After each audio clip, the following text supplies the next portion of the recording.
use these at various platforms which can affect you, and the price is listed right on the pedestal. 100 coins changes your color and doubles your attack power. Since most enemies take tons upon tons of hits, you absolutely want this. 300 coins restores your health bar. These are often found right in the nick of time. Lastly, 2,000 coins will get you an extra dude, and you'll probably be needing this too since the game is no cakewalk. Yeah, it's tough, but fortunately you have unlimited continues, so you always want to keep trying. I really like the graphics in this one. They're very detailed. One of the stages even has some nice parallax scrolling. Sometimes a stage will throw something crazy at you, like flipping upside down. This will remind you a lot of Metal Storm if you played that one. You can also climb fences, and it can be a little awkward to fight enemies this way, but it doesn't take long to get used to. The music is good, and it never gets on your nerves, but it's nowhere near as good as some of the classics on the system, like Batman or Mega Man 2, for example. But honestly, the game itself deserves to be ranked up there with the likes of Batman, or at least well above the likes of Baby Billy. The only real change that I'd make is to reduce the amount of damage that the normal stage enemies can take. But seriously, this is definitely in the upper echelon of NES games.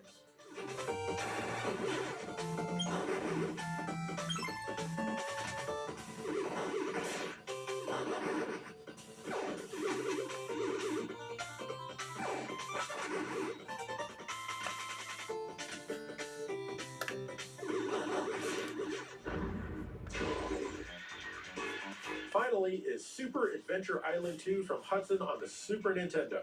I imagine that this one gets overlooked mainly because it's radically different than all the other Adventure Island games. In fact, this one feels like Hudson was going for a Monster World type of approach. A lot of people are put off when they first try it, and I admit, I was one of those people. But at the urging of some viewers, I've revisited it, and you know what? It really is worth playing. Basically, you're honeymooning with your wife whom you just rescued from the first Super Adventure Island game. Suddenly, a storm happens. You both lose your memories and wash up in different places. She gets kidnapped and, yeah, once again, you have to rescue her. This one is kind of RPG-ish with money to collect and even random battles. There's an overworld where you make your way to new islands on a raft. This is where the random battles happen. You don't have any experience to gain, just coins and potions to collect. Sometimes a random battle won't even yield any tangible results. Honestly, the random battles don't really do much for the game, but at least they're super quick. There are plenty of places to visit on the map, ranging from entire islands to single rooms. You'll eventually find and be able to equip weapons and armor. Each island stage is large and very cryptic, needing you to eventually gain an ability or move a switch to proceed. As you may know, I don't really care for puzzle platformers, but I don't really consider this to be in that genre. It doesn't overdo it to death like the recent Monster Boy does. It's just right and not annoying at all. The toughest thing is remembering where these places you previously couldn't get to were because you'll need to do some backtracking. The action is fun and responsive. The biggest issue is that the enemies respawn once their initial place gets even a pixel off the screen, but it's never overwhelming or anything. The visuals are done quite well, with plenty of nice colors. Even the music is great in both composition and sound quality. Highly listenable stuff here that doesn't overuse reverb or sound muffled in the least.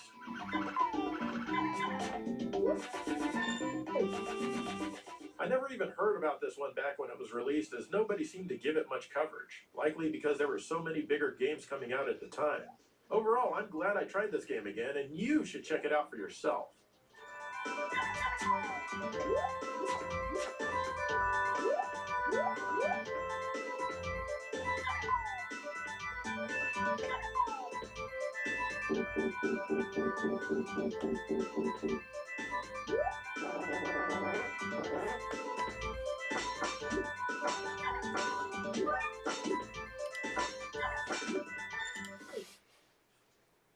Okay, so those are 9 games that are criminally underrated that need more attention and love. Like I said, I've got more games for future episodes of this, but why don't you let me know what games you think are underrated, and maybe I'll include your game in the next one of these episodes and bump someone else's suggestion off because it was crap! So let me know, and in the meantime, thank you for watching GameSack. I can't cut to the credits until the music swells up. Brian, can you swell the music up so we can go to the credits, please? It's over. Mr. Brian Axion. He plays the music live for each and every individual episode. It's not like I have this pre-recorded and can fully control it during editing or anything. Brian, hello! It's out time. Here we go.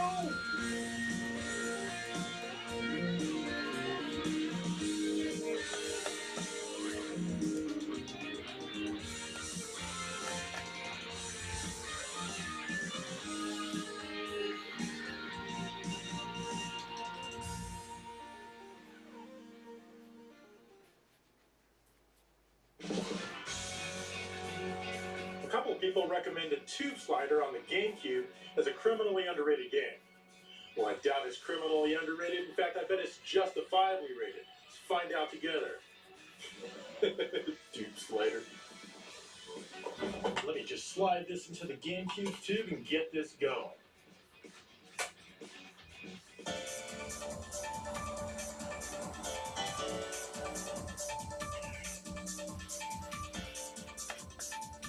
Man, what kind of broken ass F-Zero nonsense is this?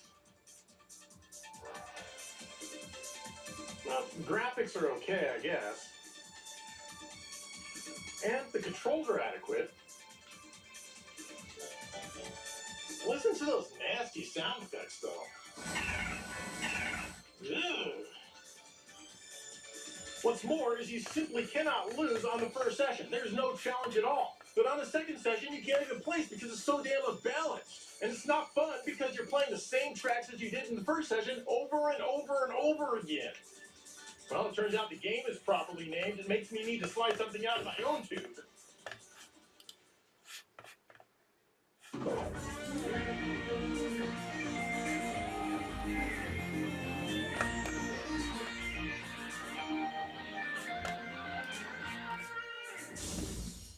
Hello and welcome to GameSack. Let's take a look at some more games that generally don't get a lot of attention or appreciation.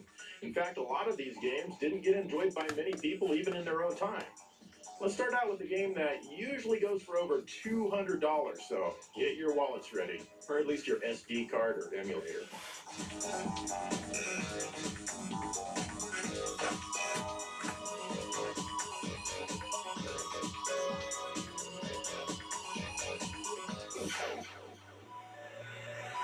How about Dragon Fighter on the NES, designed by Natsume and published by Sofel in 1991. This game doesn't present you with any story or other nonsense like that. You're taken straight to stage 1 where you need to battle enemies with your rather short sword. In addition to your sword, you can also hold down the attack button and release a charge shot. As you kill enemies, you fill up the lower bar that lives in the top corner of the screen. Once this bar has enough power, it begins to flash. Now you can do something special if you hold up and press jump. Get this, you'll then turn into a dragon. When this happens, the screen scrolls automatically and you fire towards the right. You can't turn around. You'll remain a dragon until the power bar runs out. You can't cancel it. As you're playing, you'll come across capsules that will change your color. You have your choice of green, red, or blue. Depending on your color, your dragon will have a different attack power. The green dragon fires a three-way shot. The red dragon fires an ice-type thing on the ground, which kind of reminds me of one of the weapons from Ghouls and Ghosts. I don't care for this one much. The blue dragon is my favorite because he fires a homing shot, which is extremely helpful. The enemies will drop items sometimes after you kill them. These will usually refill your life bar a bit. Sometimes they'll drop a ring which will kill all of the enemies on screen. But usually when this happens, it's the last enemy to die, so there's nobody left for the ring to kill. Oh well. You start the game with relatively little life, but after you defeat each boss, your life bar increases and your power shot becomes stronger. The enemies are all designed to be extremely annoying. Most of them come right at you and they don't care if you're busy dealing with another enemy. You'll eventually figure out how to handle them, but you certainly won't be getting through this game unscathed. The enemies themselves could probably be more interesting. In the first stage, they're just throwing snowballs at you. If that's not enough, giant sentient snowflakes come down from the sky and try to touch you. And trust me, they hurt. The bosses are pretty cool, however, their attack patterns are usually pretty easy to figure out. And the blue dragon will absolutely destroy most bosses with ease. The game only gives you one life with 3 continues, and you start over from the very beginning of the screen. Once this bar, stage 1 where you need the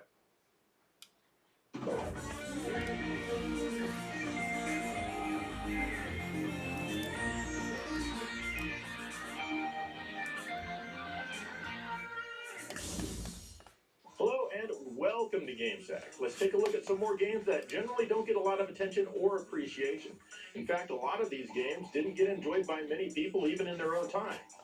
Let's start out with a game that usually goes for over $200, so get your wallets ready, or at least your SD card or emulator.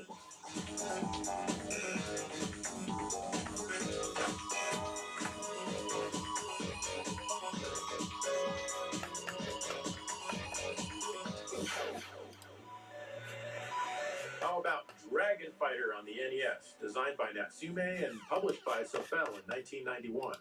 This game doesn't present you with any story or other nonsense like that. You're taken straight to stage 1 where you need to battle enemies with your rather short sword. In addition to your sword, you can also hold down the attack button and release a charge shot. As you kill enemies, you fill up the lower bar that lives in the top corner of the screen. Once this bar has enough power, it begins to flash. Now you can do something special if you hold up and press jump. Get this, you'll then turn into a dragon. When this happens, the screen scrolls automatically and you fire towards the right. You can't turn around. You'll remain a dragon until the power bar runs out. You can't cancel it. As you're playing, you'll come across capsules that will change your color. You have your choice of green, red, or blue. Depending on your color, your dragon will have a different attack power. The green dragon fires a three-way shot.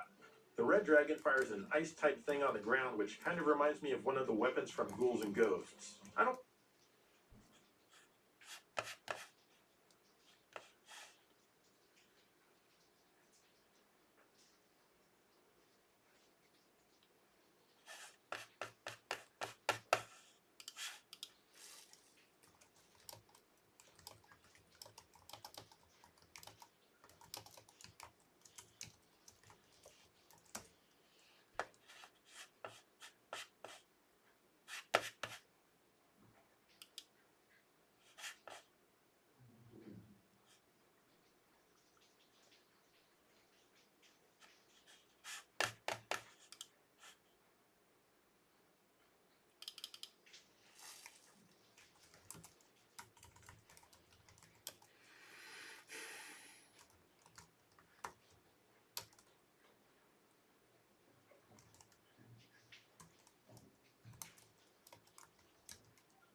Hey, Bastish Villa, and welcome to another 64K special.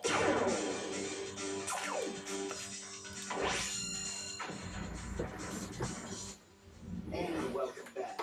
So in today's video, we're going to be doing like a big countdown on my favorite shoot 'em ups on the Sega Saturn. But this video is way more than that, and I'll be covering over 40 games in total. So whether you're a Sega Saturn fan or simply a shoot 'em up fan, this console has one of the best libraries ever for the genre. So now let's not waste any more time and get on with that countdown.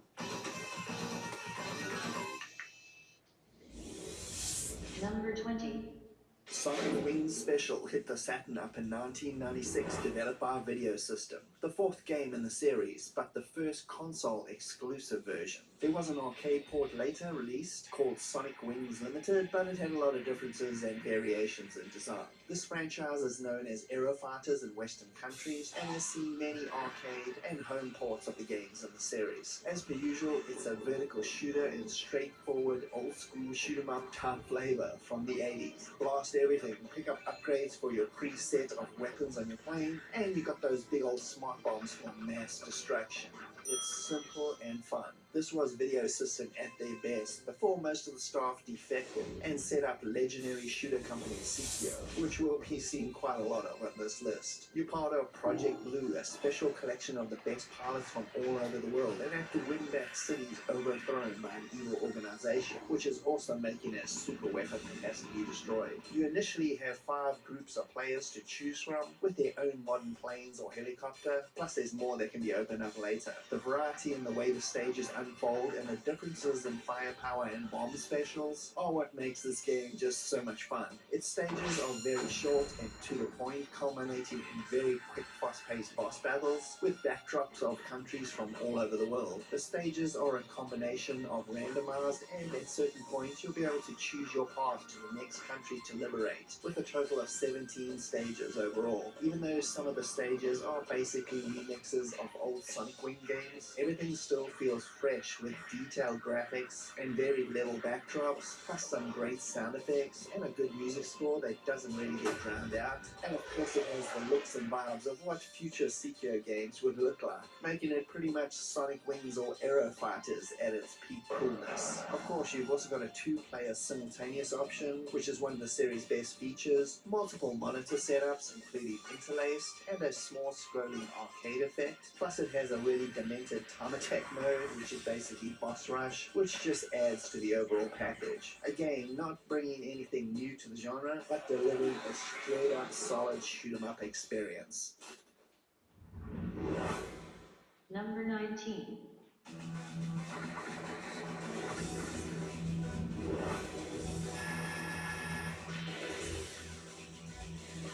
Thunder Force 5 was released on the Saturn in 1997 by Technosoft. It was the fifth and last entry in the long-running series made by Technosoft themselves, which started back in 1983, originally on the Shark X1 Japanese computer, but the series really gained in popularity in 1989 with the Thunder Force 2 ND on the Mega Drive, with 3 and 4 on the system really cementing its shooter legacy amongst fans, with Sega themselves delivering Thunder Force 6, the final installment on the PS2 in 2008.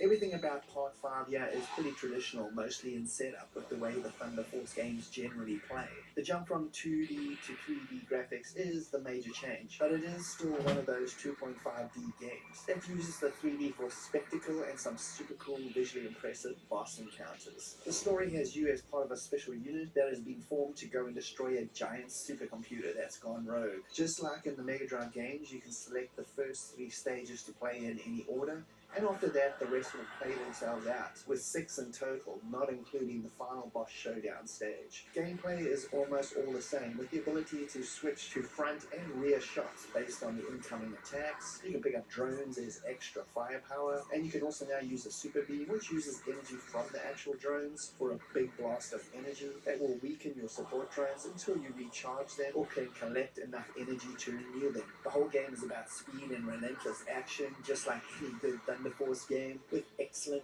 rocking guitar-infused music that gets you super hyped, and fantastic sound effects as well. The 3D graphics look a little bit rough in retrospect, but I still like the vibe and the way they used it creatively, with so many layers going on in backgrounds and a huge variety of environments. Plus the bosses are way more crazy and unpredictable in 3D form, as their movement is all over the place. It's not my favorite Thunder Force game, but it's still top quality from Technosoft and a must play for the series.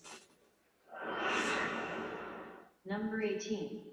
Kyokyoku Tiger 2 Plus was released on the Saturn in 1997, a sequel to 1987's Twin Cobra arcade game, and this being an arcade port from their 1994 sequel. The game is a vertical shooter that plays and feels like the best of the 90s shoot-'em-up arcade era, and for really good reason. It was developed by Toplan, who also did the original, but unfortunately the company shut down while making the game, with many of Toplan's staff forming new shooter companies out of the ashes. Takumi was one of them, with Taito, the arcade distributor, getting them to finish the game for release, making it the last game Toplan had a hand in making. Naxac brought the game to the Saturn, with the Taito F3 system arcade game intact, plus a bunch of bells and whistles. Known as Twin Cobra 2 in Western countries, the Saturn version was another that never left Japan. It's a mixture of both old school action, with hints of the more manic bullet hell flavor, but never going that far, as you control a helicopter destroying the invading military force from the first game.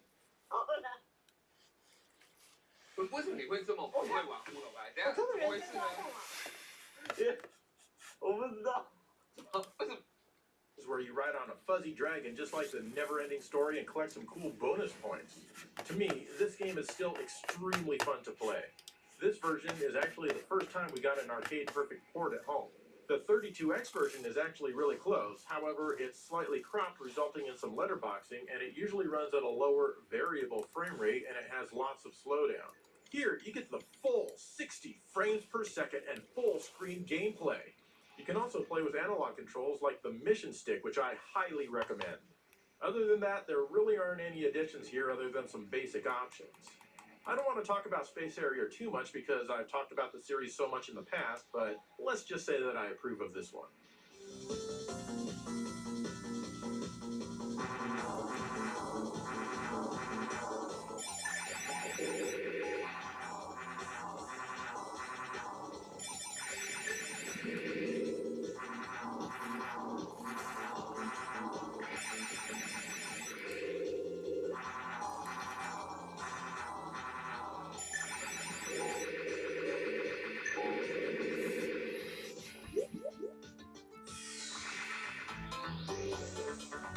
Outrun is next on Volume 3.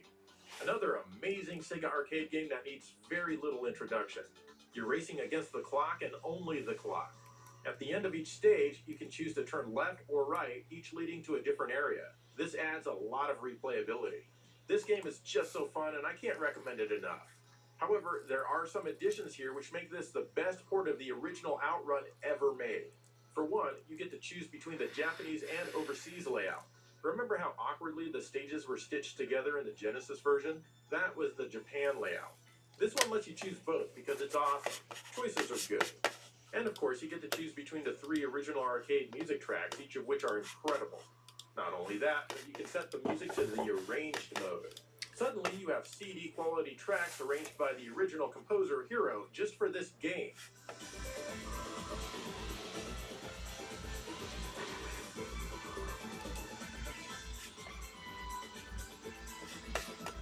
No other port of Outrun out there has this option. But wait, there's more. If you go into the options screen, hold the A and C buttons on the game mode selection, and then press left or right, you can access the smooth mode. You only need to do this once, as it will save it to your Saturn's memory. The smooth mode is a full 60 frames per second experience. That's right, a better frame rate than the arcade.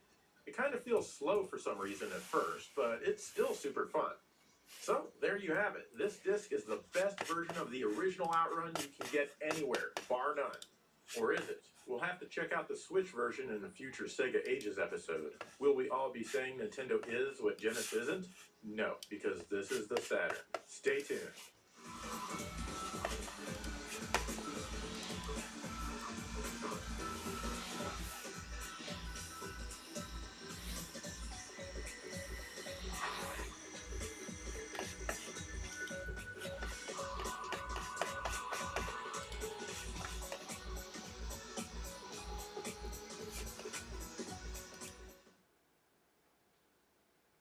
Sega was off to a really strong start with the series, and the future looked promising for it. And they did stay strong. For a little while, anyway.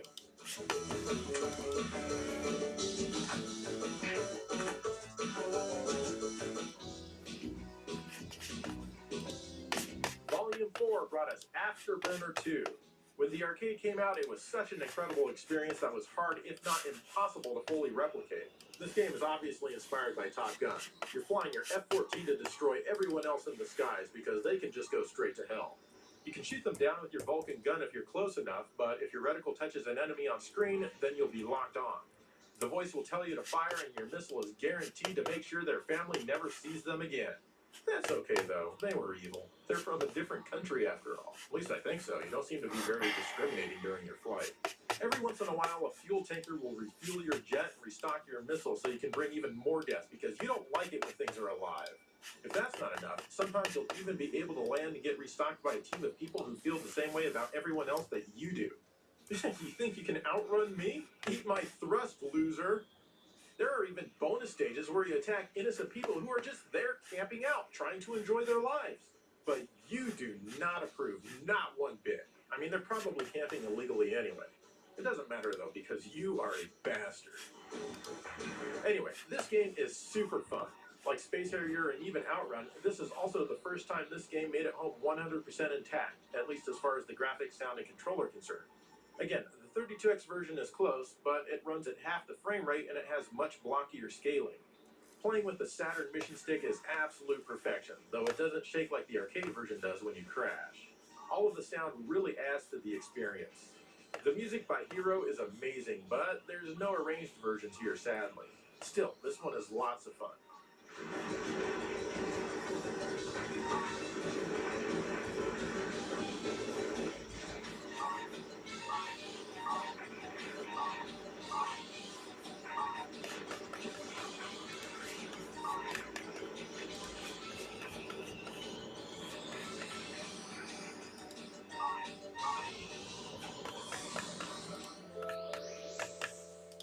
North America and Europe got Sega Ages Volume 1, which has Space Harrier, Outrun, and Afterburner 2 all on one disc. Can you believe that? 3 games on a single disc? The technology to do this must be incredible. It was released by Working Designs in North America under the Spaz label, which might offend Australians. And maybe a few other countries, I honestly don't know. Sadly, they got rid of all of the arranged music in Outrun, but other than that, everything is here. Yep, even the 60 frames per second mode in Outrun made it. This one goes for quite a bit of money secondhand these days. The European version is much cheaper. Unfortunately, there was never a Volume 2 of these compilations released.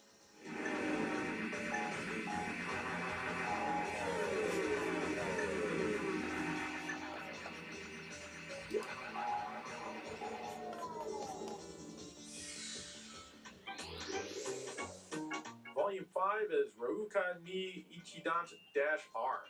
Yeah. Anyway, this is similar to Tant-R, just with all new minigames. I'll be honest, I couldn't really get into this one as much after playing Tant-R so recently. I wasn't really in the mood for more of this. Still, there are some good minigames here, like trying to find the pieces of the rocket so it can launch. There's also this one where you're supposed to find Dracula behind one of the doors, but I honestly have no clue whatsoever on how to look for him.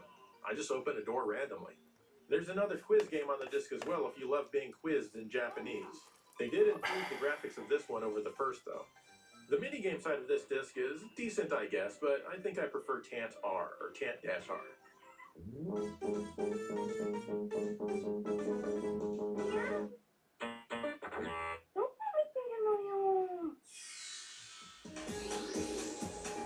Here's Fantasy Zone, which is Volume 7. This one was released to the arcades in 1986. You play as a sentient spaceship named Opa Opa. You fly back and forth across a looping stage, avoiding enemies with seemingly random and completely unpredictable patterns. I mean, these patterns are crazy. They can be really tough to avoid. Your mission is to destroy all of the bases which are creating these enemies, kind of like Gauntlet. Anyone remember Gauntlet? Anyone at all? Well, I remember Gauntlet. After all of the bases are destroyed, get this, you fight a boss. What will games think of next? Sometimes you can go to a shop and buy speed increases, better weapons or bombs, or even extra lives. But each item gets more and more expensive each time you buy it. And let's not forget that the weapons are on a timer. I've never seen this game in an arcade, but I did get to play the actual arcade PCB way back in episode 19. It's a good game with crazy pastel graphics and great music by renowned Sega composer Hiro. The version on the Saturn is pretty much a bare-bones presentation of the arcade, but you do have a few decent options. You can change the difficulty level and you can change the country. Now, from what I understand, the music in a couple of the levels is a bit different between the US and Japan. Sadly, there's no option for rapid fire at all. You can watch examples of professional gamers playing through the entire game. You can even record your own play and save it to the external RAM cartridge and watch it later. Be careful though, because it can take up nearly half of the available space. When you watch the gameplay back, there are no sound effects and you listen to the only arranged music in the game, which loops every few minutes. All in all, this is a great disc if you like Fantasy Zone.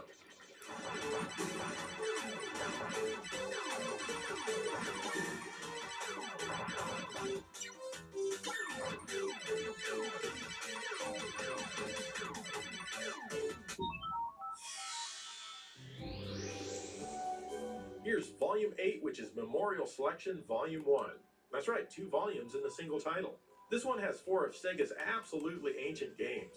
I never saw any of these in any arcade ever. If I did, I walked right by them because they didn't look very interesting. The first game is called Head On. Screw this game. The goal is simple, drive around trying to collect all of the dots. Meanwhile, the red car is driving around trying to smash into you in a head-on collision. And trust me, he'll succeed. On the open parts of the track, you can switch lanes, and you need to try to be in a lane that the red car can't get into. But the red car reacts super fast, so you are gonna die. Despite how much I hate this game, I kept trying again and again and again. However, I was never able to get all of the dots in the first round. This one's tough, I tell you. Then there's Pengo. You're a penguin, and your goal is to defeat all of the enemies by shoving bricks into them. If you're not fast enough, more and more enemies keep generating. Kind of like Gauntlet. Anyone remember Gauntlet? Actually, it's not like Gauntlet at all. I couldn't get into this one very much.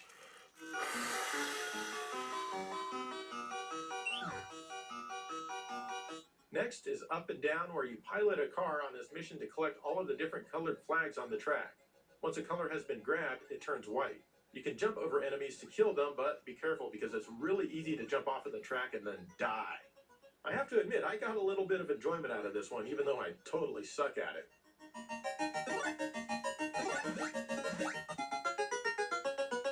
final game on this disc is Flicky, which is on almost every Sega compilation ever.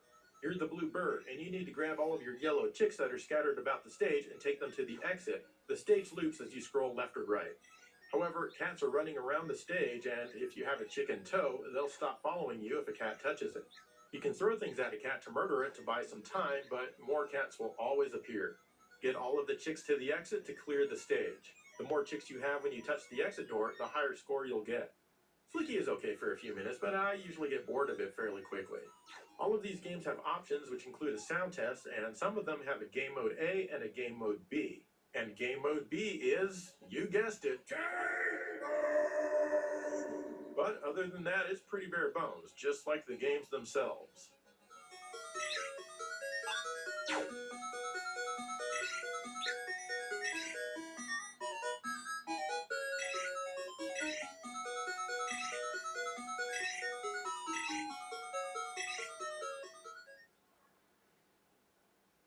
There's been a fair amount of variety in what Sega's been releasing in the series so far, and while I'm certainly disappointed that we haven't seen Hang-On or Enduro Racers by this point, at least we get a disc that has a whole bunch of Columns games on it. Boredom makes up for it. Actually, no, it doesn't.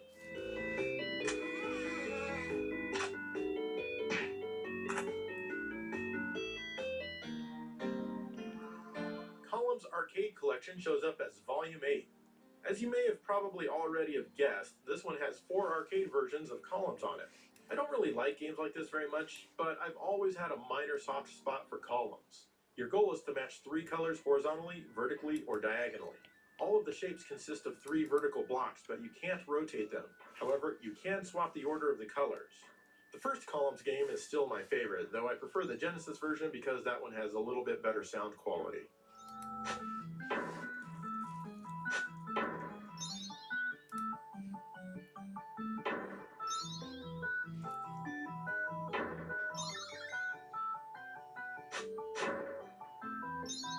Each game has options which will show you how many jewels you've cleared since you purchased the game, and it looks like there may be some extra options to unlock. Pretty cool. This is the first time Columns 2 was ever playable at home. This one seems like a big downgrade in graphics and sound. Here, I'm trying to get to and eliminate the flashing jewel or shape. If you like Columns, then I think you might appreciate the challenges that this one offers.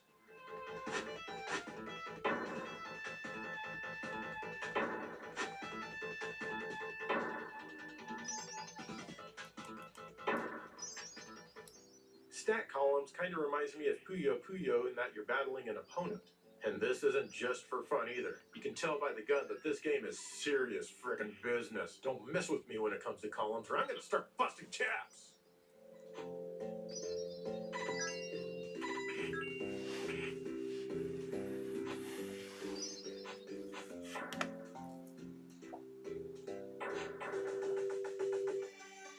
The final game on here is Columns 97, and oh my god, my eyeballs! Yikes, turn down the saturation a little, please. This is just a fancy upgrade of the original. You can kill, on some parts with the... There are... You'll pinball cameras facing the front of the... Why I own it. Anyway, thanks.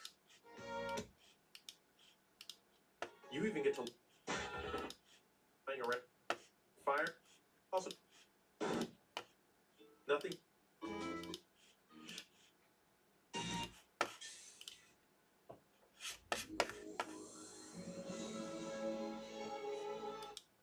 '87 with Spy Hunter 2. The problem was that somebody forgot the good part in the sequel. Hilarious food items. It's one of those golden era arcade releases that you instantly recognize. In the years that followed, this game had a number of sequels that weren't very well known. Among them, 1990's Super Burger Time. This one takes the original concept.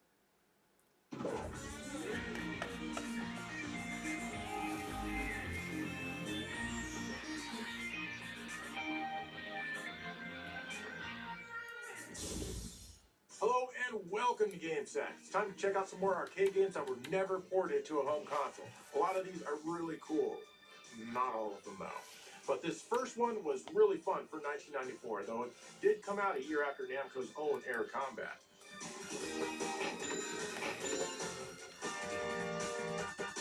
Let's start out with Wing War from Sega, which came out in 1994. This was one of only 7 games ever to use Sega's Model 1 arcade hardware. That's right, the same hardware that ran Virtua Fighter 1 and Virtua Racing. As you can see, this is a game where you control airplanes and you get to dogfight. You start out by selecting one of 8 different planes or helicopters. You then select between dogfight and expert modes. In the dogfight mode, you fly along a linear path. You can't change directions, but you can maneuver a little bit. You start out by trying to attack your opponent. After 10 seconds or so, it switches to guard mode where the enemy is now attacking you and you need to dodge it if you can. It keeps going back and forth like this until the stage ends when the timer runs out. You have a limited number of missiles as well as a Vulcan gun, which is pretty useless. You can also fire off some smoke behind you in guard mode and try to get your enemy's missiles to miss. You both have life bars, and just as long as you have more when the stage is over, you'll win. You then move on to the next stage, of which there are only 3. If you beat all of these stages, you get to shoot down an attacking UFO, which is harassing the city. Go away. No one harasses the city but me. Defeating it is pretty tough to do since it's so sporadic in its flight path. And you have to destroy it completely, meaning it can't have any life left when the stage ends. Death is the only option here. Then there's the expert mode, where it lets you fly around freely, closer to a real flight simulator. Of course, you're still dogfighting with an opponent. This game warns you that this mode is a lot tougher. Yeah, right. I've played enough Ace Combat in my life to where I find this much, much easier. The stages here end a lot faster since I absolutely wreck my opponents. Yeah, that's right. You didn't expect someone with a gaming experience from the 2020s to end your life so fast. Unfortunately, you don't get as many visuals here since you just fly around a certain part of the stage. I never tried flying away to see if the rest of the stage is there. Since this is a Model 1 game, you get flat-shaded polygons, and I've always been a fan of this style. It doesn't look as memorable as Virtua Fighter or Virtua Racing, but it's still fairly cool. It only runs at 30 frames per second, but that's generally the nature of the Model 1 for you.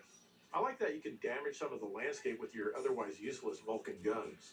You can switch between 4 different angles of view, just like Virtua Racing. The music is energetic, and it adds to the fun.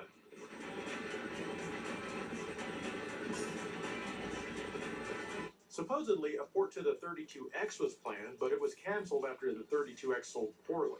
That's too bad, as I would have loved this for my 32X. This would have made a great Saturn game as well if they had expanded it. Well, they kind of did with Wing Arms, I guess, but that's not important to this game. Anyway, head down to your local arcade this week and play it.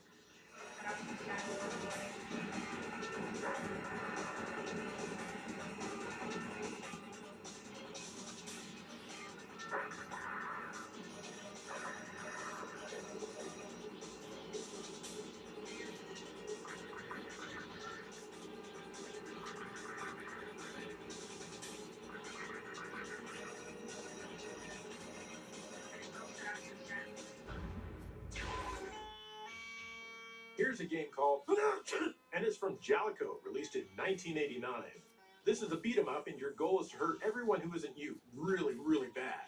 At first glance, it doesn't look very good. I mean, it came out 2 years after Double Dragon, which was a huge hit. Yet,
Alright, hello, hi. I'm back. I've already been here today. That's why my mailbox is empty. Crazy, isn't it? 嗨，大家好，我是西哥。今天我们来跟大家分享什么料理呢？今天我们来跟大家分享一个家常的料理，就是简单的炸酱面啊。炸酱面的话是今天我老婆想中午要吃啊，因为我们现在人在店里，等一下我煮完茶之后再利用一点时间来煮炸酱面，所以今天的话应该不会是很正宗的炸酱面啊，就是一个家庭版，很快速、很简单，就可以很容易上手的一个炸酱面。好吧，那我们就废话不多说了，那我们就来开始吧。来吧，那我们来准备一下那个简单的炸酱面的一些配料，蒜头啊，蒜头几颗就好了啊，把它切成碎末，他们有的会说是蒜脆，我是觉得都可以啊，反正把它切小就好了啦。再用红葱头啊，如果没有红葱头的话，你可以用洋葱代替也可以。只是红葱的味道会比较重，洋葱的话就比较没有这么重的味道，就看个人喜欢啦。一样把它切小、切碎，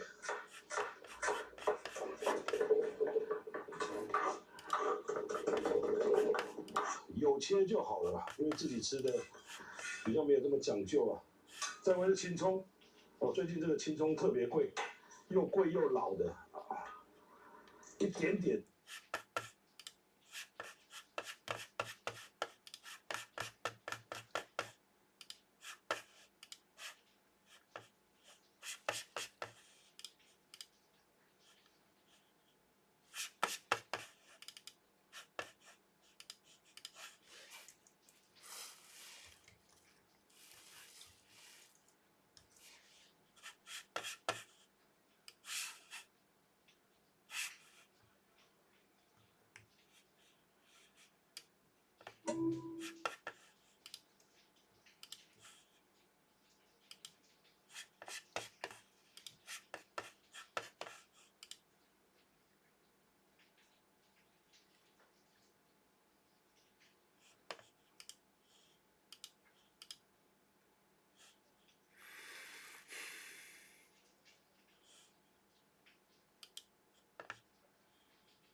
are listening to Radio Lab.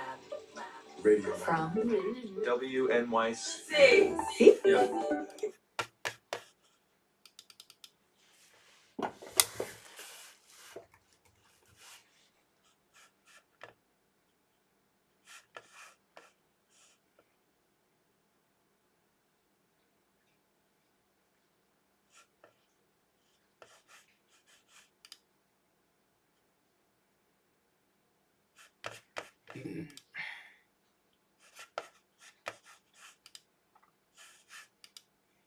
The most interesting shifts are happening in East Africa.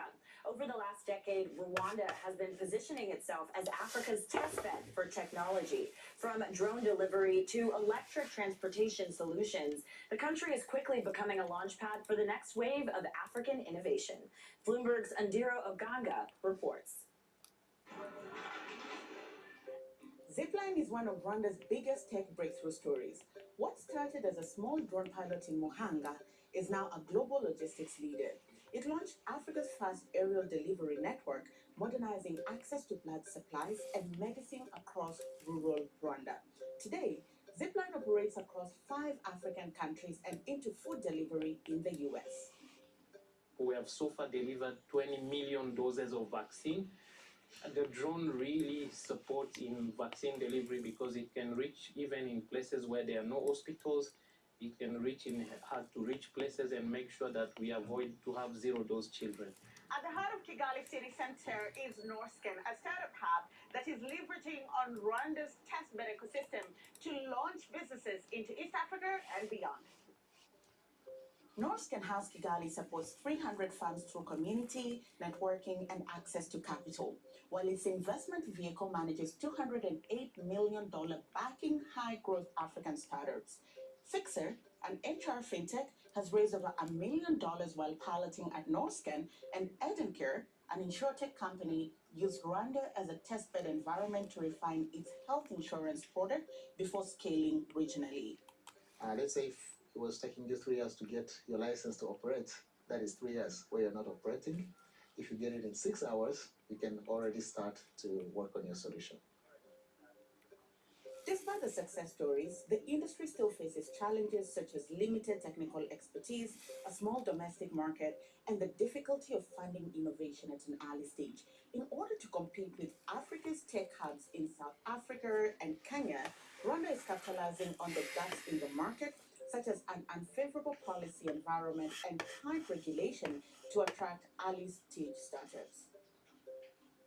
The intention we've made as a proof of concept hub is to say, let's not wait until everything is in place.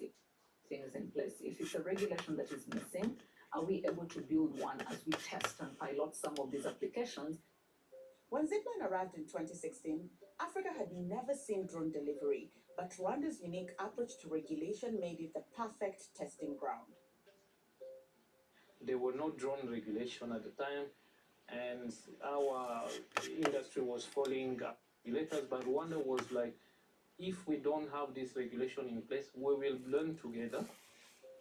The bet is paying off. In 2023, Rwanda received $107 million in foreign private inflows, accounting for 12% of the country's total foreign private investment. Today, the percentage has grown to 18%.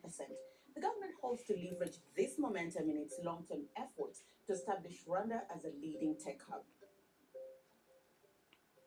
What's also most interesting is not that Zipline was able to scale out of Rwanda.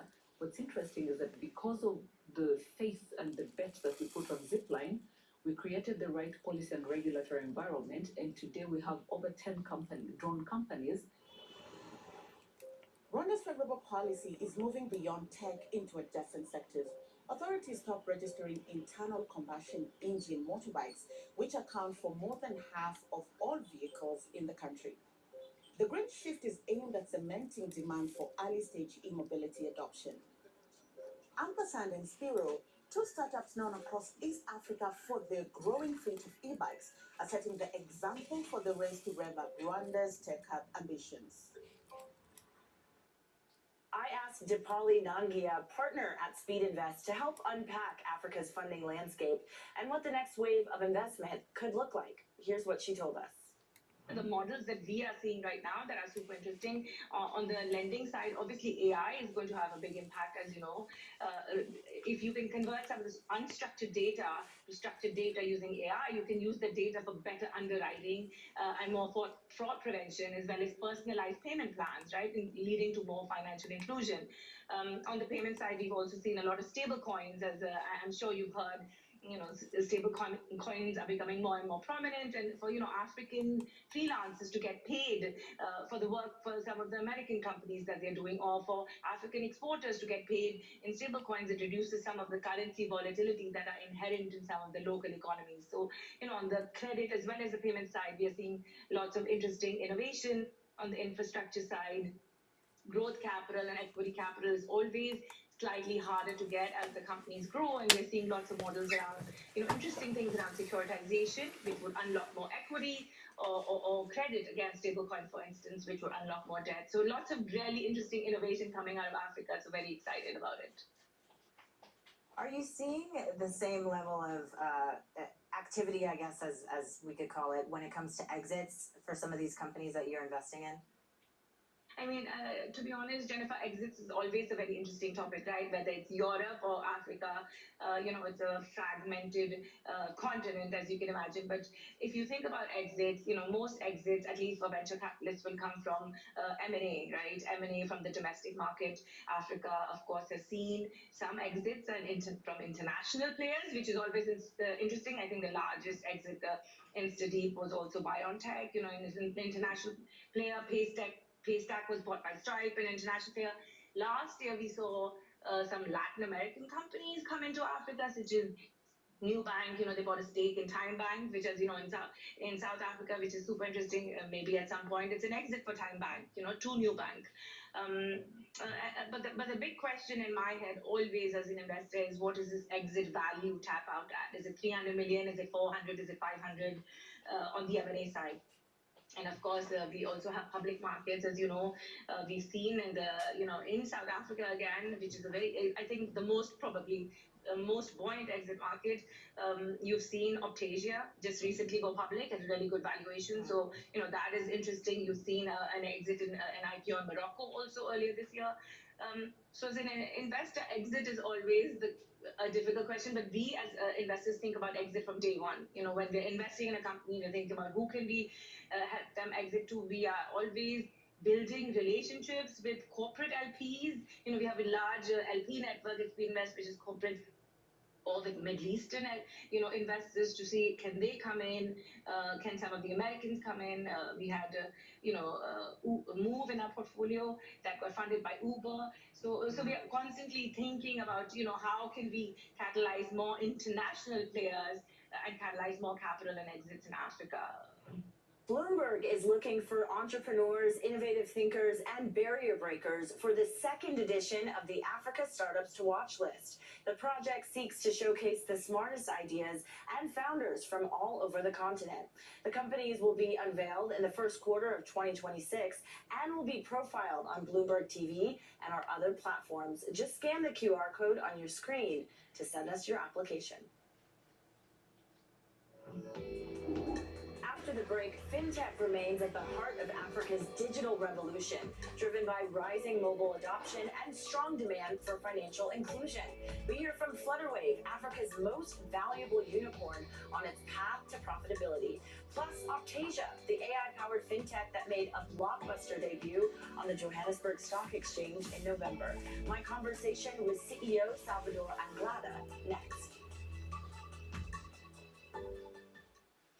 Tune in to Bloomberg Business Week Daily. We gotta talk crypto. From the magazine that helps global leaders stay ahead. What's the conversation around your company? Bringing you insight on the people, companies, and trends shaping today's complex economy. Planning very big things. A new level of premium. Plus global business, finance, and tech news as it happens. The floodgates of innovation are going to open up. You can't fake passion. You either are or you aren't. Bloomberg Business Week Daily, only on Bloomberg.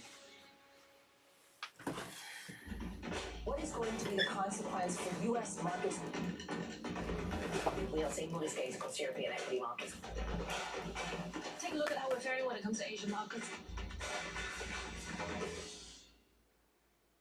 U.S. jobs numbers are released, Bloomberg has the report under surveillance with crucial data and expert analysis at terminal speed. Nobody covers Jobs Day like Bloomberg.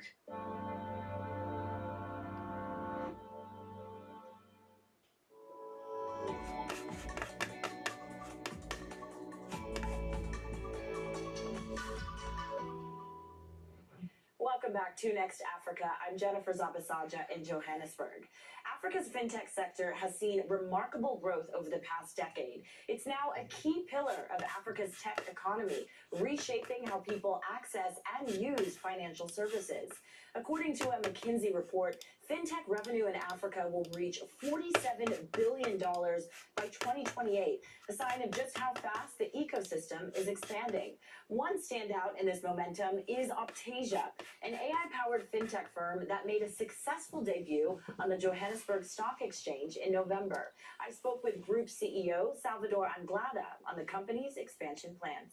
I mean, we are in 38 countries, but if you think about the population that is underserved from a banking perspective or from a financial service perspective, there are more than 1.7 billion people in the world. So even if we are quite extended our presence, there is still only in Africa there are 54 countries and we are only 20 countries. So the expectation is, of course, to continue expanding in those countries. Also, we are opening up our presence in Asia, in countries like Philippines, Indonesia, or Malaysia.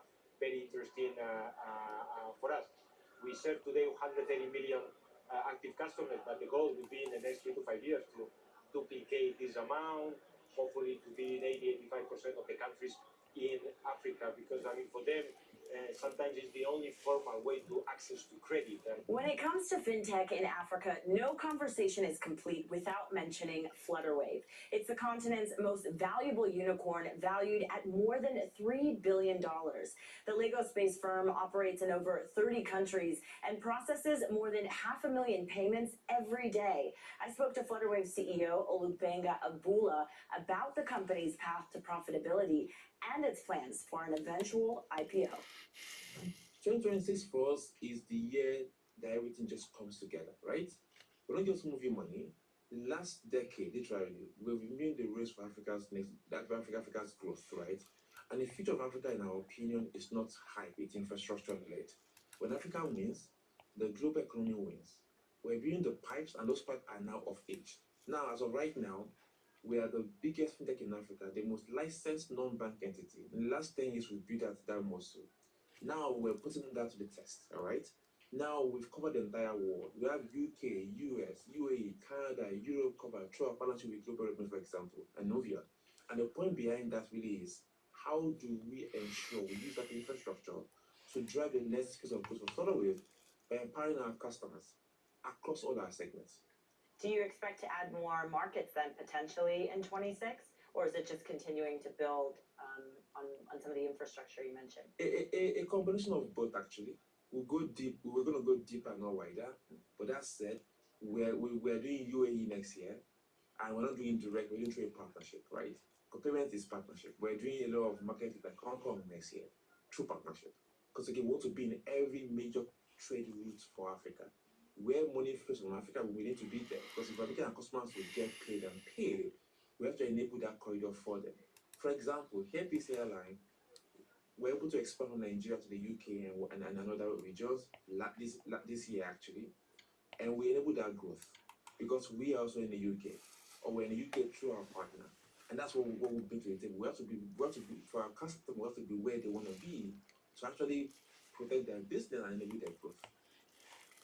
GB, we're seeing a number of fintechs on the continent reach unicorn status in addition to Flutterwave. I wonder if you look at the current environment right now and see potentially opportunities for other types of startups to join this very exclusive group. What does the environment is it conducive enough for other sectors, or is fintech going to continue to dominate in your opinion? Actually, other sectors will start growing. You start seeing that going forward. Payment is so key and pivotal. I said that typically, if you look at how an economy is growing, 3 things are key: payments, logistics, and commerce. Now you're saying payments is being solved in Africa thanks to Flutterwave and other folks as well. Commerce is booming right now. So is logistics. Right? Once those 3 layers those foundational infra are built, which we're getting there, naturally, you see a lot more companies grow even faster than we are going to follow it because we are now infrastructure, right? And that's what you see. It's like AWS. AWS is great, but you can imagine, companies like OpenAI who are building on all these pipes, they'll be faster, and that's what you will see. So I anticipate that you see a lot more unicorns, global companies growing massively from Africa in the next decade. Coming up, Axian CEO Hassanin Hirji tells us why building Africa's digital backbone will be key to supporting the continent's next wave of innovation.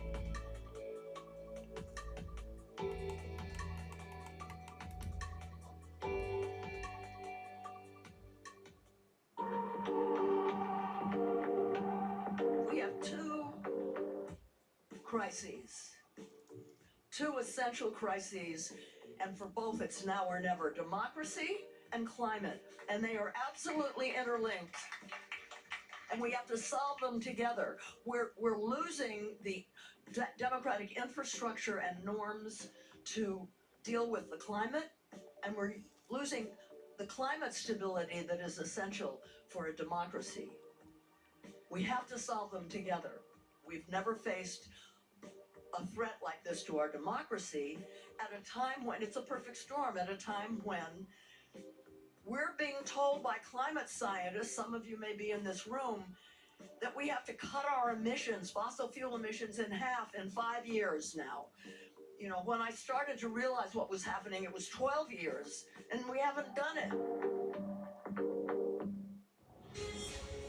From the beating heart of global finance, economics, and politics, and wherever newsmakers are moving markets, Bloomberg brings you conversations that allow for deep discussions and important insights. What do you think the future is for inflation? Is this new normal? Are markets too optimistic? How do you worry about the things that are outside your control? How does the current fighting completely stop? I'm Francine Lacqua, and this is The Pulse, every weekday only on Bloomberg.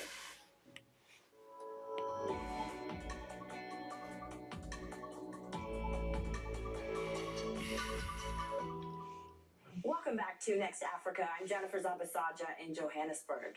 Access to fast, affordable internet is still out of reach for millions of South Africans, especially in townships. For nearly a quarter of the country's residents, digital infrastructure has changed little since the end of apartheid more than 2 decades ago.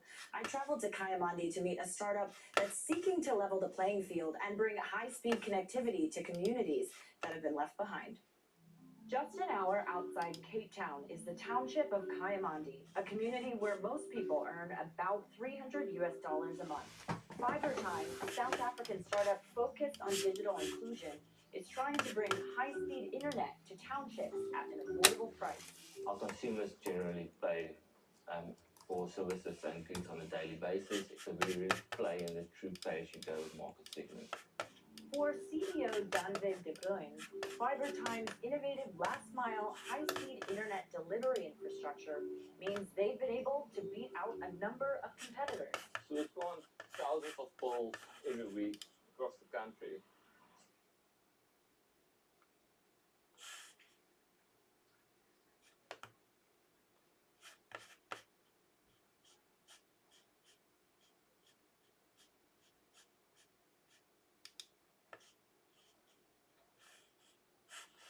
Wanted more from their games than Virtua Racing offered, it didn't exactly fly off the shelves. And since it didn't, Sega felt they didn't have much of a reason to continue developing games that used the chip. Oh well, at least we got a taste.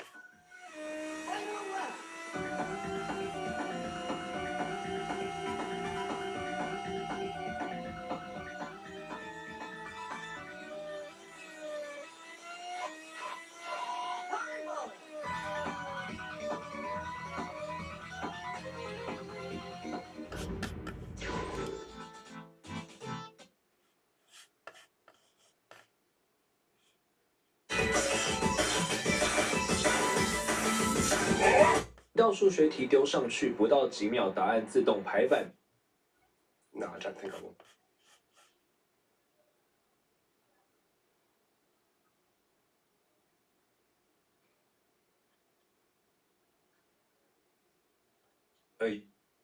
在昨天以来外海。Wait, you're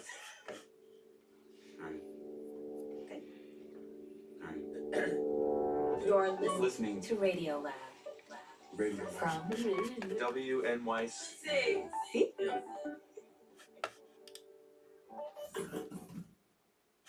Hey, Hey, how you doing? all right. It's freezing in here, so I have on a winter hat and a blanket.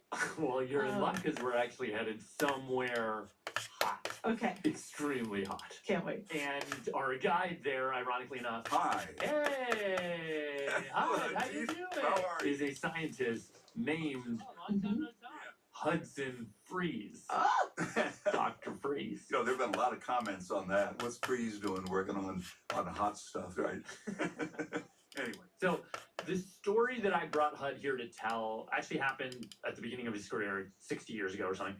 But I've been thinking about this story a lot in the last couple months because I don't know, every time, you know, just a new headline comes out, which is like funding cuts to the National Science Foundation or Yeah. National Institutes of Health or NASA. Yeah, just the sort of gutting, the avalanche of cuts to publicly funded science and basic research that we are witnessing right now. And I guess maybe for now it's enough to say that Hudson Freeze's story, it kind of feels to me like a parable for the moment we are in right now.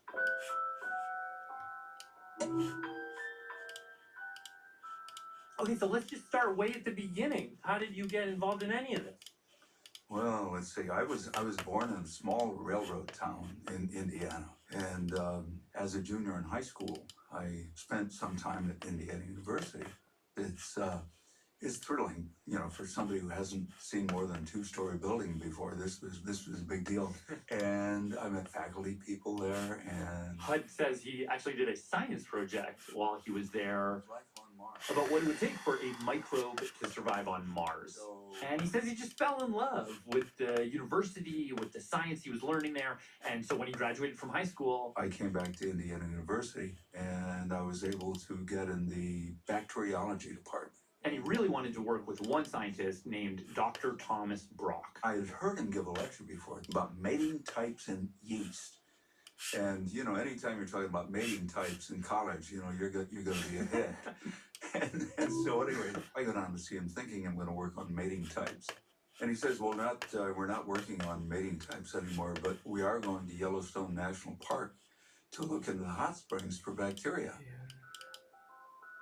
So at the time, the scientific consensus was that nothing could live above 73 degrees Celsius, 163 degrees Fahrenheit. It was seen as kind of an upper limit on life. Burn, boil, shred itself to death. Yeah, but Thomas Brock had recently vacationed in Yellowstone, and he had seen these hot springs where boiling hot water comes up from the interior of the earth. And he knew that if you go to these hot springs, you see around the edges where the water cools down, there's stuff alive there. Like what? Like mosses and... Like algae, bacteria, little spider mites, stuff like that. Okay. And he thought, maybe this could be a place where he could find some little microbe that is defying that limit of life. That's right. And so he had a relatively small grant in basic science. A grant of $80,000 from the U.S. government. To go out and see what he could find. And he's like, hey, Hud, would you like to go to Yellowstone? Ooh. And I thought, that's perfect. You know, I'd done before was Mars and it's cold there. You know, now I'm going to go to the complete opposite. I'm going to go where it's boiling hot. And also for a, small town kid from Indiana, like, this seemed like a great adventure. Because I had never been west of Chicago. So he hops on a train. I got on in Garrett, Indiana, and then went through Chicago. That's where I picked up the train that went nonstop. Through the farmlands of Wisconsin, into the plains of the Dakotas. 20-some hours altogether. And he was like this doe-eyed kid just looking out the window. A lot of the Midwest is pretty flat. But then as he crossed into Montana... And I looked at it. I said, boy, those are funny looking clouds. Oh my God, those are not clouds, man. They're mountains. They're real mountains. It's just like mountains that I used to see in the cowboy shoes. You know, I mean, I was really thrilled to be able to see this kind of stuff. Oh, I'm really getting out there. So, I mean, it was just a great trip. So I get off in Billings, Montana, and take a bus to West Yellowstone. That's where the lab was set up, in this little cabin. You know, a kitchen and sort of a living room, but it was sparse. You know, you wouldn't advertise it as a lab in these days. It looked more like, you know, where Ted Kaczynski might hang out. It's like a shack. It was a shack, yeah. Anyway, Brock and his crew. You know, we get going at about 7 o'clock, something like that. They drive into the park and then hike several miles up to these very remote hot springs. Have you ever seen those pictures of like, or have you ever visited? No, I haven't. I've never gone. I'd love to. Should I send you a picture? Here, you go to see Yeah, it? please. I would love to. Okay. Oh, I haven't seen that. Wow. So we've got, it looks almost like this like unicorn eye of dazzling blue, rimmed with yellow, rimmed with oranges and reds. Yeah. You start out more yellowish and then the orange would start coming through. Oh, it's just beautiful. And there was one hot spring in particular that Brock and his team got interested in. Mushroom Spring. At the center is a pool of water. It's about 30 feet across. Water at the center can reach 70 degrees Celsius, 160 degrees Fahrenheit. Steam coming off every direction. Surrounded by light gray rock and dead trees. And so they'd walk right up to the edge of this pool, trying to get as close as they could. And we would take these glass slides that had nothing on them, put them in the spring. So if there were any organisms that were bubbling up out of the interior of the earth, they might be able to attach. Trawling, basically, trawling for life. And the water is so hot that if they happen to fall into the spring... Oh, adios, yeah. Luckily, no scientists were harmed in the doing of this research.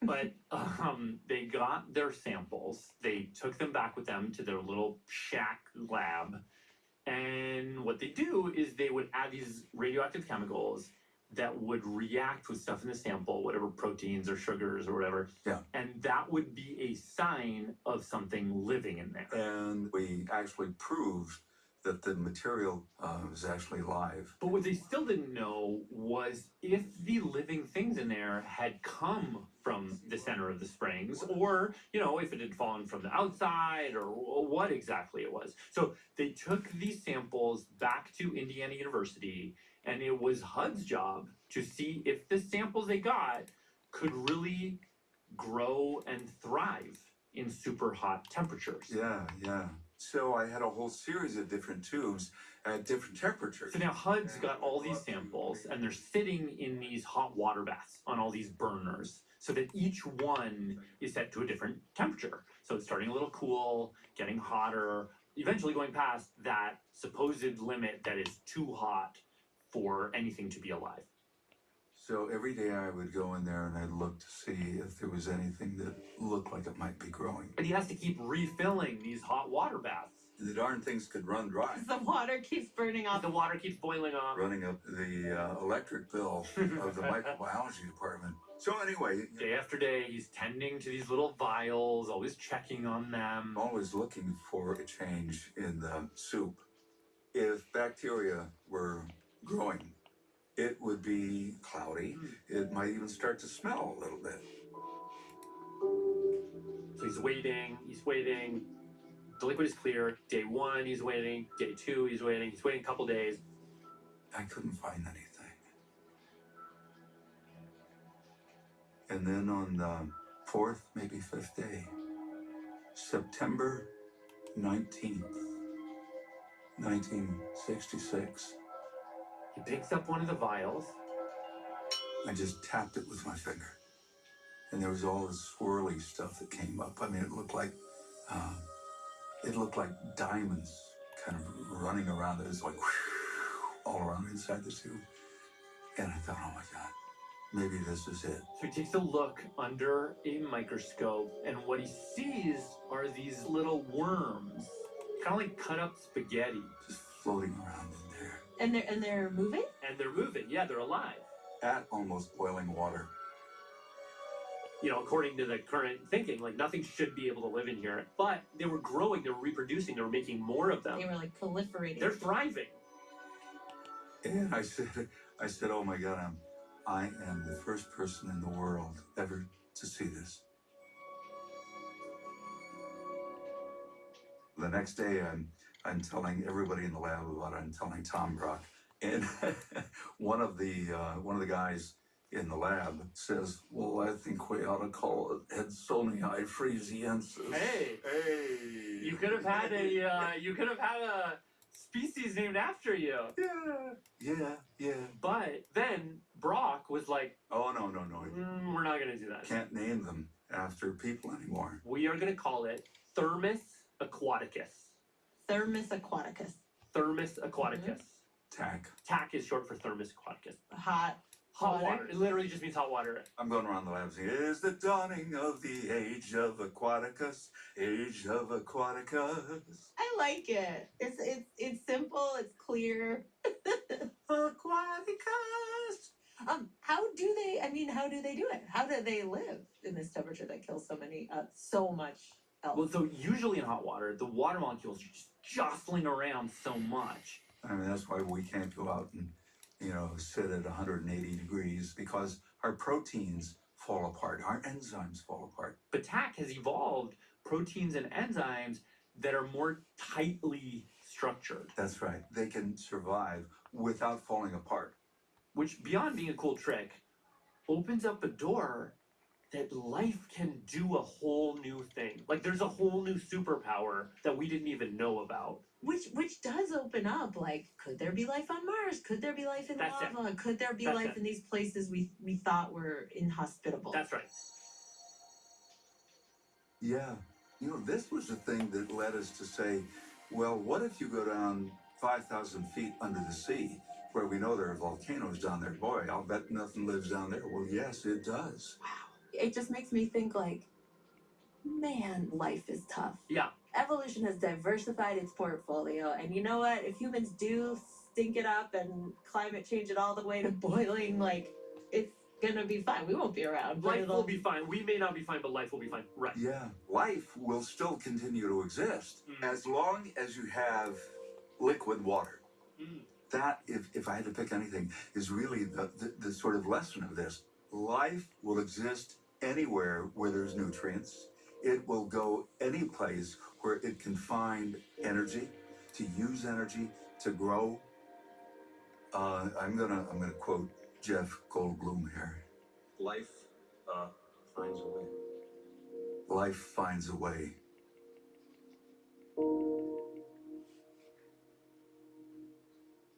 So I was like, oh my God, this is amazing. Like, what's this on the cover of Time magazine? Yeah. And he's like, no. It has no use. It has absolutely no use. It's curiosity. I mean, it's science for science sake. It's fundamental research. That's the way science goes. And the rest of the world, the non-scientist world, was just like, well, who cares? So they preserved a sample of TAC and they just put it in a kind of like a library of microbes. Yeah, it's a germ library. Beyond that, we didn't think about it. They moved on to other things. And then 50 or so years later, Hudson is sitting at his desk and he gets a call. He said, this is like this, and I want to talk to you about a science prize.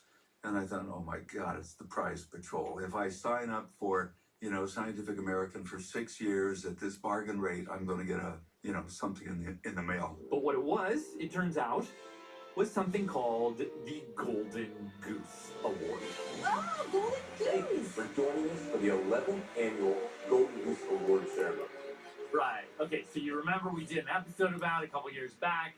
Okay. Was there some map? We even sent one of our producers, Maria Vaz Gutierrez, to cover it, like in red carpet. Check out the scientists' outfits. Right. Is this not a big deal? I just the MPs of science. It was held in Washington, D.C., in a big fancy building near the Capitol. So I'm asking people what they're wearing. What are you wearing? That's a good question. I am wearing a suit. It's like mostly blue, but then there's the subtle light blue. It's pretty funky. It's a statement. With this window pane, hello. But anyway, basically it was an award created back in the 80s, 1980s, when Congress was ridiculing a lot of the government funding of basic scientific research. And, you know, there were like headlines all the time about like, we're wasting money spending, you know, funding a study about snail sex or whatever it was. Yeah, yeah. And then the Golden Goose Award was sort of this tongue-in-cheek, nerdy response in the form of an award that goes to research that is funded by the government that sounds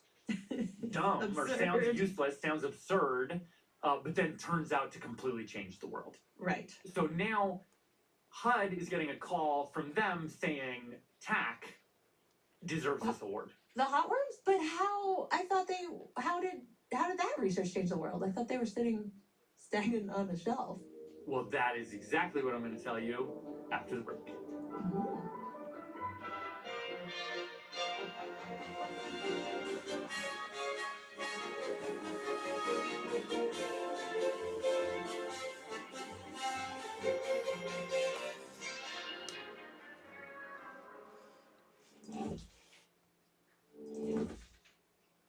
Okay. Latif. Radio Lab. Hot worms. And the place where the hot worms went next, which nobody could have ever predicted, only really happened because of a drug-induced biological fever dream. And that's the story I'm going to tell you now. Okay. So maybe no surprise, we're going to leave Indiana and jump instead to Berkeley, California. All right. We're still in the late 1960s, only now I want to tell you about a guy called Kary Mullis. Okay. He's a PhD student in biochemistry at UC Berkeley, but instead of being a lab, he seems to prefer experimenting in biochemistry by synthesizing his own LSD. Okay. He's literally famous on campus for doing this. Anyway, so he gets his degree, gets a job in a bio lab, but then he just hates like how many mice they kill all the time, and then he gets a job in a cafe. He's like this floating guy. Yeah.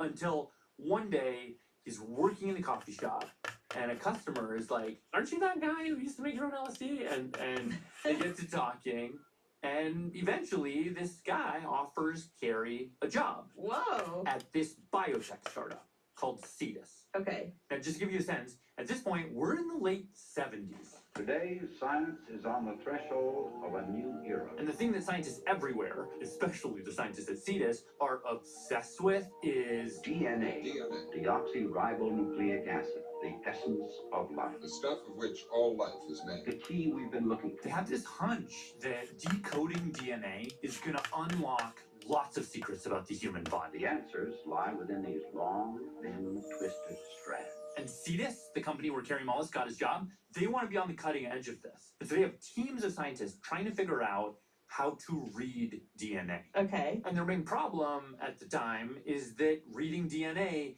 is extremely, extremely hard. The whole process of trying to read or even just find and isolate like microscopically tiny little molecules of DNA, it was so inefficient that it was just not, it was a non-starter. It was not feasible at all. So scientists at Cetus were scratching their heads trying to find a better way to do this. Got it. Now, Kary Mullis, he was not doing any of that. Oh. He was stuck doing very slow, very repetitive, boring lab work.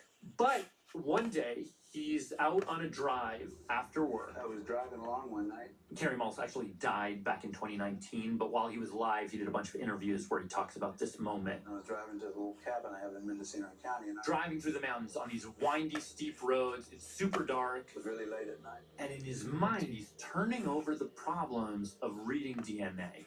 The way he described it, he's like, trying to read a piece of DNA at that time was like trying to find a license plate on the interstate in the middle of the night from the moon. Okay.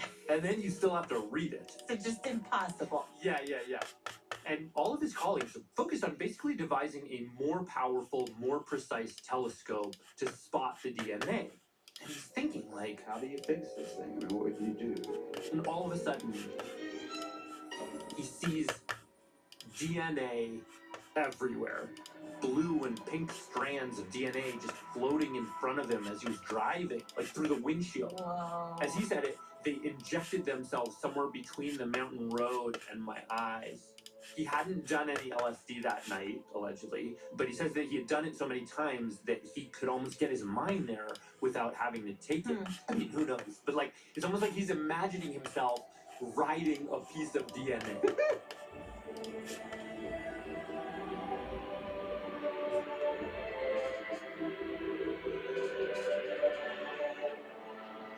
And then he has this thought that just snaps him right out of it. Everyone's working on a better and better telescope from the moon, right? Right. What if instead you futz with the license plate? Like, what if you can make copies of the license plate? And copy the copies, and then copy the copies. So you go from having one copy of it to 2 to 4 to 8 to 16 to 32 to 64 to 128 on up to 1 million if you've done it 20 times and 1 billion if you've done it 30 times. 1 billion of them. It's as if the whole planet Earth now is covered in the license plate that you wanted to see. And all of a sudden, it's going to be way easier to find it. Yeah, and therefore to read it. Okay, interesting. I don't quite get how having 1 billion copies would make you see it better, but I think that's fine. I think that's fine. Like the only thing you need to know is he has this vision for a machine that's like kind of a DNA Xerox machine. okay. And he's like, this is it. Like, he talks about he had like deoxyribonuclear bombs going off in his head as he's driving. Like, eureka kind of a moment. Yeah. Okay. He literally stops the car and writes it. He like looks in the glove compartment, he like finds an old receipt and he's like writing things down on the back of it. Kind of. Oh my gosh. Okay. So he takes his idea into work and everyone thinks it's really stupid. Oh no. Why? I think it's because it's such a simple idea. They're like, of course it's not gonna work. But also, Carrie, he sucks. Oh. Basically, he sucks. He takes things very personally, gets into fights with colleagues at work all the time. Literally a fist fight at one point. Allegedly, at one day he brings a gun to work to threaten somebody. Okay, so this is the Xerox machine idea is coming in from Carrie, so Yeah, Carrie, right. But the thing is, Carrie's sort of already working out in his head how this DNA Xerox machine theoretically would work. So you have a piece of DNA. Imagine like a long zipper. Because remember, DNA it's made up of matching base pairs. C's go with G's, A go with T's, right? And they're all zipped together. Right. Now, in order to copy it, first you have to unzip it. Unzip it. So now you have 2 halves of it, right? Yeah. Then basically you find new base pairs to match up with each side of the zipper. Yes. Oh yeah, right. For every G, you find a C. For every A, you find a T. You can kind of perfectly recreate the other half. Right. And then it's like you can zip it up with a new zipper, right? Right. Okay, then do it again. Unzip, and then copy both. Okay. And then you keep doing that over and over. Zip, unzip. You do that 30 times, you have 1 billion zippers. Whereas you just started with 1. Clever. By this point, he managed to convince his boss, who has assigned people by force to work with him, and they keep trying it. They're working on it for months, and they keep failing. One of the problems is to unzip it, for whatever chemical reason, the temperature needs to be really high. Okay. And then to rezip it, the temperature needs to be lowered by a lot. And he notices this one part of the DNA zipper, like the slider, the thing that zips the DNA teeth together, is this enzyme called a polymerase. And he notices that anytime he raises the temperature too high, the polymerase falls apart. Without getting too in the weeds here, the polymerase is a protein, and typically if proteins get too hot, they just sort of disintegrate. And so Carrie and his team were like, oh, if only there was a polymerase somewhere that could live at this high temperature. So then someone from their team went to this library, this microbe library. Okay. And what did they find? The hot worms. The hot worms. Thermus aquaticus. Oh, so he's like through the card catalog, like 90 degrees Celsius. Yeah, and as Hudson Freeze explained to us, Thermus aquaticus has its own polymerase. As you might call it, TAC polymerase. And again, because every part of TAC is evolved to take the heat. This polymerase, when you heat it up, it can survive without falling apart. So Carrie and his team are basically like, oh, this is exactly the thing we were looking for. Yeah. And they plug it into their machine, and it basically works like a dream. As if it was made to do that. Oh my god. Like all of a sudden, they can add the Taq polymerase, run this reaction to replicate the DNA over and over. And before you know it, they have 1 billion copies of the gene snippet they're looking for. I think we had just finished cloning a gene at CETUS that took 40 people 6 months. I can do that in one afternoon by myself now. Whoa. And so the process that they invent, it's called polymerase chain reaction, or PCR. PCR. Polymerase chain reaction. And it completely changed everything. This process has been hailed as one of the monumental scientific techniques of the 20th century. Why? Because PCR made it so much easier and faster to read DNA. Suddenly, scientists everywhere start using We're it. here to celebrate the completion of the first survey of the entire human genome. They finally decode the human genome and all the knowledge that comes with it. And from there on out, I would say every biotechnology company in the world every lab anywhere that's studying DNA has to use PCR. To put that a different way, every major scientific breakthrough that involves DNA in any way in the last several decades, it's all run on PCR. Detect genetic markers, Like diagnosing genetic diseases, including cystic fibrosis Things like HIV detection. and sickle cell disease. determining ancestry, like think of like 23andMe, Ancestry.com, all of that, the whole industry. DNA discovery helped a woman meet the little brother she never knew she had. We have Forensic DNA testing to identify the suspect's DNA. the whole world of forensics, solving crimes with DNA evidence, or The recent DNA evidence exonerated him. proving people innocent. Even identifying bodies for things like reuniting loved ones after wars or natural disasters. Or Osama bin Laden is dead. His body identified using DNA evidence. also another thing, this whole renaissance in learning about human origins.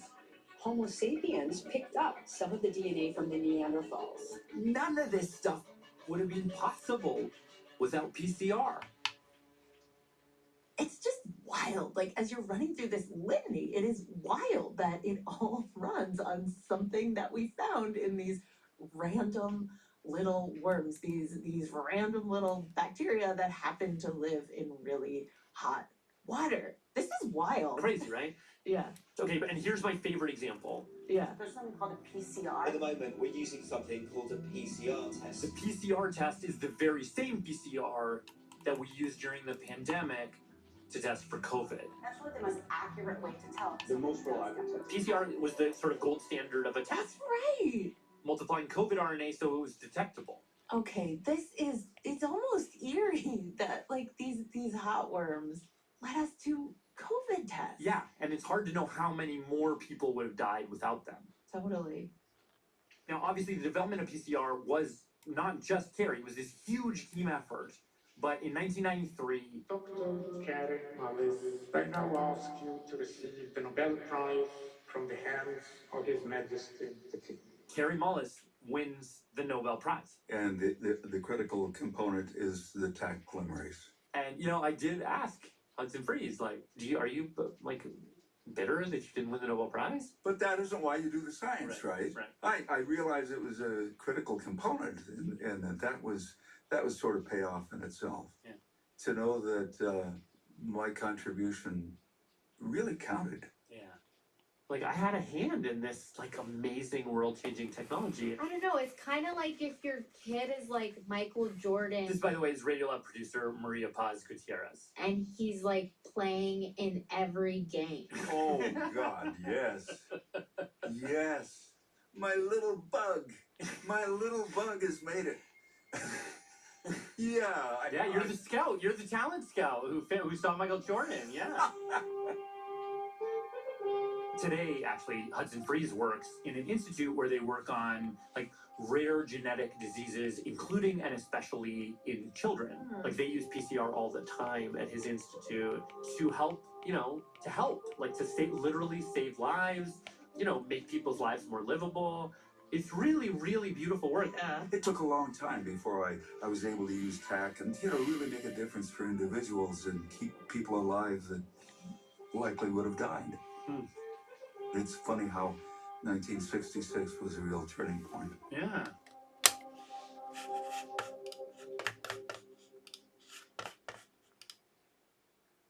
I find this like just a beautiful, beautiful story about what is life capable of? Like, what can life even do? Totally. And in the end, like, it really became this life-changing, life-saving discovery. And in such a pure way, like it's like this open-ended question: could there be life in this extremely hot place? Yeah. Let me do really good samples and like do good science to find out. Yep. And then all I do is put it in a library. Like there's something like pure on so many levels. Yeah, like just idle curiosity paying off way more and in ways that nobody could ever expect. Yeah. All of that came out of one $80,000 grant from the US government. Mm-hmm. That's why Hudson Freeze and Thomas Brock, they won the Golden Goose Award in 2013. Honestly, like you could hand out a Golden Goose Award every day. You know, pretty much anything that is some kind of technology making life better in some way. It all started in basic science. So as we've been working on this story, lots of, you mentioned at the beginning, it is this sort of parable of our time. Well, I mean, when you put it next to what is going on in the news right now, which are all of these cuts, it feels like a tale of a thing that we are in danger of losing. Yeah. So to kind of bring this story to connect it to the avalanche of cuts coming to publicly funded science, we turn to somebody whose voice you probably recognize. My name's Carl Zimmer, and I'm a columnist at the New York Times. He has been watching all the cuts really closely.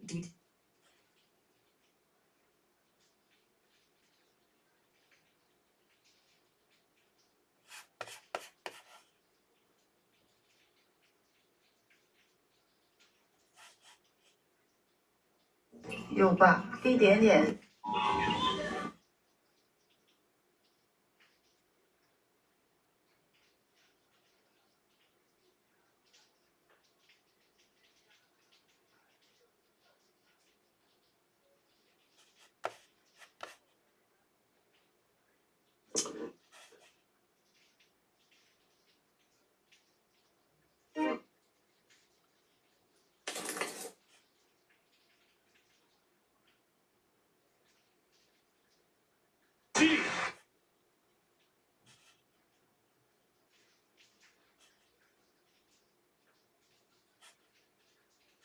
长。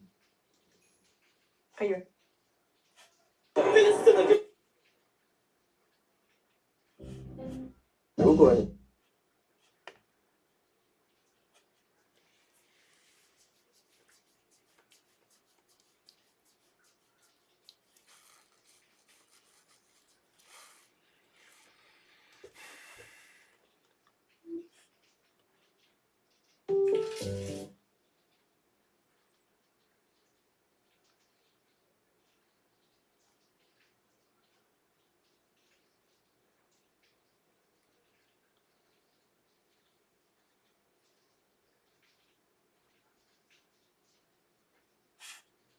欢迎收听古玩文生木工，本期节目由无名氏赞助。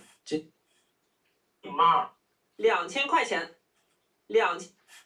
妈，果然。他还发现里面有2顶。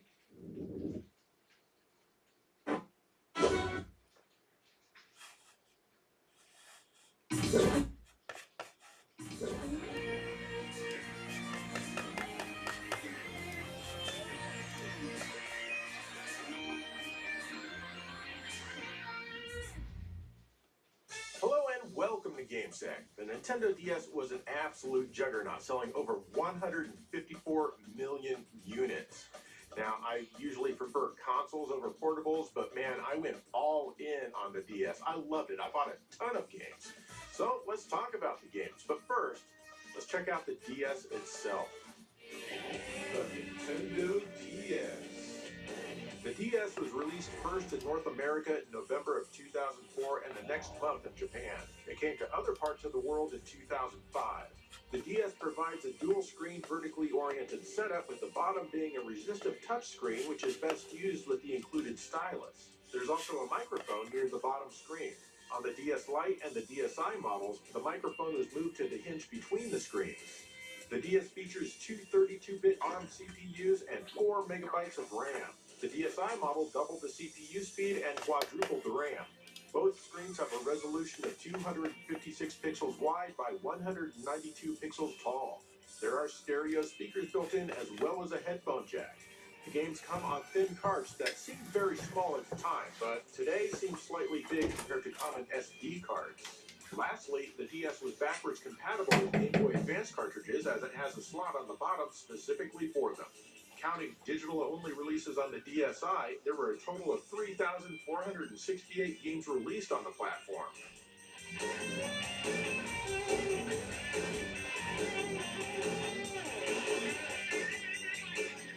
I remember on launch day, I went into Best Buy for some reason, I don't remember, but they had a table set up near the front of the store that they were selling the DS, and I didn't plan on getting one, but I did, and I love that. Now, that DS I bought that day it broke like maybe 2 years later, so I ended up getting the DS Lite, which I absolutely love. It's way superior than the original launch unit, in my opinion. However, for this episode, I had to borrow this original DS from My Life in Gaming, which has been modified for video out, basically. So every game you see being played in this episode is being played on this DS right here. So let's check out those games.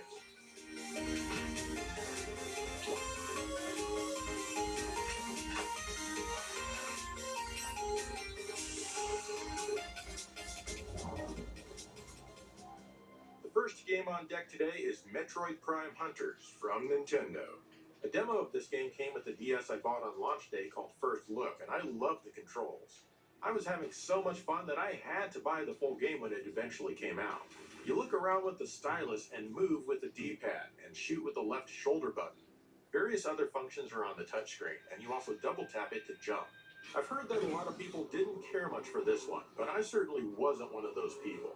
It's a good game for sure, and I am enjoying playing it again for this video, but apparently it's not amazing because, according to my save file, I never bothered to finish it. It didn't hugely grip me, I guess. If you like mazes, and video gamers love mazes, this game has plenty of large clusters of corridors and the like to get lost in. Now that I look back at it from my perspective here in the future, the looking and the aiming with the stylus feels pretty slippery. It's still quite playable though. As someone who gamed only on consoles, I felt the freedom to look around with the stylus was pretty awesome. Maybe it's the people who played first-person games with a mouse who didn't care much for this one. I can honestly see how the stylus would be a step back. You do get various fun Metroid Prime activities to do, like scanning things. Overall, this certainly isn't a bad game, but it's not as good as the GameCube Metroid Prime games, that's for sure.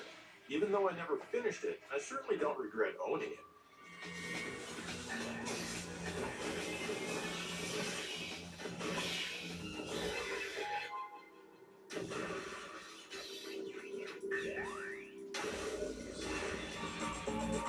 This is Feel the Magic from Sega. This was a launch game and the very first title I bought for my DS. It's basically just a bunch of mini-games for the touchscreen.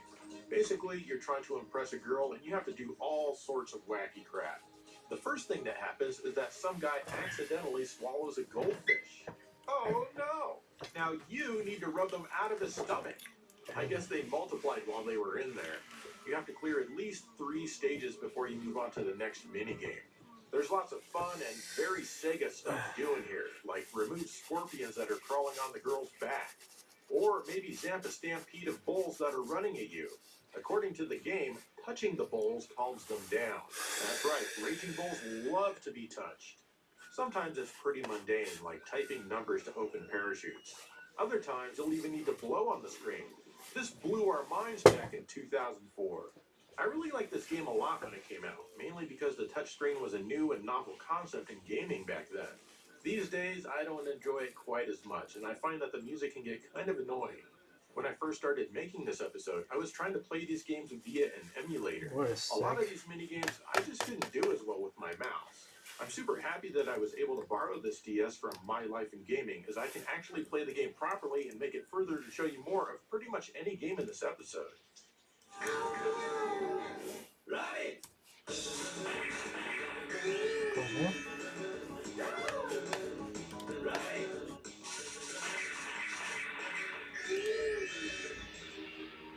About a year and a half later, Sega released the Rub Rabbits, which is a sequel to Feel the Magic. Basically, it's more of the same, just like you'd expect. There are a few returning minigames and a bunch of new ones for you to conquer to win the love of a girl. Your personality is too shallow for her to care about you otherwise. This one, you'll sometimes have to hold your DS sideways to play. This adds a new twist, I suppose. Occasionally, you'll even need to hold it upside down. Other than that, I didn't feel that the minigames in this one were as fun or as insane as the first game. But the good news is that the music is less annoying. Both of these games are worth trying if you like using the touchscreen.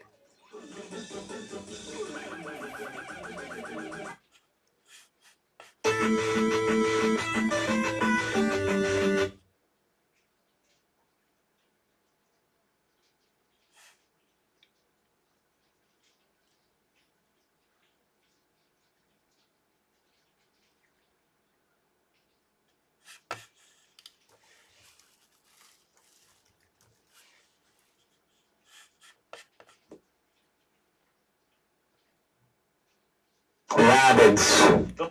Motherfucker. Rabbids Go Home is one.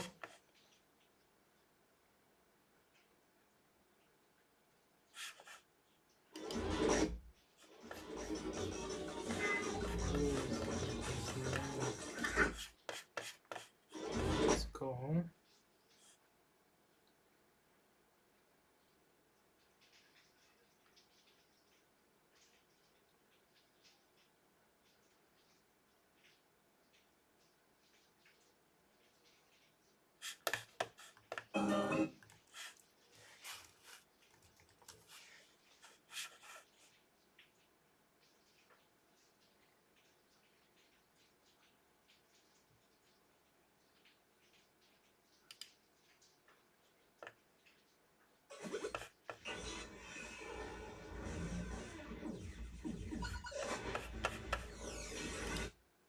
Does Rabbids Go Home deliver a unique and out-of-this-world experience?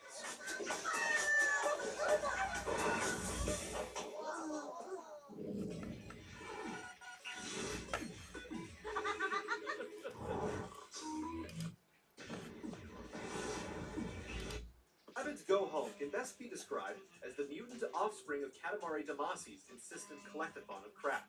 Bits and pieces of Super Mario Galaxy's platforming thrown in for good measure. Assuming the role of the frantic dynamic duo, it's your job to steer their shopping cart through a variety of levels, accessed via a sunny downtown hub. Your main priority in each of the 30-plus stages is to collect as many circle items as possible, with one really large item awaiting you at the bitter end. You'll have to avoid treacherous traps, teeth-grinding obstacles, and a large number of pesky rabbit-hating humans along the way. For the most part, level design follows a linear path, indicated by a makeshift road. However, it wouldn't be a Rabbids game if there weren't a few surprises. Some of the more unique stages spice things up, allowing you to take the reins of a Boeing 757 jet engine or tube down a canyon at breakneck speed. Later stages offer a higher degree of challenge with elements like water, shifting platforms, and tilting bridges. Considering this is a big leap forward for the Rabbids, the transition into a full-fledged adventure works out really well. You'll see plenty of elements from other games in here, but it isn't without a few shining moments of originality. One of the more obnoxious design choices is the collecting of hidden objects, which are necessary for progression. Nothing puts the brakes on the action like having to search each and every corner for 5 red pipes. Unlike past Rabbid titles, this one is predominantly a solo affair. The second person can ride shotgun with another remote and help collect items by pointing and clicking, but it doesn't amount to a worthwhile experience. As far as social elements go, Rabbids Go Home lets you fully customize your own rabbits and take your creations online to share with others. With plenty of levels, each one packing a good 5 to 15 minutes of hilarious fun, the campaign lasts a good several hours. And with the freedom to revisit levels, you can always try to better your score. And thank you for choosing Titanic Air.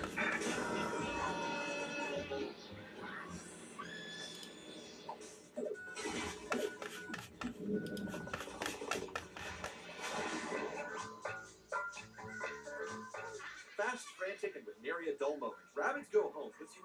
backseat of a shopping cart, albeit one capable of burnout spins and speed bursts. The nunchuck's analog stick makes for the perfect steering wheel, while waggling the remote induces a scream attack to floor your enemies. Speaking of which, humans disguised in big billowy exterminator suits, as well as dogs on leashes, and the occasional cleaning robot, will attempt to halt your progress.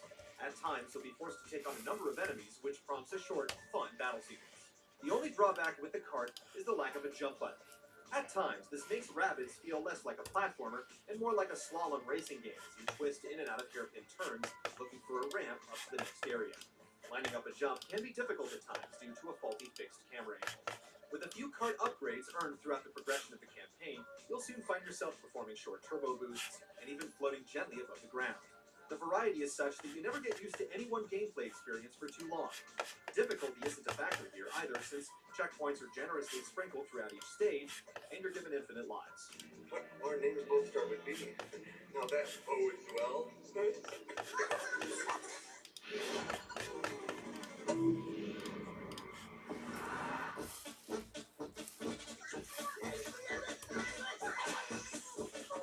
The attention to detail definitely deserves a nod, but the real showstoppers are the hilarious Rabbids. The expressiveness of their facial animations approaches that which you see in CG movies. We dare you not to laugh at the first sight of the pink thong, or the moment you pulverize a smiling rabbit inside the remote. But not everything is so well executed. Rabbids Go Home suffers from a few technical hiccups, namely screen tearing and clipping. It doesn't always run as smoothly as we'd like it to either. Overall, though, Rabbids feels like a really well-done cartoon, full of spontaneous fun and wonder, but with a few hitches.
嗨，晚安啊，晚安。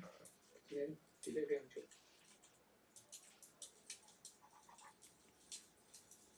嗨，我落花，你好，晚安。Amy 啊，你好，晚安。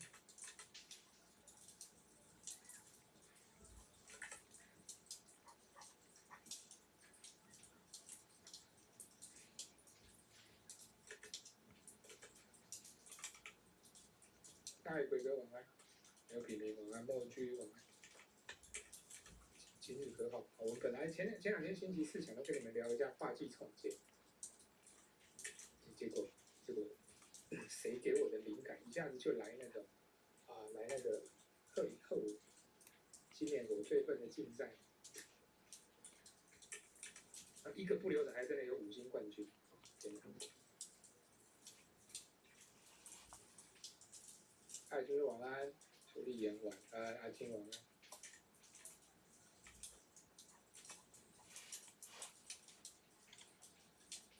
嗨，阿文晚安，石总晚安。石总买下去了吗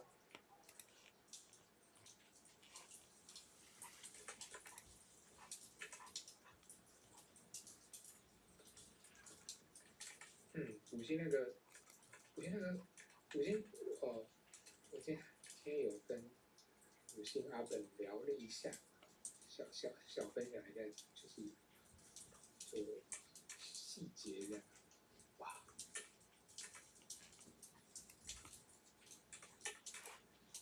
那你们要是在那个活动现场，不要被轻易拉住哦，拉住，就是特别是那种就是你都知道劣迹斑斑的，你就要注意啦。今年还没结束呢，对呀、还有4天，然后你说只是说未来4天还有更笨的事情会出现，所以5星的宝座先暂时放在边上，过2天要来拼一下，是不是？不要了，这个这个，那你们在拼的时候是，拼的时候你们是真的有跟得很沉重嘛？因为我觉得那个我已经尽量让那个氛围是比较放松一点，对不对？爱玩玩。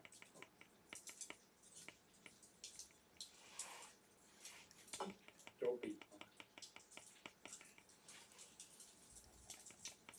哦，手机啊，手机，你们为什么会那么容易摔到手机？我有印象中，我从开始有那个智慧型手机以来，第一台是 iPhone 4，然后再来呢是 iPhone SE， 再来是iPhone 6S。对。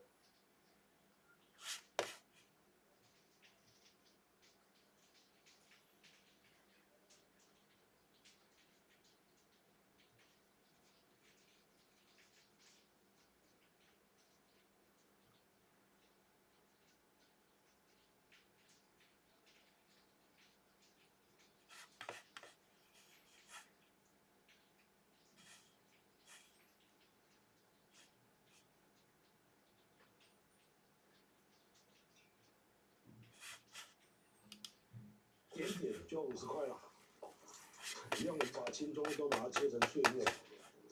葱切完了，麻烦旁边备用。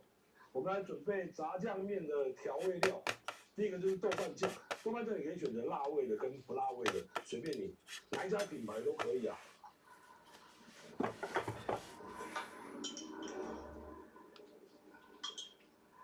1汤匙的豆瓣酱，再就甜面酱。甜面酱大概也是1汤匙啊，它们的比例大概都1:1啊。再过就是酱油或者是酱油膏，像我今天选用的是酱油膏啊。再后我们就加入一些糖，这个糖的话，等一下在煮的时候也可以加，就是慢慢加了。我们一开始先给它有一个味道。再后他们有的会加入老抽，增加那个炸酱的颜色。像我们就没有老抽，我们就不增加了。我们就把它搅一搅，等一下我们在炒的时候就比较不会手忙脚乱。再过来就是准备绞肉或者是3层肉，如果你是买3层肉的话，你要自己回来切丁啦。像我今天是比较懒，我就使用绞肉，因为我今天没有时间去菜场买，所以在超市买。好吧，那我们来开始炒炸酱了。好了，我们来开火了，今天的油要稍微多一点点哦。绞肉下了。家庭版的就比较随便啦。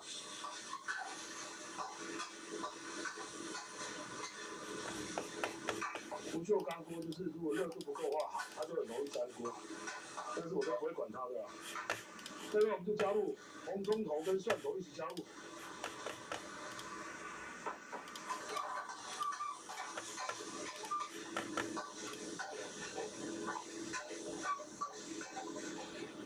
再过来就是调和好的炸酱，我们慢慢加，先加1块下去。看起来这个颜色还不够深哦，那我们就全加了。等一下应该会很咸。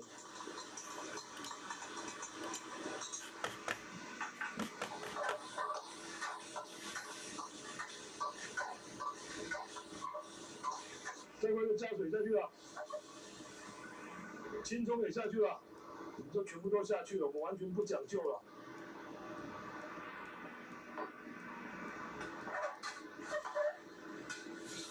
滚了之后就让它煮吧。如果你想要肉燥软一点的话，你就把它煮久一点。如果我们要急着吃饭的话，就随便炒一下，把水炒干就可以了。因为今天做的比较简单啦，家庭版的啦，就没有什么要求啊。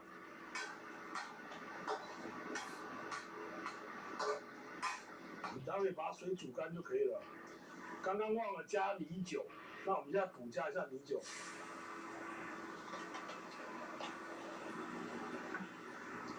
因为七哥有时候年纪大，会常常忘东忘西啊。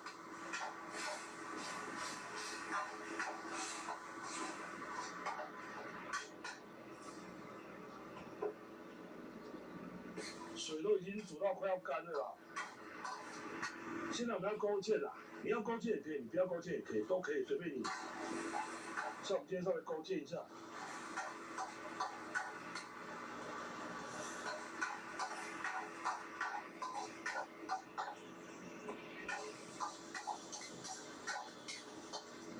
好，这样就完成了炸酱了，简单的炸酱，把它起锅了。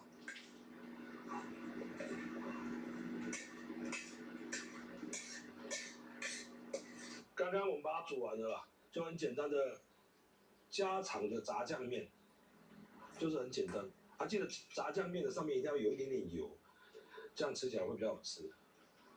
啊，西哥来试一下，这个是我跟我老婆的中餐啊。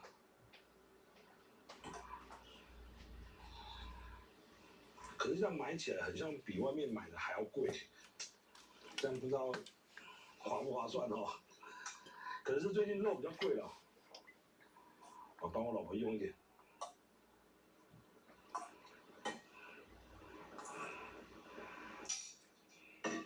对，阿玉，你的炸酱面。来，这就是我为大家带来的炸酱面啊。不好意思，因为这个煮完之后，这个面哦有点点时间了，所以它都粘在一起了。它这个炸酱哦，它煮出来它会有一点点咸，要注意哦。啊，如果没有吃这么咸的话，你那个豆瓣酱就少放一点，酱油也少放一点。搅的不是很均匀啊，因为七哥这个面煮完哦，在冷气房吹了一阵子。来，粉丝先吃。今天用的是关庙面啊，因为最近拜拜，所以买了很多关庙面。我们来试一口哈。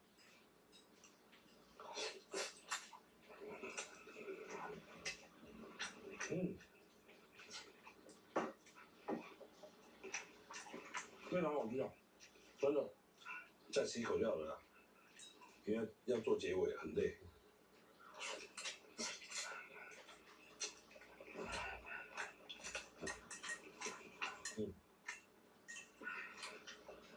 好了，面也吃了，是不是很简单？在家里煮啊。如果牙齿不好的话，那个肉燥就把它煮久一点。如果没有吃这么咸的话，记得酱油跟豆瓣酱就少放一点。如果你要让它再黑一点，老抽去买一下，就是冰糖老抽，加点下去，它整个炸酱就会变得非常黑。好吧，那我们今天就到这里喽。如果喜欢我的影片，请帮按订阅、分享、按赞、按小铃铛，随时接受我们最新讯息。跟大家说声拜拜。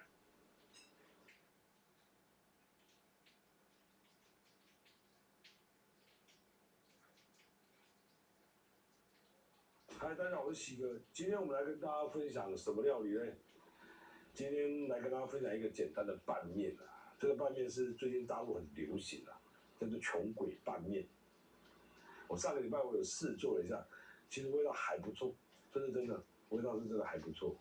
如果按照它的比例跟它的配方来做的话，是非常辣的，所以我可能会把辣椒的部分给它减少，甚至于不要这样子，因为我跟我老婆没什么吃辣嘛，啊，如果等下吃辣的话就哇叫。那我们就来开始运作啊。那我们来开始准备穷鬼拌面的配料，轻松一根就好了，因为最近。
特地从桃园来，然后就是来找一个以前在念书的时候同学带我来吃的回忆。烧得火红的炭堆叠着，炉子里贴着一片一片的长方形，这个就是被当地人称为三角饼的烧饼。烘烤过后略显蓬松，外层染上淡淡的焦黄，不用瓦斯，选用木炭，关键就在于饼的香气。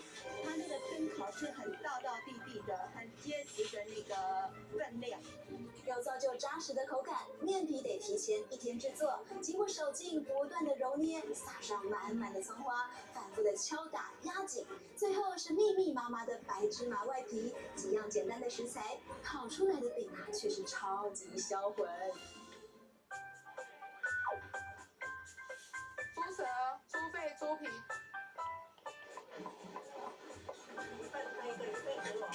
大肠圈的话，它就是很 Q 软这样，还蛮好吃。特地从桃园来，然后就是来找一个以前在念书的时候同学带我来吃的回忆。人客啊，紧来哦！今仔日来带你吃这间好料的，真正是家人在地行啊来才会知道的排队美食，就是这间已经开业55年、专卖手工大肠圈的老店。来，这个是大肠圈，谢谢。哎呦，有看到不？这刚出炉的大肠圈，就是让大家魂牵梦萦的好味道。新鲜的猪大肠包裹着香气十足的糯米，一口咬下 Q 对对对对 Q 的口感，真的是愈吃愈爽脆。不少的饕客这一吃啊，就是从年轻吃到老。如果去出差，高雄来台中去过台去吃，只有他们吃得出来，而且混料了，给人混料是专业有名。我从小看他们到大，因先生上开始做，对，他们上开始做。它的大肠圈真的比较大，外面吃的什么大肠包小肠的那种糯米肠，可能比较没有那么大，而且它的里面跟外面都干湿度都还保持的蛮不错的。花莲的话叫糯米肠，它比较大肠圈，可是因为花莲的比较就是它的那个皮就是比较很像咬不断的感觉，所以它这个就比较不会。外面的饭差不多是黏黏稠稠的，然后就是很软。它这边的饭呈现了，它们不会到很黏，而且很 Q 很软，感觉到特别的好吃。它蛮软 Q 的，然后油葱的味道还不错。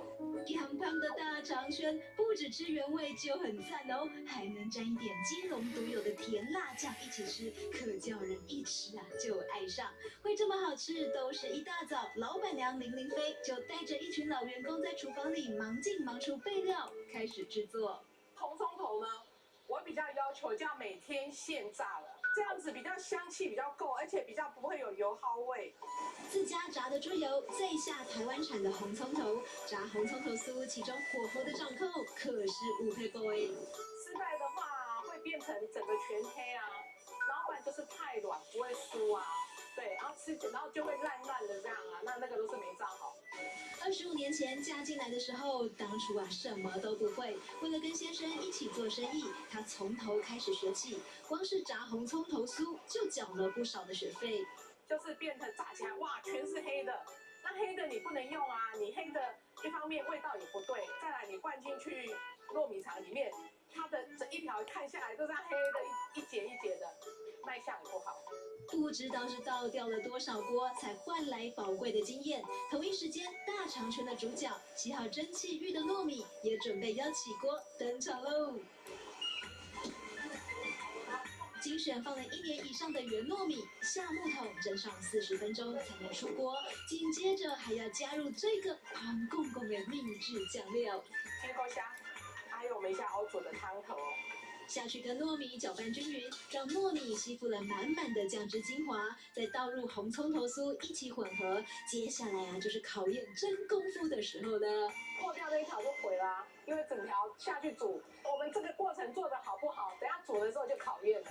纯手工的包制过程完全不需要机器辅助，慢慢的把糯米塞进猪大肠的肠衣里头，这可是经过时间的淬炼才能练就出的一身好本领。有的人舍不得嘛，不想浪费，因为大肠成本很高，那就把它撑得这样胖胖。可是起来就很难看啊，像桌角一样啊。为了呈现出家传的大肠圈最完美的卖相与口感，对于品质他们很坚持。因为老店在基隆深耕多年，第一代在民国40年代就推着手推车到处叫卖起家。有时候庙会，有时候他们在客店的桥下啊，他卖久了，客人都会去找他这样子。他还会泡一壶热茶，就大家喝不用钱的啊。就大肠圈配热茶这样子。古早味最重视的就是定金力。后来到了民国57年，才在孝三路巷口定点摆摊，一直到9年多前才搬到附近的店面里头，默默的一卖就超过了1甲子。尽管纯手工相当辛苦，但是他们依旧把假扣动最假爆。6点就要起来，很多程序要进米，要洗大肠。里面的内场做完之后，你又要出来，再接续的外场继续再卖客人。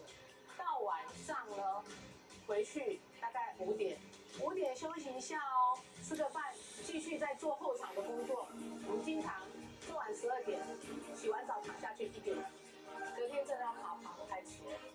现在老味道也由第3代老板陈俊明和太太林玲飞接棒，就算随着时间的洪流，夫妻俩也不改变家传的制作手法，依旧坚持每天现做现卖。再来大肠圈一份，无啊，猪心啊，弄出吗？结果他猪舌嘴巴干点啦。老店的镇店之宝除了大肠圈，还有猪杂，其中又以猪肺最为热卖。只选用当天新鲜温体猪的内脏，经过多道的工序清洗干净，下锅先煮再蒸，这样的料理手法就能吃到猪肺的原汁原味，还有软嫩口感。没有那个猪的那个腥味，因为我们小时候卖猪肉的，好不好吃，新不新鲜，一吃就便知道。它的这一些黑白切很新鲜，就是平常不大吃一些内脏类的，但是这边的我敢吃，有的会有那种内脏的味道，但是它这边没有。我最喜欢大肠，还有猪肺。大肠是我本身就喜欢，然后主要是猪肺，我今天是第一次吃啊，然后它就是吃起来很 Q， 然后它没有太重的那种腥味，所以我觉得还不错。大骨的话就会一直在里面在慢慢的在熬。猪大骨高汤搭配软嫩的猪血，再用沙茶酱跟咸菜点缀，这一碗猪。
いらっしゃいませ。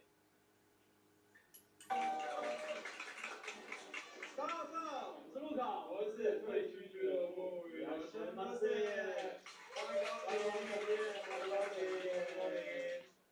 常看漫才的大家应该都知道，在漫才里面有很多所谓的练习情境其中最经典、最王道的呢，就是便利商店的情境我一直都很想试试看，不如我们今天就在台上练习一下吧。没有练习，我们在台上还要练习，就是练习情境而已嘛，有什么问题吗？就你的心态大有问题。我不好意思跟观众说，原来有人没准备好啊，上了台才要练习啊。你明明就很大声说出来了。练习情境只是一个起手式而已。你看人家漫才少爷日本很红的 Non-Style 很多段子都是这样开始的嘛。人家超级大前辈，你是谁啊？大前辈当然可以用那种不然就在台上练习这种轻浮心态在表演。人家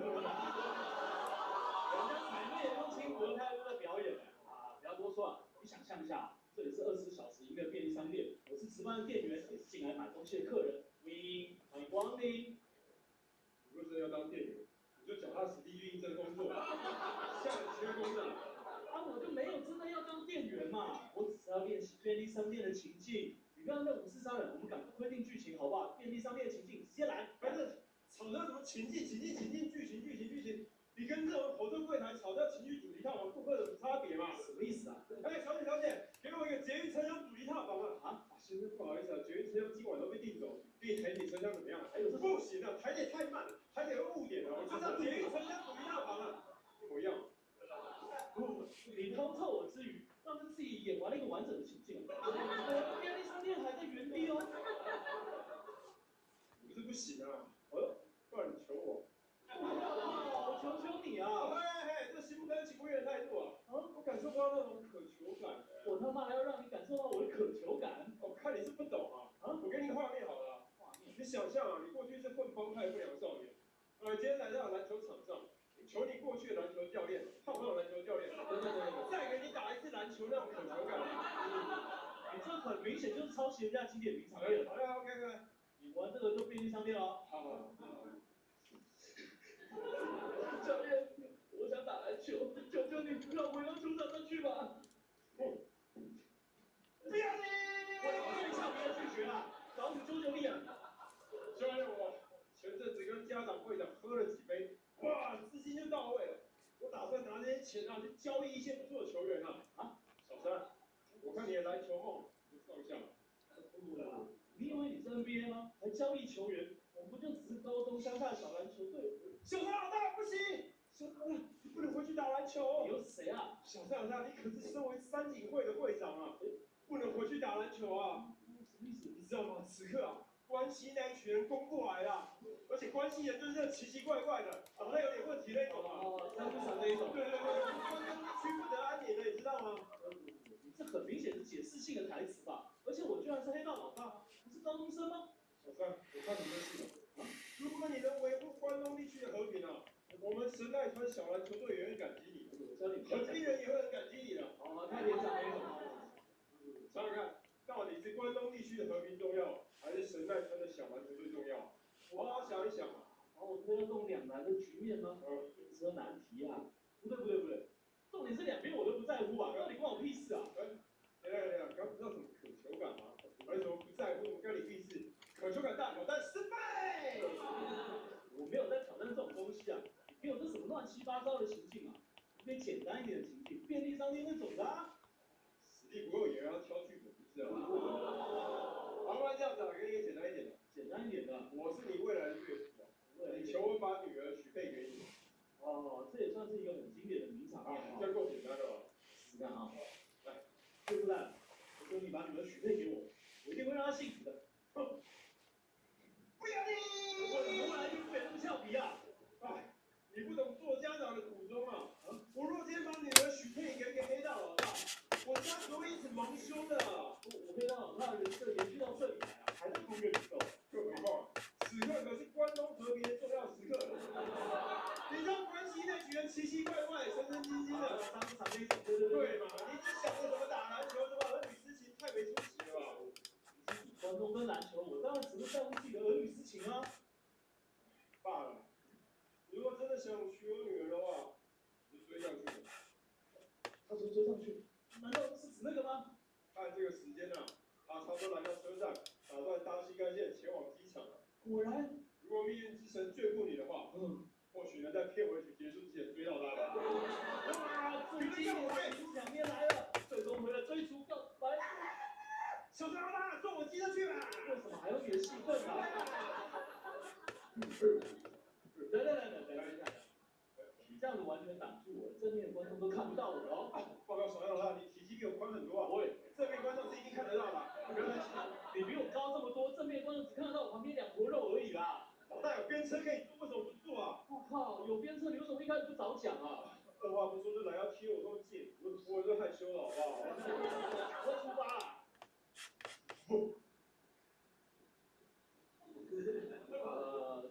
机车追逐也算是一个很经典的名场面哈。哇，今天好多组有这种表演哦。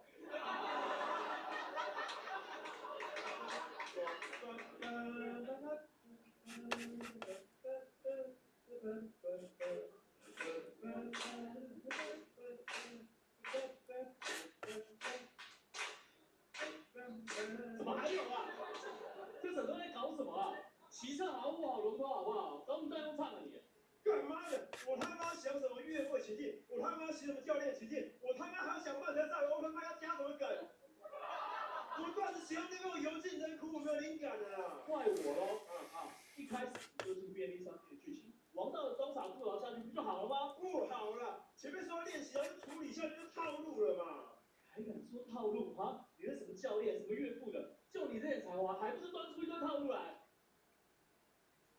好啦，看到新歌先生嘞！居然躲回讲座里面，太贼了吧！我截止在这里，跑起来吧！有人开始演了啊！快怎么办？完了，新歌想要发车了！等一下，等我解怎么办？直接告白！求求你嫁给我吧！我说，求求你嫁给我吧！为什么连他都臭皮啊？新干线呼啸而去，就和旁白啊，激烈如分说，留下心灰意冷的小三。此刻只想抽根烟。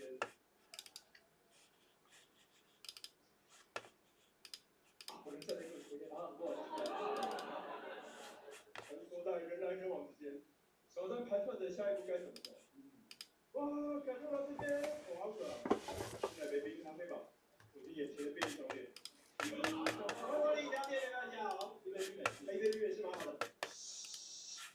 一杯冰美是好的。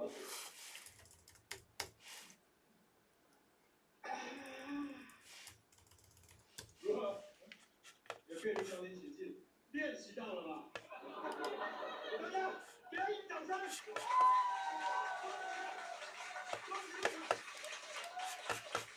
不对吧？完全没有练习到啊！我是想当店员的啊！搞错，你要当店员啊！是要当店员的啊！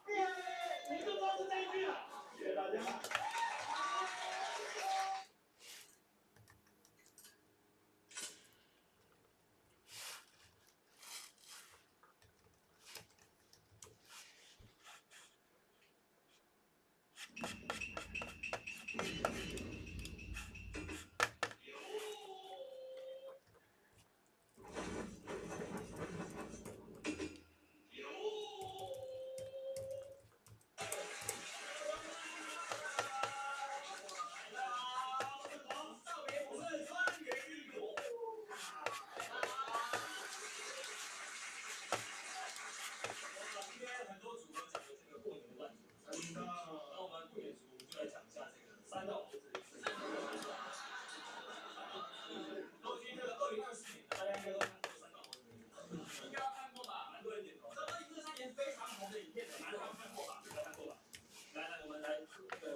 三道猴子的一生，对，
Finally tackled too.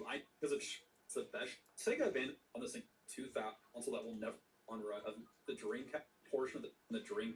That's another just game. Pretty much like telling me what between it wasn't compiled this, but yeah.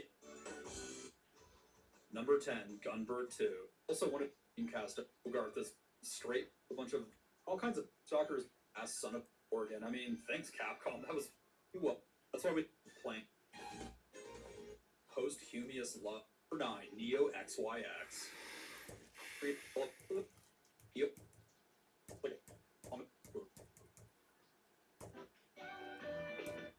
So yeah, for a decade, like this with some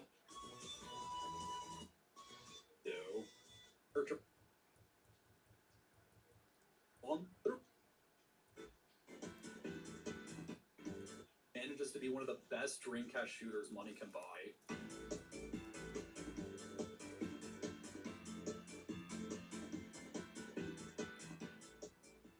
Number 6, Trizeal. Type. These are larger than life in memory.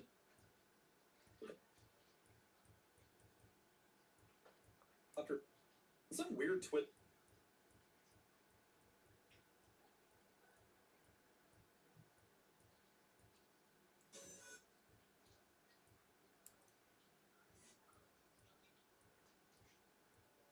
Pretty much, Border Down has just about a metal black, and in many.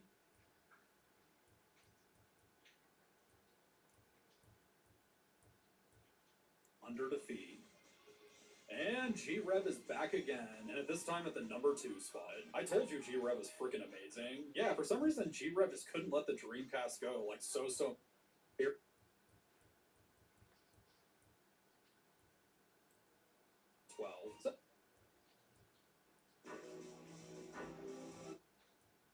Oh, you all knew that this was going to end up on this list at number 1.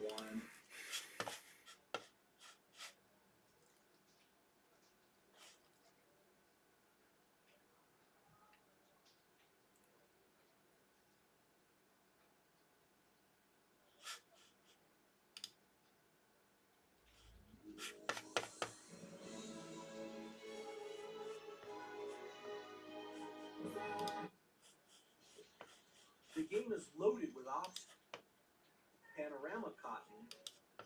Clear the screen reliably. Version again utilized the seat. Anything else on the console. Utilizing this Boss Rush arena shooter was the very depth release, and it's a great the arcade port in. This multi-direction, the Dreamcast shooters were taking up, and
洋葱切一点就好了，大概只要这样子的量就可以了。今天准备的是1人份的火锅面，再就高丽菜，高丽菜我们就切一点。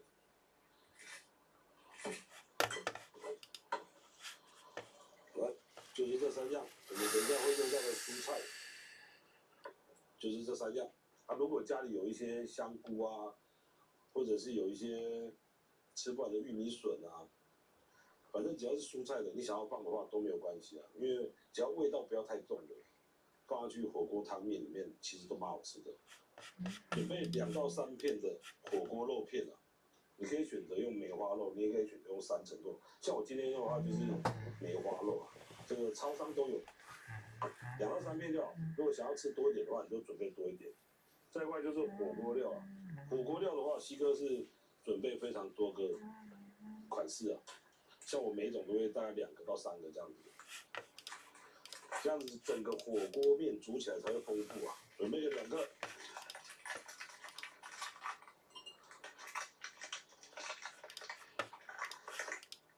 这个火锅料都没有业配哦，你们喜欢哪一家就买哪一家吧。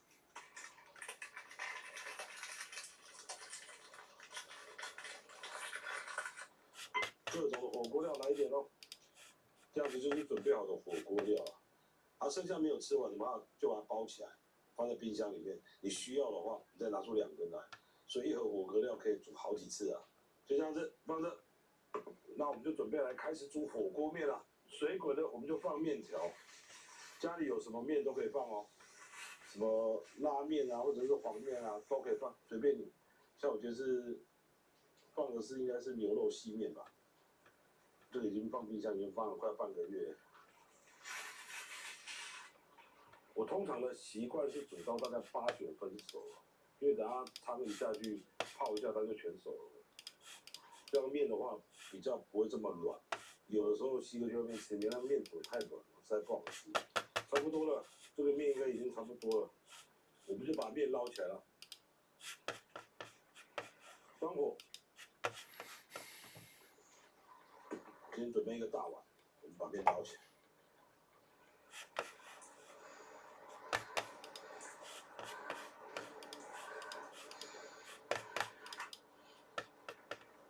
放在一个等一下要吃火锅面的大碗，就这样放着就可以了。来吧，那我们来煮火锅汤喽。开火，放一点点的沙拉油就好了，一点点就好了。再过来就把青葱还有洋葱，我们把它放下去炒一下。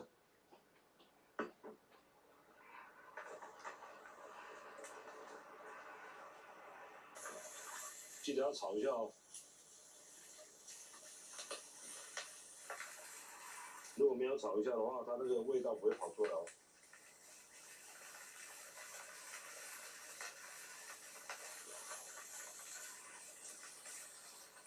炒到表面上面有点焦黄色，那就可以放肉了。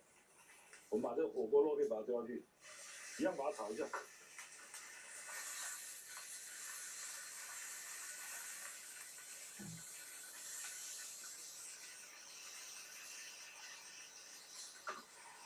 我们后把它炒到接近全熟就可以了。我们这个时候就加水。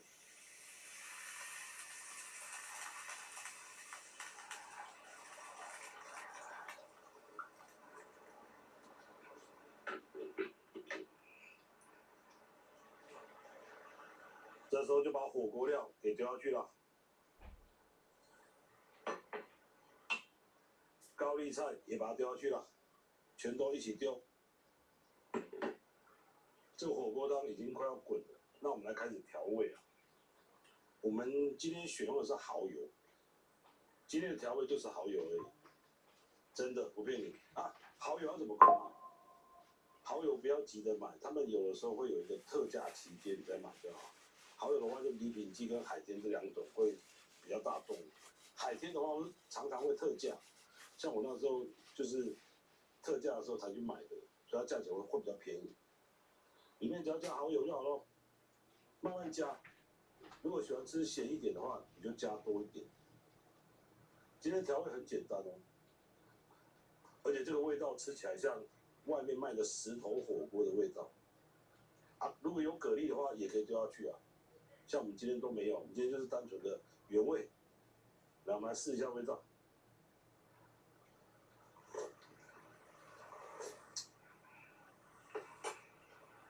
味道还可以，就让它稍微煮一下。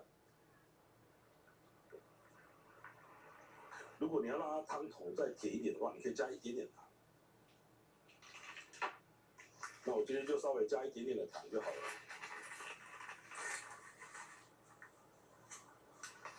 加一点点糖下去，让它汤头稍微甜一点，这样喝起来比较顺口了。啊，这个都已经滚到差不多了，我们再来试一下这个味道。哇，这个汤非常的好喝啊！如果喜欢吃咸一点的，你可以自己再加盐啊，糖就不要放，加点盐就好，因为每个人的口味真的不太一样。已经煮到差不多了，都已经煮熟了。这时候我们就要关火了。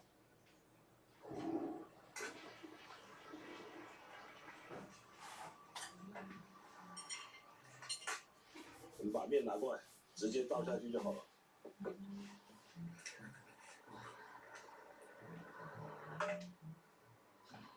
这个有点烫。这个就是我为大家带来的火锅汤面。这个汤头非常好喝哦，真的，你们可以回去试试看，只要放蚝油就可以了。这个料都很多啊，而且面都在下面，很大。这样一碗你吃不饱没有关系，再去煮个白饭。待会就调料，调料的话，今天因为忘了买沙茶酱啊，所以没有沙茶酱，所以我只好用辣椒酱配酱油膏。就是这样，这么简简单单的一个火锅汤面，它汤头非常好喝。我跟你讲，这不是我在吹牛的，它这个汤头真的是没话说。来了，开动了。这一碗在外面最起码要卖个200-300块，咱们自己煮100多块就可以搞定了。先喝点汤。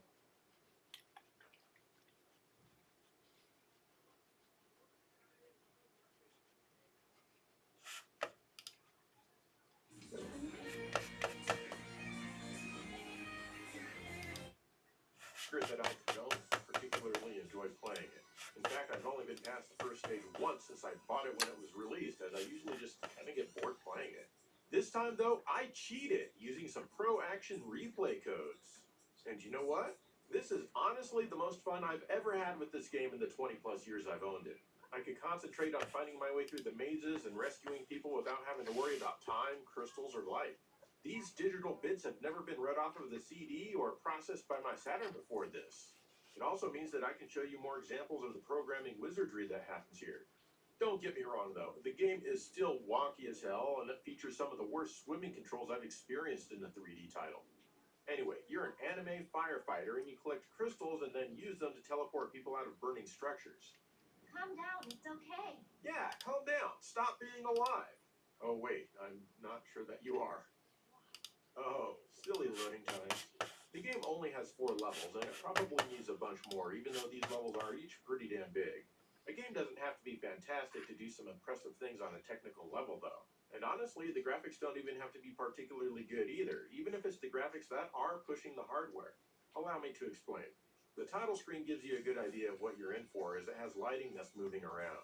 In fact, this game features a lot of dynamic lighting, which is quite impressive for the Saturn. It's often directional, so it'll be coming from the direction of a fire or whatever else is lighting things up. It even emits light in various colors, which, once again, is fairly rare on the Saturn.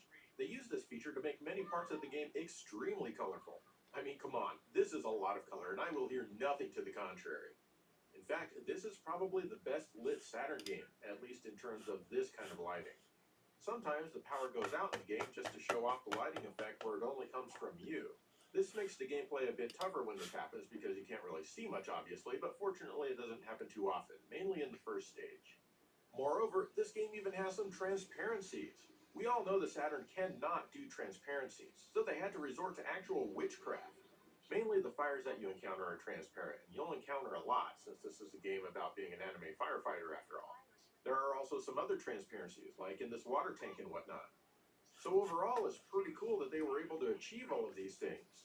It's just too bad that the sum of these parts isn't very great. I mean, despite the impressive effects, the graphics are still quite glitchy with clipping, flicker, extreme warping, and pop-up everywhere. And look at this weird outline mat around the character when she stands in front of the transparent tank. What is up with that? Sometimes, things that should be rendered behind something appear in front of it, like with this shape here. And it should go without saying that the performance is pretty bad, running at a less than ideal frame rate with a camera that's, you guessed it, wonky. Honestly, I just think this game was ahead of its time on the Saturn. It's too ambitious for the hardware, but damn, they sure tried, didn't they? Yes, they certainly did, and I can respect that. If you want to see how a Dreamcast game would run on the Saturn, I think this game gives you a pretty good idea of just that. Felix, there's a large energy reading in the area. Watch yourself.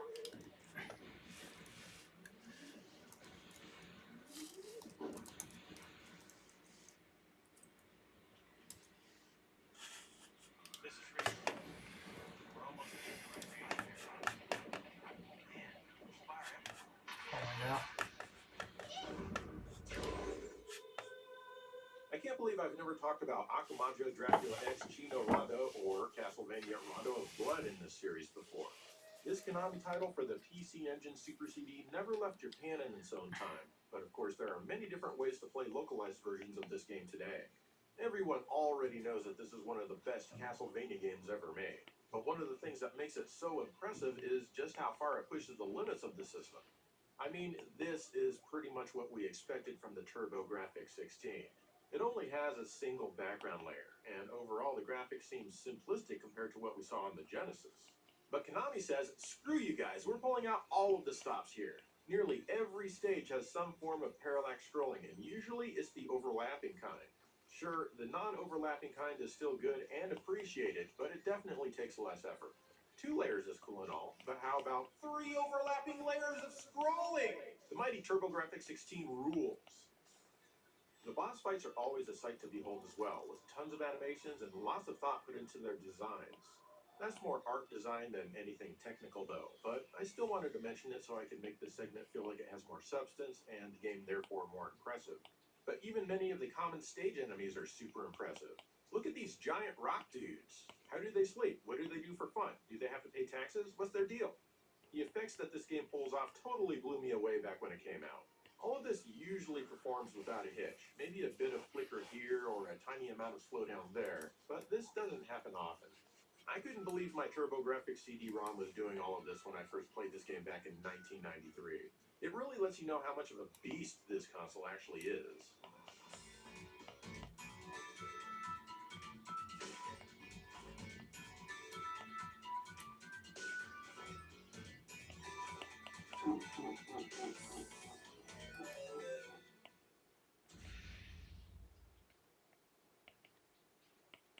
So this next game, I've never even played until now.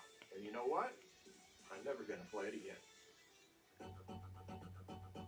This is Exo Squad on the Genesis from Playmates and Nova Trade based on a little-known cartoon. These are the companies behind Earthworm Jim and Echo the Dolphin, respectively. What could go wrong? Well, actually, just about everything. This game does attempt plenty of special effects. First are the stages with the Space Harrier style of gameplay. The screen slightly rotates around as you move. A couple of this guy's stages even have some parallax scrolling in the distance if you look closely. And that's right, both layers are rotating. The side view stages offer many layers of scrolling, though sometimes it scrolls into the foreground and obstructs the player. There's also one-on-one fighting stages that offer some cool-looking multi-jointed sprite animation. Even the intro screens are cool, like this Sega logo here. The Playmates logo looks like it has scaling, but it's just clever sprite movement. And honestly, that's about it. Activision and Tiertex. This was on the show not too terribly long ago, and good games from bad companies or whatever the hell they called them. You have two soldiers. There's a reason for all of this jank. They used so much memory for the voice samples that there was barely any room. Naka was a better programmer than a game director.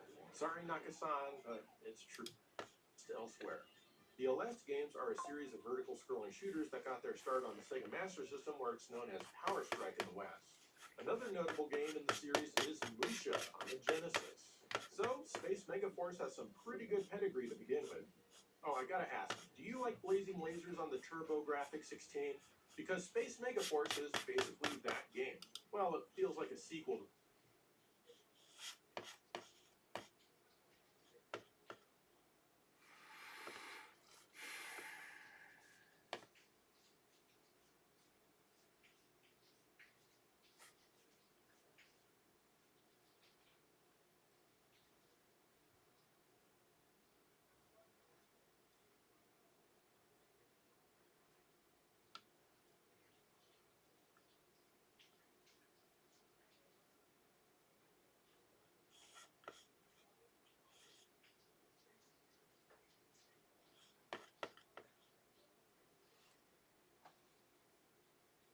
Oh.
话就自己去选择啦。像我是用甜酒酿，没吃完还可以配稀饭，还蛮好吃的。有时候这个甜酒酿拿来抹在那个法棍厚片去烤一烤，味道也不错哦。2颗豆腐乳下去啊，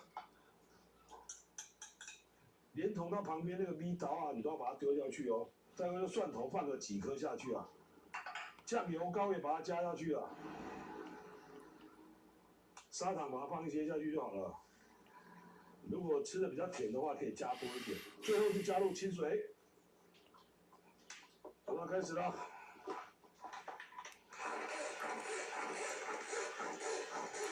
这样就完成了。我们先试一下味道，非常的好吃。然后我们把它倒回去刚刚的那个碗里面。这个蘸酱绝对比外面的好吃，你们可以回去自己试试看。最后的话，我们再切点青葱下去，这样就完成了姜母鸭的豆腐乳蘸酱。味道真的还不错，它有点甜甜咸咸的。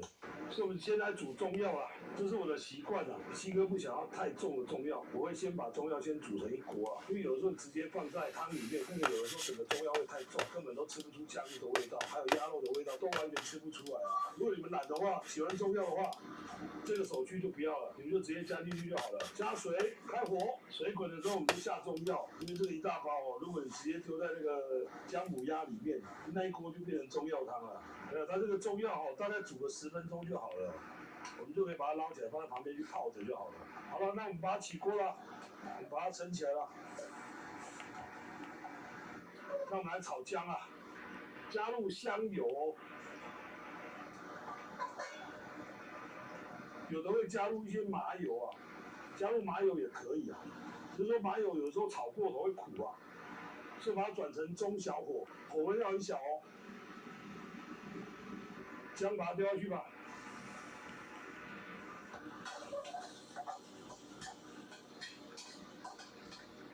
慢慢炒哦，不要把它炒焦哦，炒焦会变苦哦。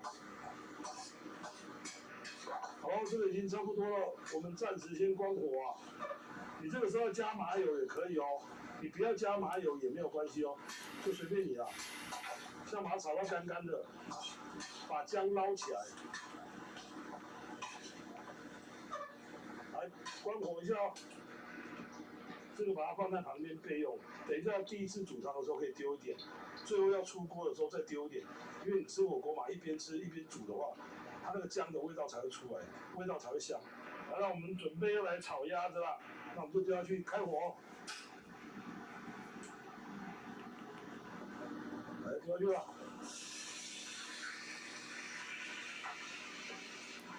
来，继续炒，我们把肉把它炒干干的。再来煮，来炒差不多之后，我们要加入一些米酒。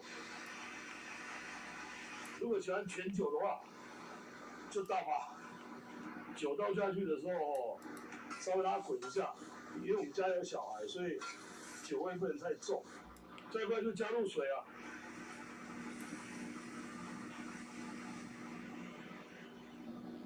再过来就加点我们刚刚那个中药水，加一些下去好了。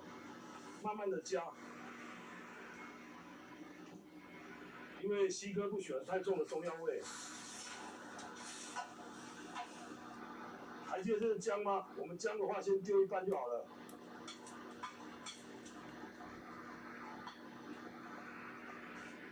滚了之后，咱们就转小火，盖锅盖，煮个20分钟就好了。20分钟已经到了。这个汤有点少啊，所以我们等一下还会再加水，还会再加姜。多煮出来的汤可以拿一些在外面，一边吃姜母鸭，你可以一边加汤这样子。水把它加下去了，最后的姜也把它丢下去了，枸杞跟红枣也把它丢下去了。滚了之后，我们来开始调味了，盐巴把它加下去吧，慢慢的调哦。再过来就加点2砂糖下去，然后我们舀点高汤起来了。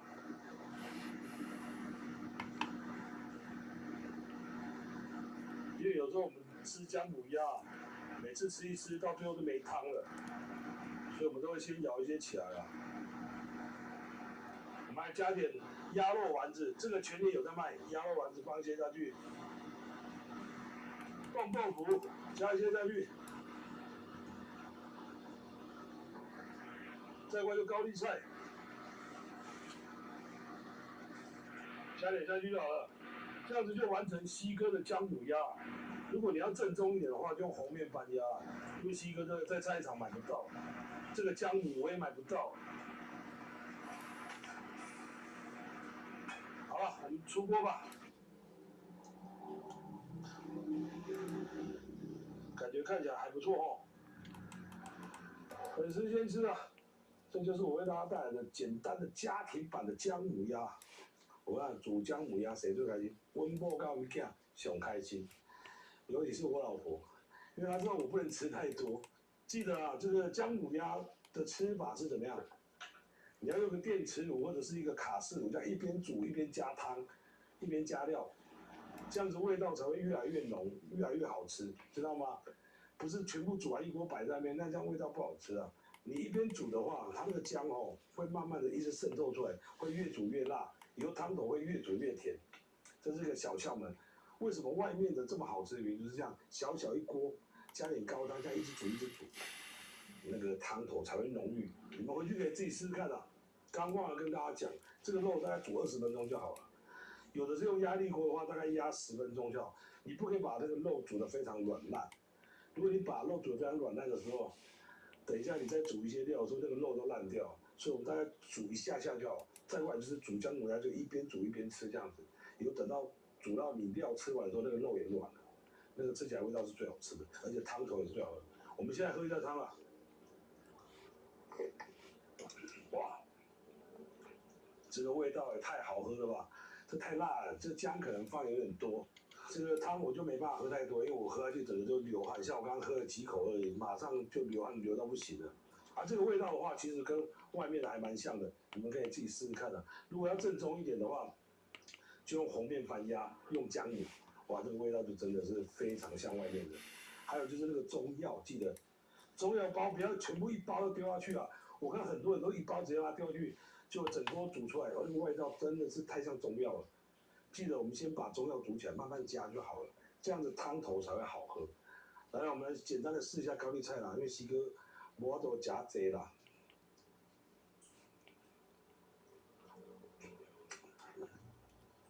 味道真的还不错，你们可以回家自己试试看看啦。好了，我们今天就到这里了，因为我现在满头都大汗，我刚刚喝了大概有半碗吧，就一直在流汗，一直在流汗，没有办法再做节目下去跟你们聊了。好吧，今天的节目就到这里了。如果喜欢我的影片，请帮忙订阅、分享、按赞、按小铃铛，随时接受我们最新的讯息。跟大家说声拜拜。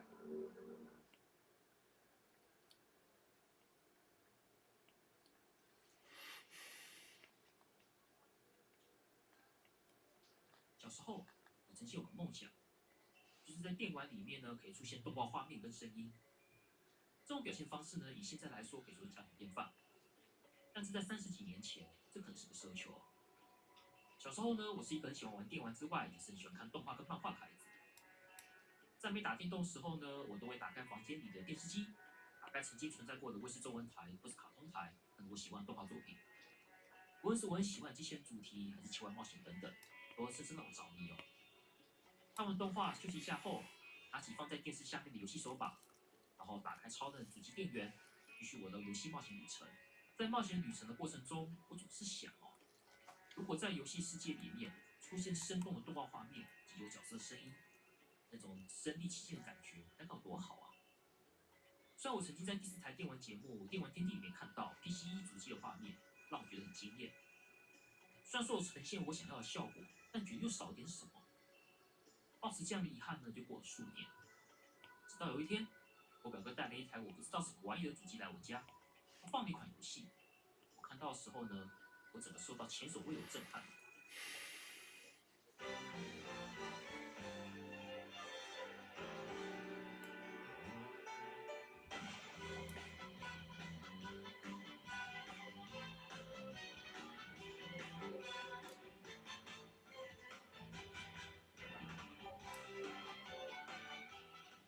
当我看到这画面的时候呢，其实很想流泪的。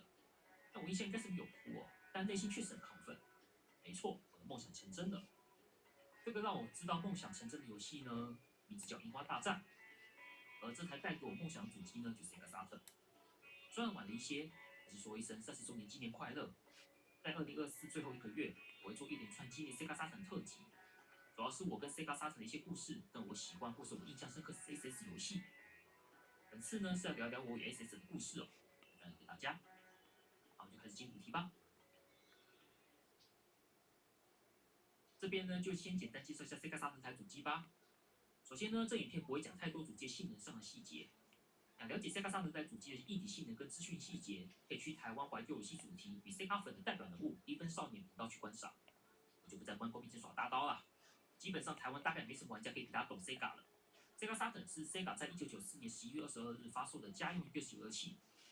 因为是 Sega 发行的第6台主机，所以以太阳系第6颗行星土星 Saturn 来命名。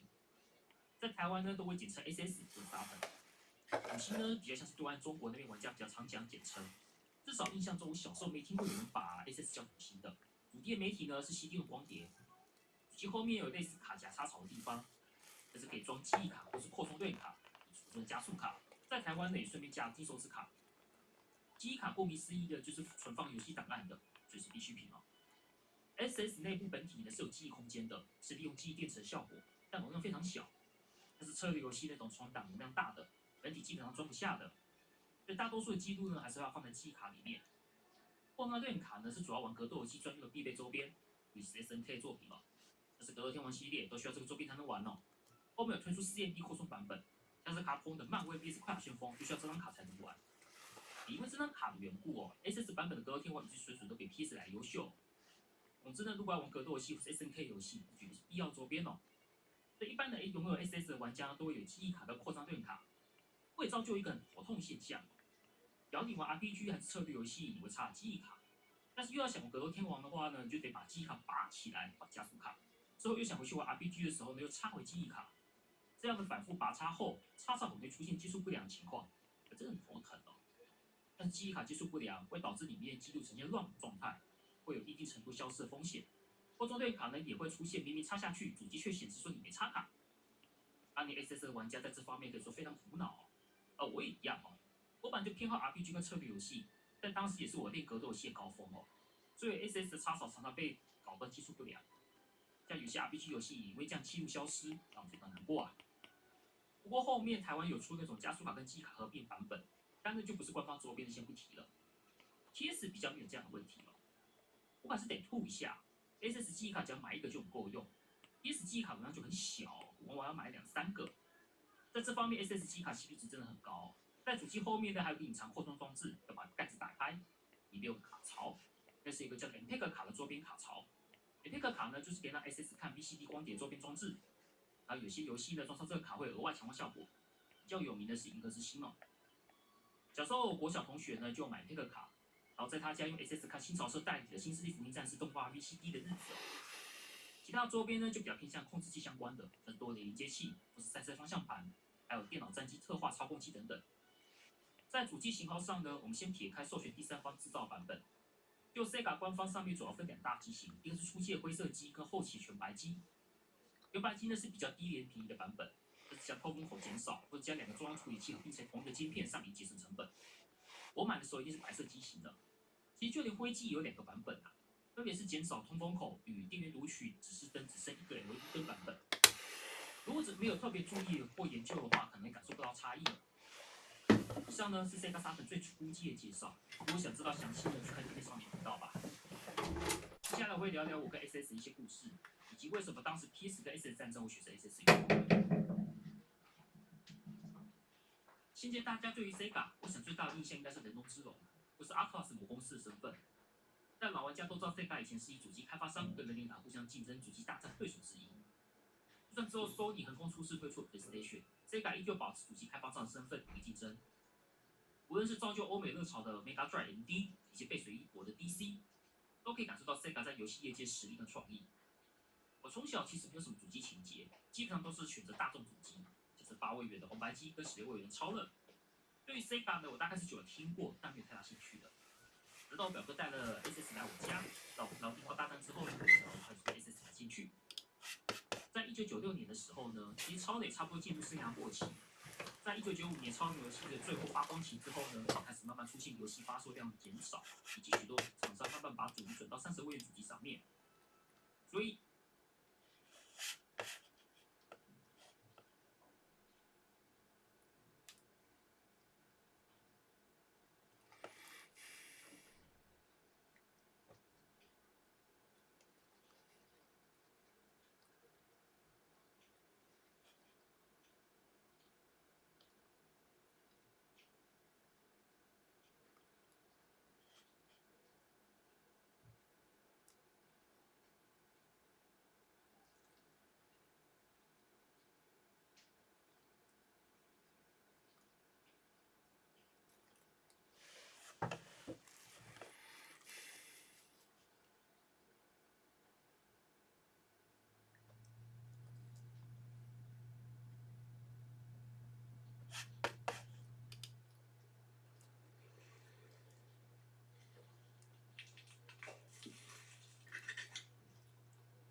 嗨，大家好，我是西哥。今天我们来跟大家分享什么料理呢？今天我们来跟大家分享客家炒面，也可以叫做客家炒米粉，也可以叫做客家炒板条。因为它使用的配料跟调味料都是一样的，所以你要炒什么都行。那我们就开始来介绍食材了。客家炒面啊，它有3样东西是一定要放的。如果这3样东西都没有放的话，完全不是客家炒面，也不是客家味。第一样东西就是什么？猪油啊，这是猪油，白白的猪油，超市有在卖。啊，如果你自己想要自己体验的话，我是不推荐的，因为现在的猪板油也不便宜。我之前买100块猪板油体验出来，也是稍微比它多一些啦，但是搞得我整个那个房间都是猪油味啊，所以我就不推荐你们去体验猪板油，直接在超市买掉，超市买1大碗才80块而已，因为我们用量不是很多啊，所以不推荐你去菜场买。第二件东西是什么？就红葱头啊，这是红葱头，这个东西是一定要放的。如果不放的话，完全没有客家味。你如果去客家餐馆的话，你会发现他们红葱用的比较多，青葱反而用的比较少。第3样就是虾米。今天早上啊，一大早啊，我带着我老婆跟孩子啊去139看猴子啊，本来想要去参观一下什么是猴子，就没想到今天猴子都没有出来，反倒是警察在那边。所以我回来的时候已经12点多，根本没有买到虾米。不过我刚刚翻了一下我冰箱，竟然还有樱花虾，那我今天就用樱花虾来代替。再过来就要介绍配菜，配菜的话，这个青菜，家里有什么就用什么，可是就要我这样常见。为什么用小白菜呢？因为最近小白菜比较便宜啊，因为最近台风刚过，高丽菜特别贵，我才买不下手，1颗要100多块，小白菜只要30块而已，所以我就使用小白菜。再来就是什么韭菜，韭菜准备1到2根就好了。如果没有韭菜的话，放青葱也可以，主要是它颜色比较漂亮，它们的味道也不会说很重，因为红葱的味道已经压过所有的味道了，所以这个可有可无啊，随便你。再来就是红萝卜啊，红萝卜准备1、2片就好，我们把它切成丝，只是让它看起来比较不会这么单调，看起来比较好看这样而已，其他的作用真是没什么，可有可无，随便你，好不好？再过来就是猪肉片，我们这次选用的是3层肉啊，因为客家人他们比较喜欢吃稍微肥一点的东西啊，所以3层肉真的是特别的对味。3层肉片，请猪肉他帮你切薄片就好了，或者切3层肉丝也可以。再来调料的部分就是什么酱油膏，再来什么砂糖一点点，再过来是什么呢？再过来就是面条。面条的话，你可以选择用黄面，你也可以选择用白面。像我个人的话，今天是准备白面，因为我最近买了一大堆的关庙面，所以我们今天炒还是用关庙面来炒，好吧？那我们就开始喽，来吧，那我们就开始吧。我们先切红葱头，顺着纹路去切。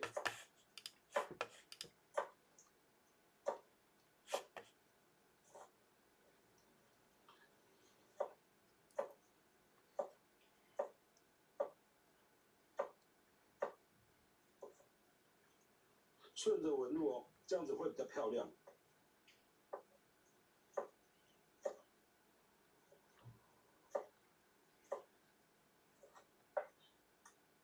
切完之后放在旁边备用。再过来是韭菜，韭菜我们把它切断，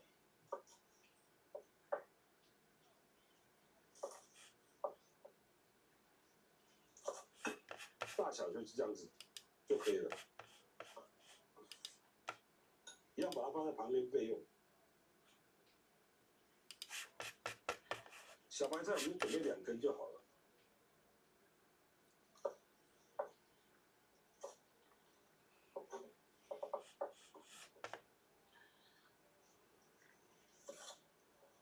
对切就可以了。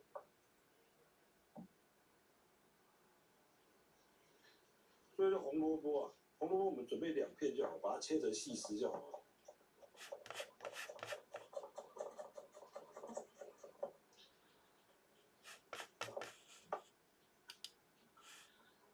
这样就可以了。开火煮面，水滚了，那我们就放面吧。如果你用的是黄面的话，这个煮面的过程就可以省略了，就看个人吧。像有的人喜欢吃黄面，有的人喜欢吃白面。像我个人的话是比较喜欢吃白面，但是我老婆特别喜欢吃黄面，我也不知道为什么，就每个人的习惯不同。好，这个面已经差不多熟了啦，熟了我们就把它捞起来了。那我们就来开始炒面啦。开火，放上1小汤匙的猪油就好了，因为我们今天准备的3层肉，1小汤匙的猪油就可以了。这个时候我们就把3层肉丢下去。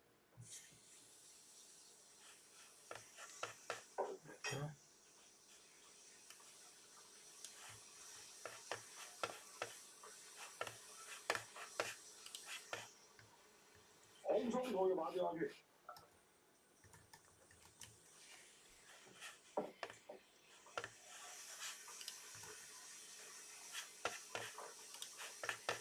然后炒一下，你会发现越来越香了。这时候虾米也下去了。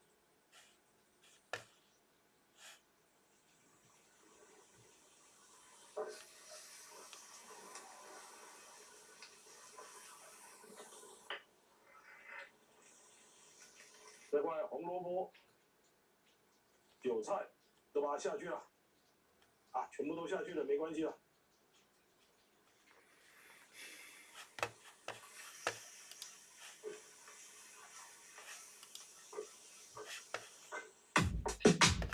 这时候我们就放一点点的水就好了。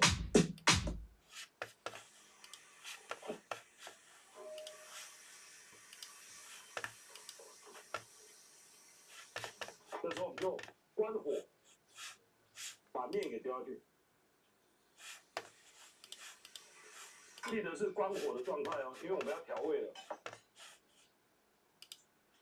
酱油膏，想吃咸一点就放多一点，不想吃太咸就放一点，意思一下就好了。酱油膏放下去，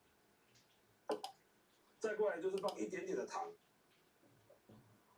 这样子一点点就好了。主要的目的是不要让它那么死咸啊。这个时候我们就开火啊，用大火下去炒。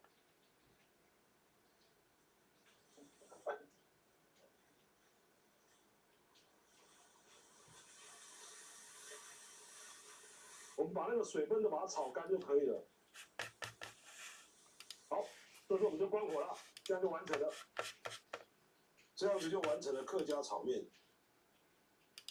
上面看起来都油油亮亮的。今天的配菜可能放的比较多啊，因为自己吃的不惜成本啊。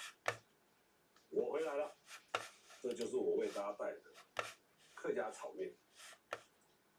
它上面会有一点点油油的，但是它吃起来不会太油。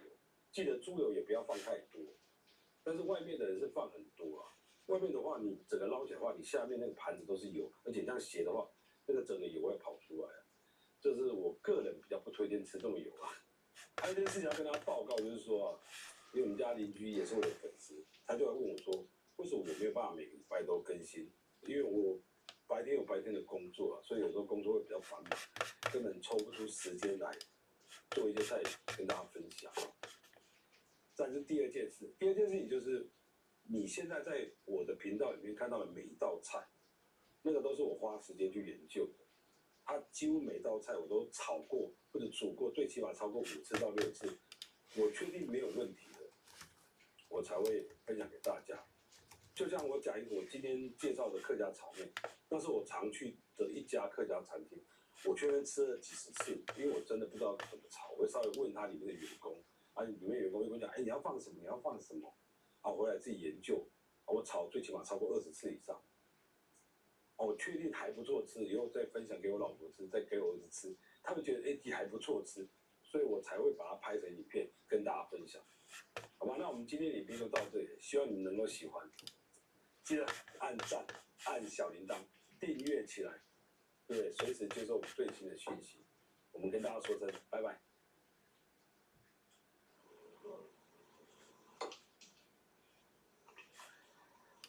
偷玩我儿子的玩具。今天我们要带来什么呢？今天我们要带来一个蛮简单的一个海鲜炒面。这道炒面是大概10几年前我跟一位现炒店的师傅学的，他有稍微跟我讲解大概怎么样的调料，怎么样的去运作。等一会我就直接示范给大家看。但是示范不好的话，你就不要怪我，因为这道菜我已经将近快10年没煮了。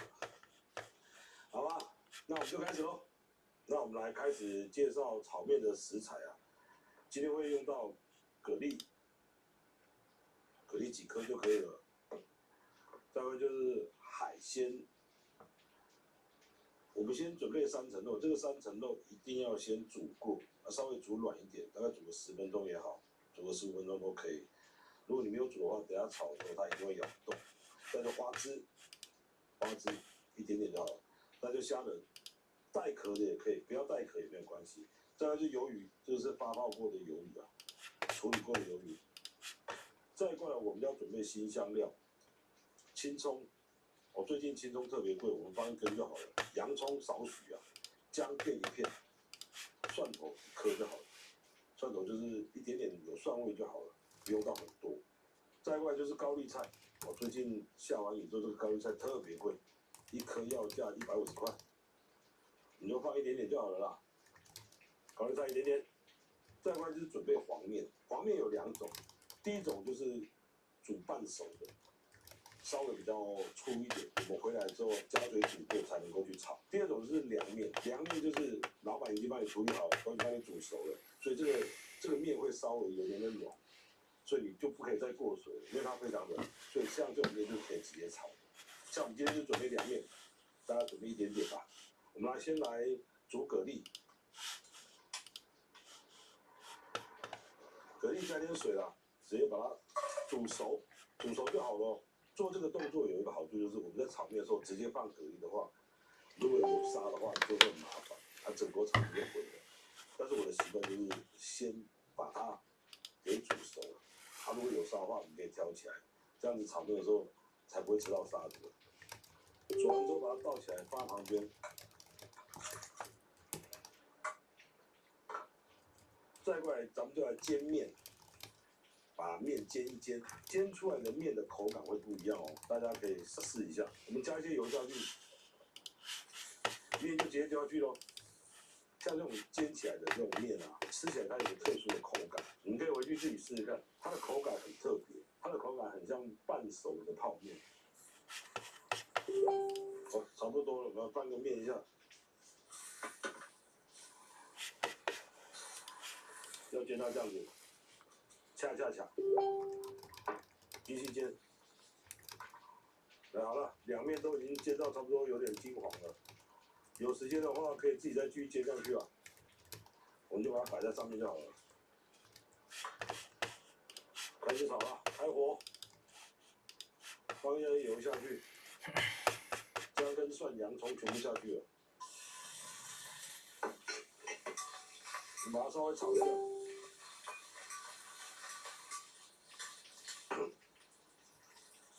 这块3层肉也下去炒一下。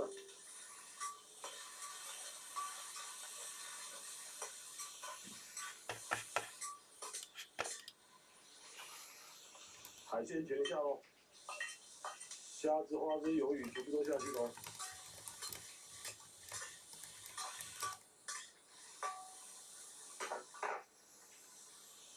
这块蛤蜊汤也下去，放点水下去。这时候我们来开始调味了，酱油一点点就好喽，酱油膏也一点点。蚝油也来一点点，这块用白胡椒粉也撒一点点就好了。这块是沙茶酱，沙茶酱也来一点点就好了。沙茶酱也来一点点就好了。砂糖也来一点点，高丽菜也把它下去喽。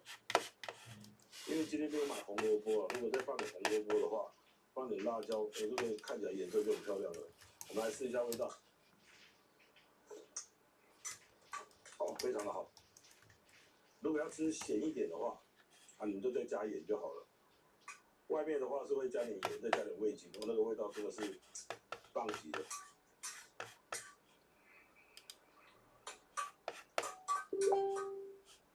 最后蛤蜊也下去了。最后我们来用太白粉、太白粉水，这个就是太白粉水，稍微的勾芡一下。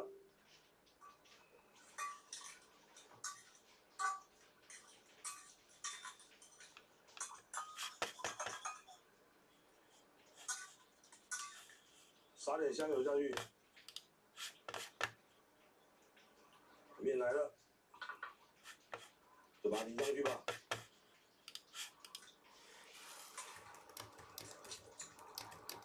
今天水比较多啊，今天水下的比较多，我们把水拿一点起来。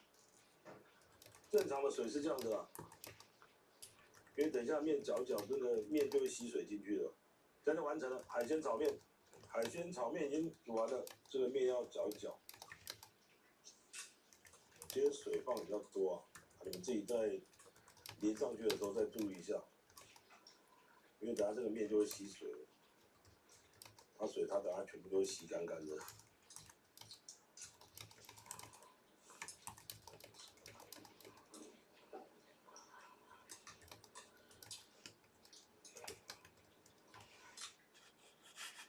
就这么简单的海鲜炒面，记得把它搅一搅哦。其实这个面是很 Q 的哦。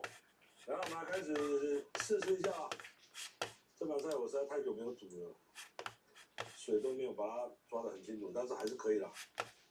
这个煎过的面啊，它会吸水，它整个面里面全部都是海鲜的酱汁，你们可以回去试试看。3层肉来2片，3层肉，虾子。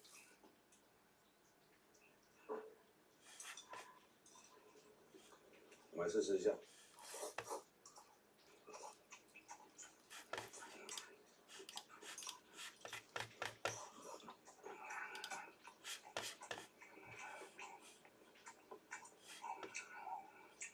像这种面不知道叫什么名字，不是叫炒面还是烩面，其实应该叫烩面。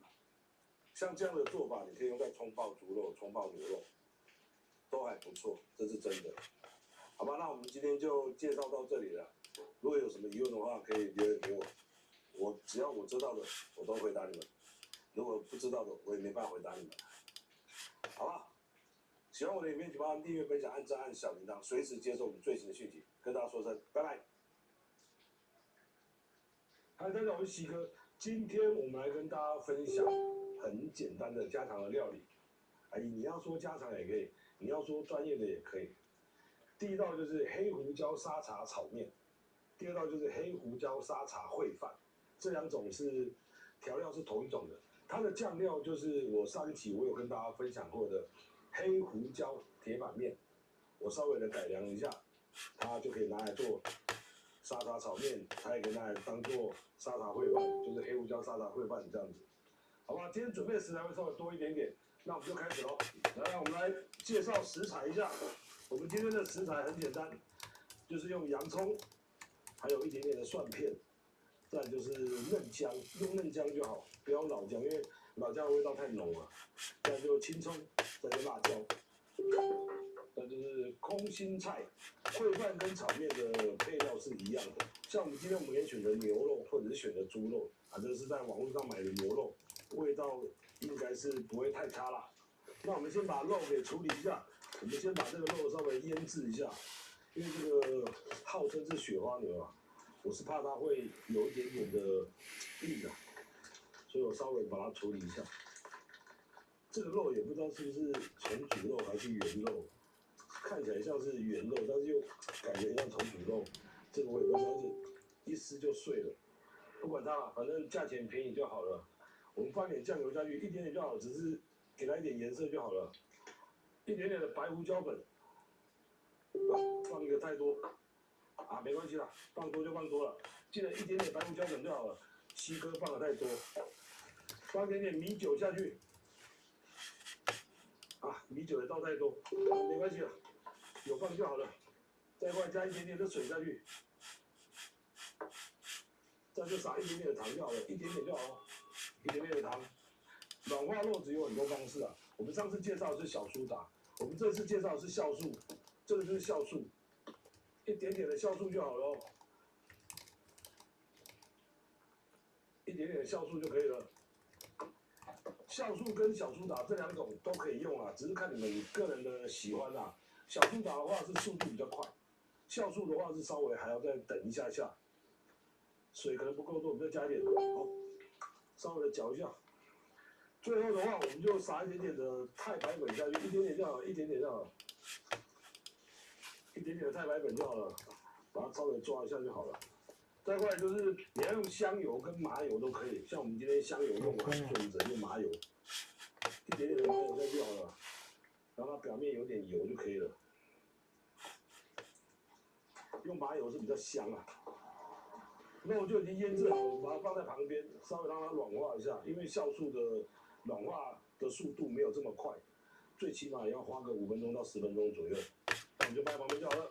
再过来，我们就来调那个炒面的酱跟烩饭的酱，这两种都是一样的。我们先放点酱油下去，今天要稍微的炒多一点点，所以我要稍微放多一点点。再过来就蚝油，蚝油也把它加进去。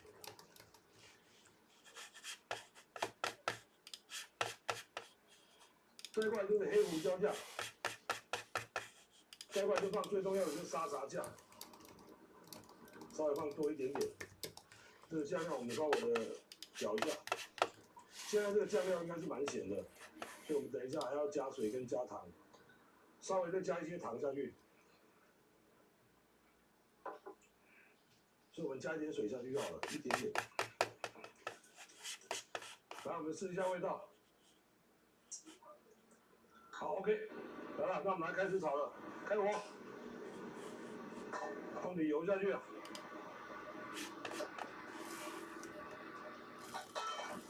来，这个我们就把姜片、蒜片、洋葱、青葱都把它下了。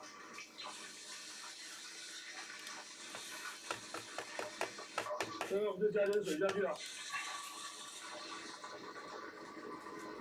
再过来就把调好的料把它放进去。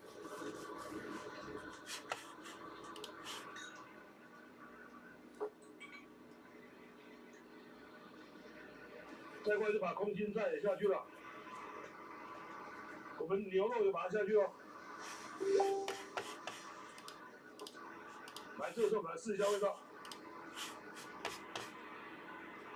如果不够咸的话，你可以自己加点盐下去，或者酱油都可以。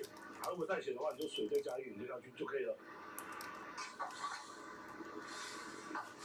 好，这是我们关火，我们把所有的料都捞起来。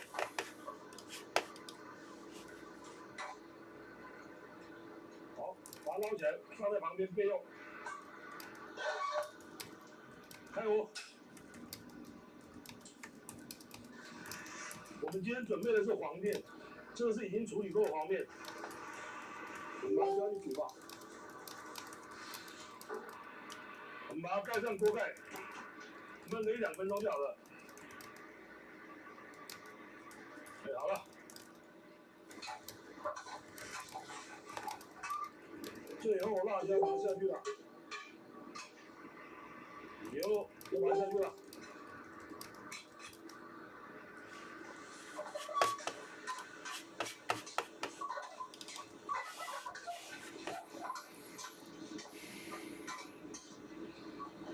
好，关火，我们把它盛起来，这样子就完成了很简单的牛肉沙茶炒面。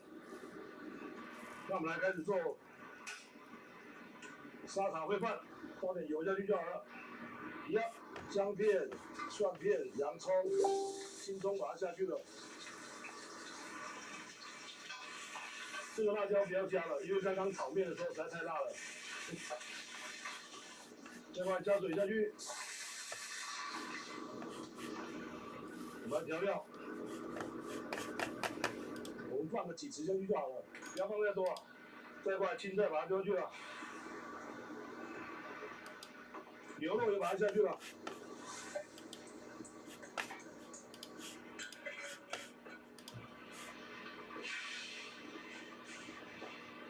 这个烩饭的水有点多，我们就捞点起来吧。再过来就加入太白粉水。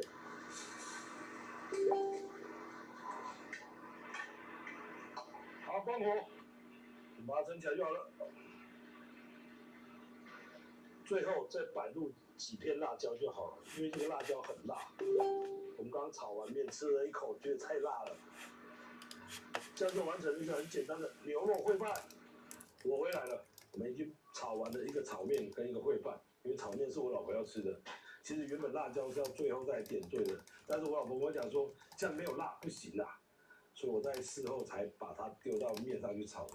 结果哪知道那个辣椒非常的辣，我老婆也觉得说太辣了，所以炒面我就不是了，烩饭好不好？很简单的烩饭，可以在家里自己做啦，味道是还不错啦，这个就比较不会辣。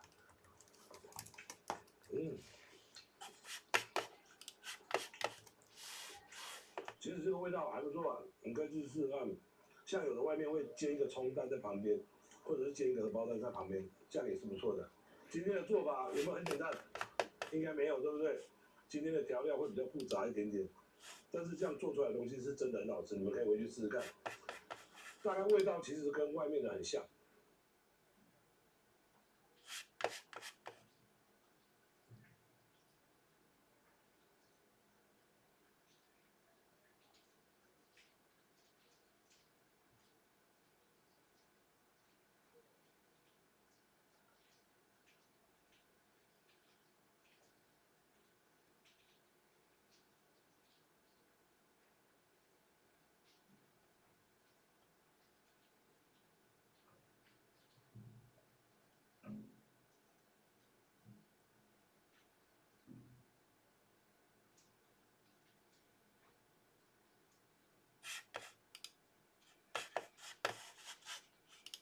Hello and welcome to the video. This is just a quick video to collect my thoughts and talk about my hopes for HDF-PV in 2026. Now I have two of the systems that I'm probably the most excited about, new systems anyway, that are going to become, I think, more mainstream in the next 12 months. This on the right hand side here, or not sure which way round it is with the camera, but this one here is the Cadix Ascent system, part of the Protos all-in-one, and has come out now with its own little HD VTX light unit that you can put in other stuff. So you can buy your all-in-one kit, get your goggles, get your radio, and then potentially move on to add that technology to other stuff. Cars, boats, planes, quads, wings, whatever it is. This, however, is something that's just come in. Now I'm going to do a proper review on this. This is the goggle set from the new Beta FPV Aquila 20. Now, I looked at the analog one a couple of weeks ago. I was kind of aware the HD one was coming, but I was under NDA. The HD system is out, so I've got it here. I'm currently playing with it. I want to give it a little bit longer before I actually make some videos on this. This is using a new HD FPV system, and these are now potentially going to offer pilots an option for those who want to try HD FPV, but they don't want to spend a fortune. Now, when HD FPV became a commercial reality, when DJI kind of showed everybody that the 4-minute mile was possible, the goggles were $600, air units were about $140. Lots and lots of people, including myself, kind of jumped on that and was just blown away by the change in the picture, analog versus even that version 1 system. And that has been the case for a while now. Over the last couple of years, we've obviously had the Walksnail system come out. We've had some of the other projects growing up, things like Ruby and also Open are now kind of more accessible. We've had other systems like T3 and others come out as well. And I've done videos on all that stuff. A lot of it either requires you to do a lot of heavy lifting yourself, flashing of components, programming of bits, reaching for the soldering iron, which the vast majority of people that I speak to don't want to be interested at all. They just want something that's going to work. Or it was expensive. And you're kind of stuck between a rock and a hard place. And for lots of people, it isn't the cost of the VTXs that is the prohibitive factor, although that's part of it, right? It's actually the cost of the goggles and the VTX units themselves. Because if you have 10 models, maybe you've got a couple of quads, some wings, some planes, you want to add HD FPV. If you have 10 models, if it's $150 per model, that's $1,500 just to put the HD system in that. I know lots of us, when we first started out, tried to make it so you could move the VTX unit from model to model and try and save some cash. So it's, although the goggles have come down a lot recently, so things like the Ascent system and the new Beta FPV system, I'll talk about that a little bit more in a moment, the goggles are a lot cheaper. It's the fact that the airside units, you know, with the Ascent system, it's $36 for the VTX Lite, but I think we're going to see some changes. I'll talk about that in a minute. And then, you know, you kind of can get into the system if you're a brand new beginner by buying the all-in-ones that these things come from. So this is the little quad that's part of the Protoss system from Cadix and Walksnail using Ascent. This is the quad from the Aquila 20 HD system. These are very different flying models, actually. This is very much aimed at the beginner. It kind of flies itself almost. I had a look at the analog one and loved it. And the fact it's now available in HD is just really good. It's just really interesting, the HD system they've gone for. So let's talk about the two HD systems. What are they, for those of you that may have not spotted that stuff over the last month or two? So the first one is that Walksnail Ascent system that initially came out as part of this. This is the Protoss all-in-one kit. I definitely think that Cadix and Walksnail buried the lead on this. This came out, it's a really nice little all-in-one kit. The quad's not particularly powerful. It's aimed at beginners, let's be honest. It's not aimed at the people who watch a lot of my videos who already have an HDX radio, HD FPV system, you know, all those different pieces. It means that somebody who just wants to try it out can kind of get their toe in the water. But they didn't really make a big deal of the fact that it was a brand new HD FPV system.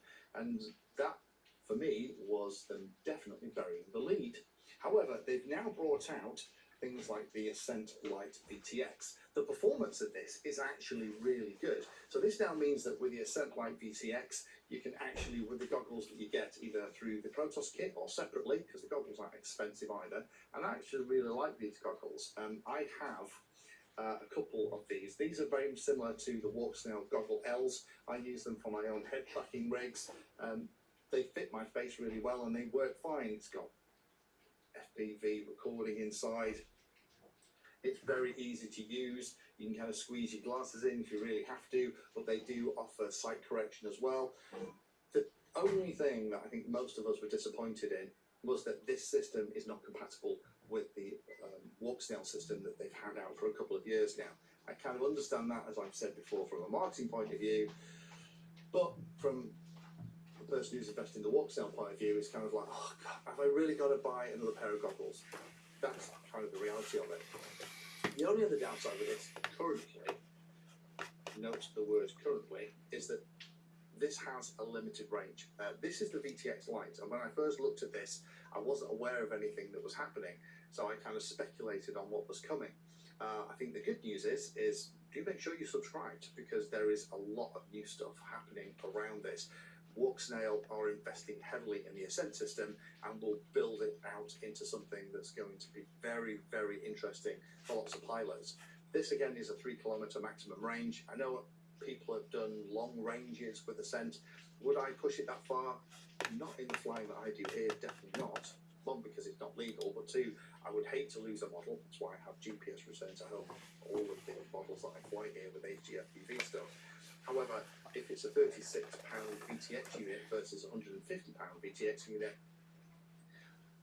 it still will hurt if I lose that model, but it's not going to hurt as much.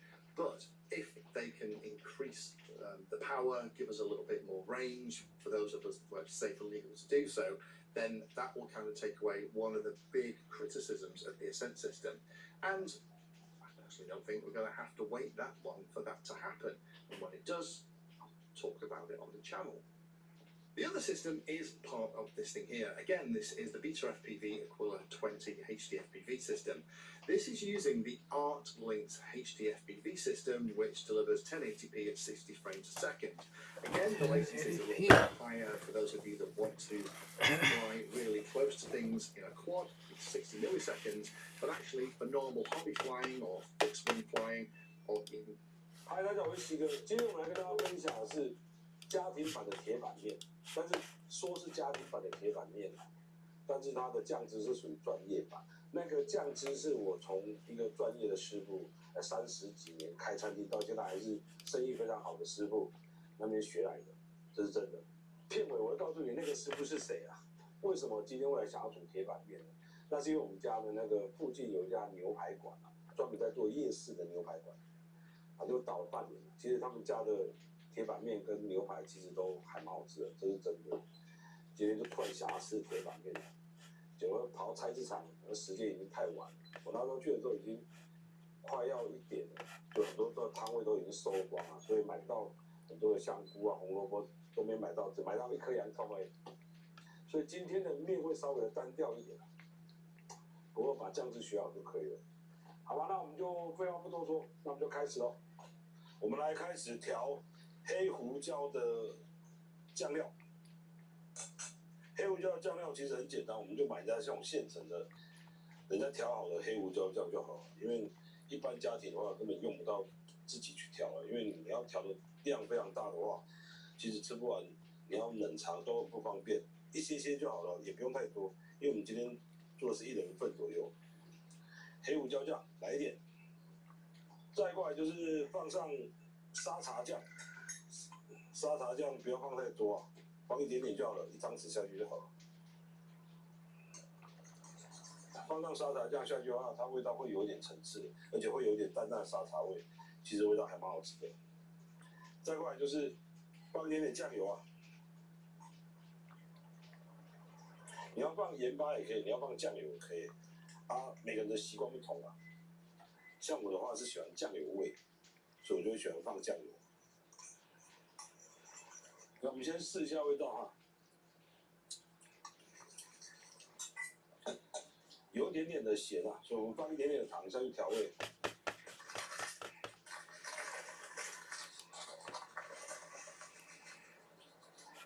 一点点就好了。黑胡椒酱如果太粘稠的话，我们可以加一点点水下去的，加一点点就好了。 不用加太多，因为这样子先调好有一个好处就是说，我们等下在炒的时候就不用再加水了。稍微试一下，味道刚刚好，非常好。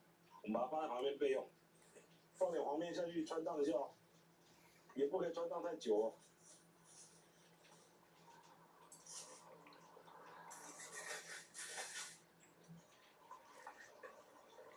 因为老板说他这个面是没有处理过的，所以叫我一定要稍微的穿烫一下。记得买这个黄面的时候一定要问老板，因为有的老板会帮你处理好。像我今天是跟另外一家买，他没有处理好的，所以我变成自己要回来再处理一下。好了，我们传账差不多就好了。铁板面的话，一定要煎个鸡蛋啊，所以我们就来煎颗鸡蛋。少许的油，我们把蛋打下去了。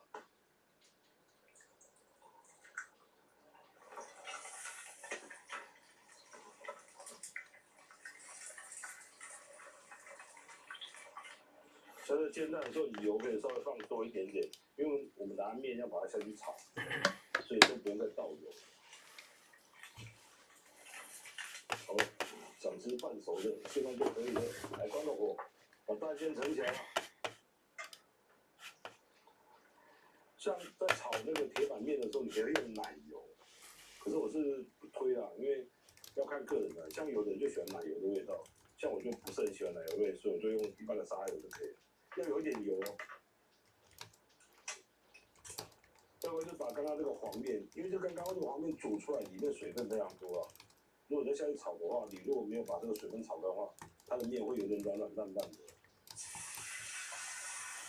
给它炒吧，炒稍微干一点。最主要是把它的水分给炒出来了，不要让面太软烂，因为西哥不喜欢吃太软烂的面。关火先把它捞起来，倒点油下去啊，因为我们要爆洋葱跟蒜头，我们可以把蒜头放下去，洋葱也放下去。如果你喜欢吃香菇的话，你可以放香菇，你要放什么料都可以啊。像他们有人喜欢放什么火腿也可以，没有硬性规定啊。你要放肉末也可以，全部都可以。我们要稍微的炒一下，味道才会香。我们把面丢下去喽。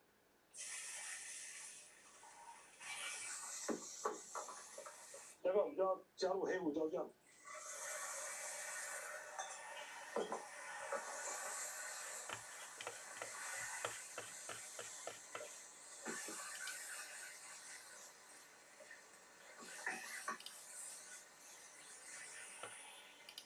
然后我们全部把它下去好了。我们下去可能会有点咸啊，但是味道是好吃的。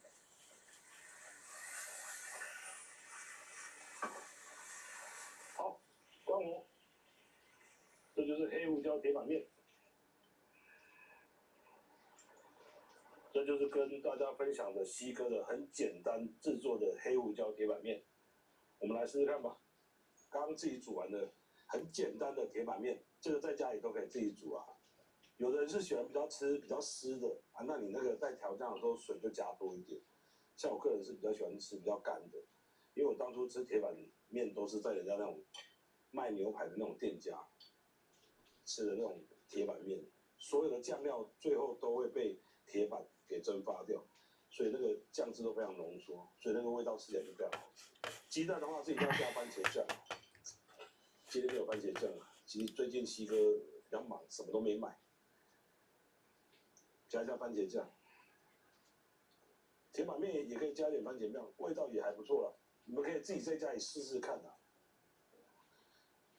如果你们要做生意的话，就买一下大桶的那种黑胡椒酱大桶之后再回来稀释就好了。做生意真的不用自己煮啊，就买人家现成去调就好了，这是真的。你什么都要自己来的话，其实很累，真的，我不骗你。我们来试一下。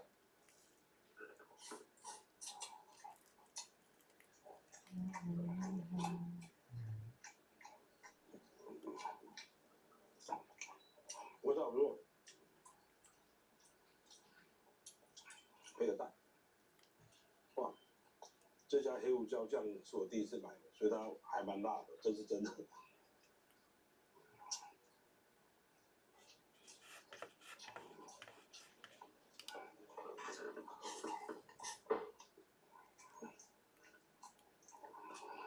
在家里煮的话，你可以加点红萝卜啊，可以加点洋葱，可以加点蒜头，可以加点香菇，加点蘑菇也可以，这样吃起来比较不会单调。因为我今天什么都没有买，应该说什么都没有买到，所以就直接煮一个最简单的，最主要是跟大家分享那个酱汁而已。这个酱汁其实很好用，这个酱汁可以拿来做铁板烧的酱汁，因为我之前我也分享过，酱汁就是黑胡椒酱加上了沙茶酱，还有酱油酱而已，这3个搭配起来真的是味道是非常的好吃，你们可以回去试试看。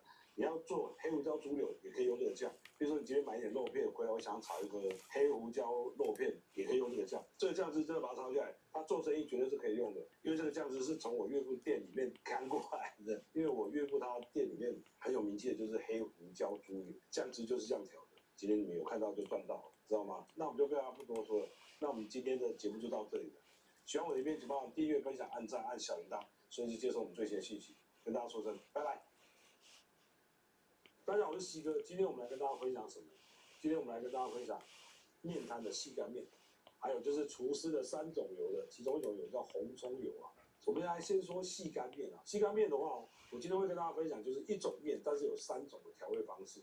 这3种调味方式都是在我们现在的面摊啊、业界都非常多人使用的方式啊。我们今天就完全的告诉大家，但是红葱油啊、红葱油跟红葱酥啊。等一下都会分享到，今天的片子会稍微长一点啦，我会尽量把它剪短一点。好了，那我们就开始喽。我们来先讲红葱头啊。红葱头的话，我们一般在菜市场是买不到品质比较好的啦，因为品质比较好的都已经被大家买走了，所以大部分就是那种小小颗的，像有的会买大颗一点，那个炸起来都很漂亮。大部分你在外面买那种红葱酥啊，那个炸起来都很漂亮，那个都是品质比较好，被我们先买走了。我们买到都是小小颗，切的时候也会不好切啊。那我们要怎么切呢？像你要切横的也可以，你要切直的也可以。像我个人是喜欢切直的，因为直的炸起来会比较漂亮，这是我个人的习惯。你要切横的也可以啊，都没有关系。或者是你懒得切，你用那个调理机去打也可以，其实那个都是可以的。像我们就先准备1碗的红葱头啊，等一下油的比例就是1:1或1:1.5，或者是1:2，就是看个人。就是看每一个厨师，因为有的厨师他觉得1:1那个味道比较强烈，他很喜欢。像有的厨师他只是想要点缀一下，说有点红葱味，那他可能就是2:1。今天的话，我们是没有用猪油啦，理论上你可以用红葱猪油，猪油的比例也是一样，就是1:1或者是2:1都可以。像我们今天是要煮肉燥嘛，因为本身肉燥就会有猪油，所以我们今天用的是一般的沙拉油。那我们就准备开始运作咯。我们先把红葱丢下去，1碗红葱，1碗油，你用猪油都可以哦。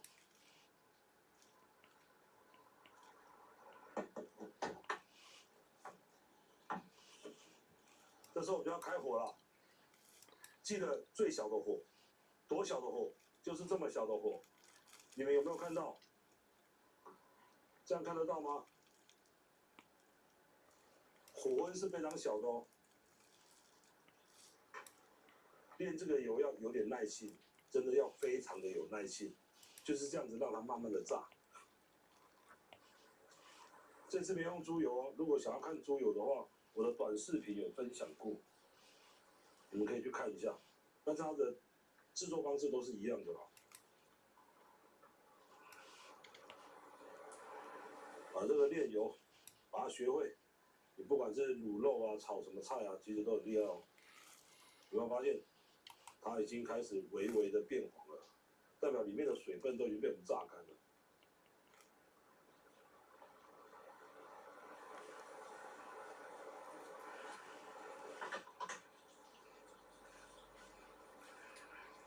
好了，这个已经差不多，这个颜色都已经变到这样有点金黄了，不能让它全黄哦，我们要赶快把它捞起来。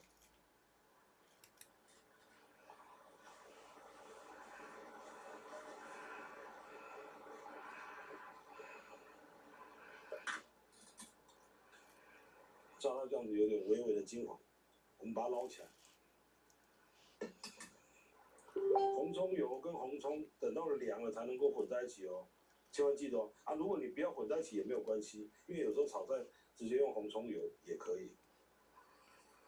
等一下我们凉了之后再拿来卤肉，好吧？我们来炒肉燥了，开火。刚刚的红葱油啊，把它加一些下去。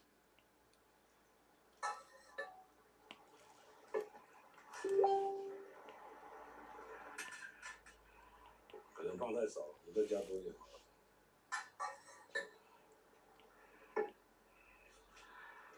们把肉放上去了。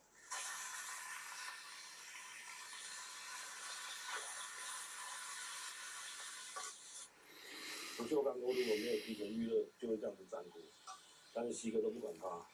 这个绞肉的话，我们可以跟菜场讲，就3成的肥肉，7成的瘦肉，你也可以用46我用过也还不错。像有的外面是用到55啊，吃起来是有点肥，但是还蛮好吃，倒是真的。就是比例随便你们啦。啊，我今天是没有跟他讲，我今天就是随便啦。因为这种绞肉，我们如果做生意的话，像这种小锅子是不行的。我们最起码要炒的话，一次就要炒5斤以上。卤肉燥要卤得多啊，那个味道才会好吃啊。像我们这一般家庭的煮，怎么煮都煮不出外面的味道。它原因就是因为料太少了。这是一个卖面摊的老板跟我讲，最起码要5斤以上哦，用大锅子，用小火炖2、3小时这样子。炒这个肉燥啊，有些人是会把它的油给炒出来了，有些人是直接就这样炒一炒就开始调料。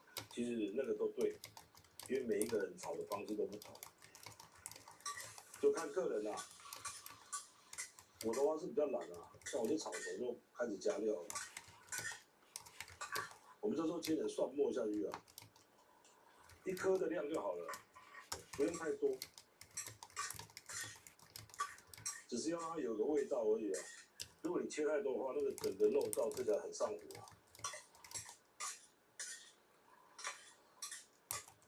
再一块我们就倒入半碗的酱油啊，这个酱油慢慢加，不要一次加太多，因为它很咸。再一块加入半碗的酱油膏，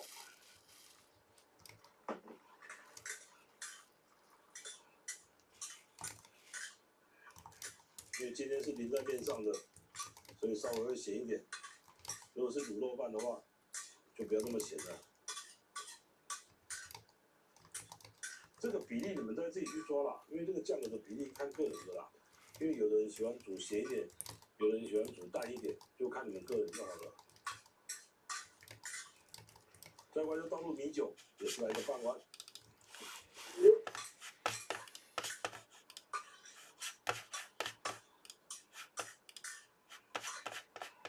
再一块就是我们刚刚炸好的红葱酥啊，放一点点下去好了哦。我的习惯是放一点点就好，因为像我们是用红葱油去炒肉的话，它本身就会有红葱的味道了。再来丢个2片姜，意思一下就好了，不要多，2小片就好了。你放太多的话，整个那个肉都是姜的味道哦。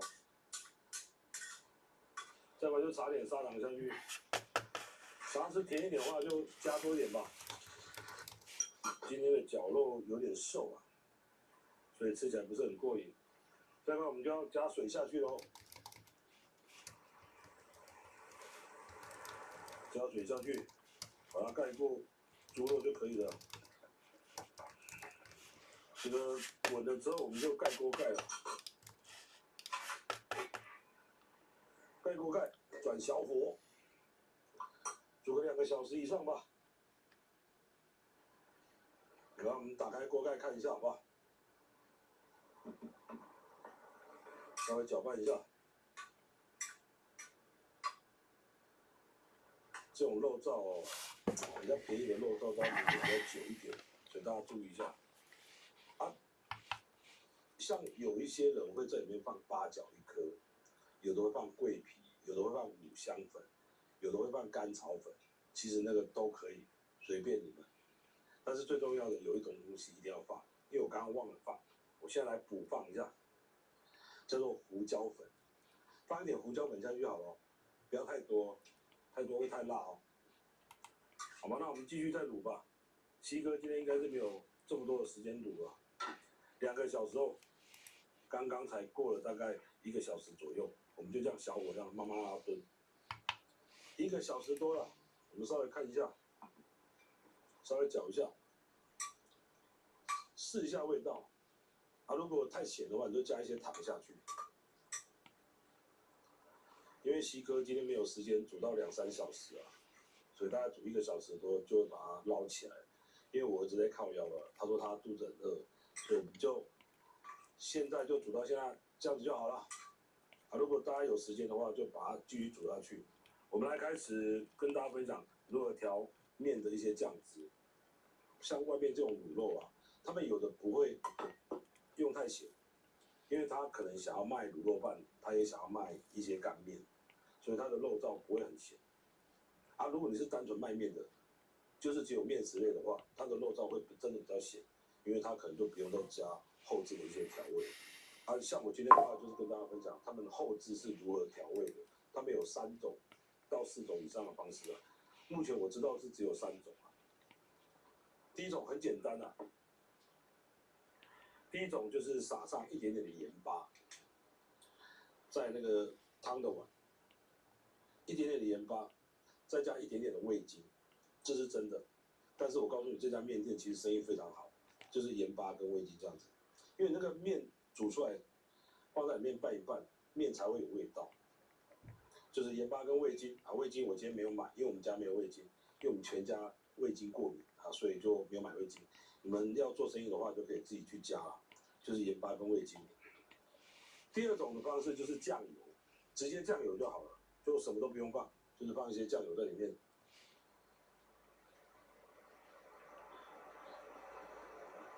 也不用多，就是让面白色的那个面有点味道这样子。再过来就是酱油膏，可是这个酱油膏的话，外面的话通常都是自己煮，可能就是倒酱油下去，放一些红葱酥啊，或者是一些葱酥，或者是一些青葱炸过的青葱下去煮它的一个酱汁出来，再用太白粉去勾芡，就是让它呈现像酱油膏一样的膏状。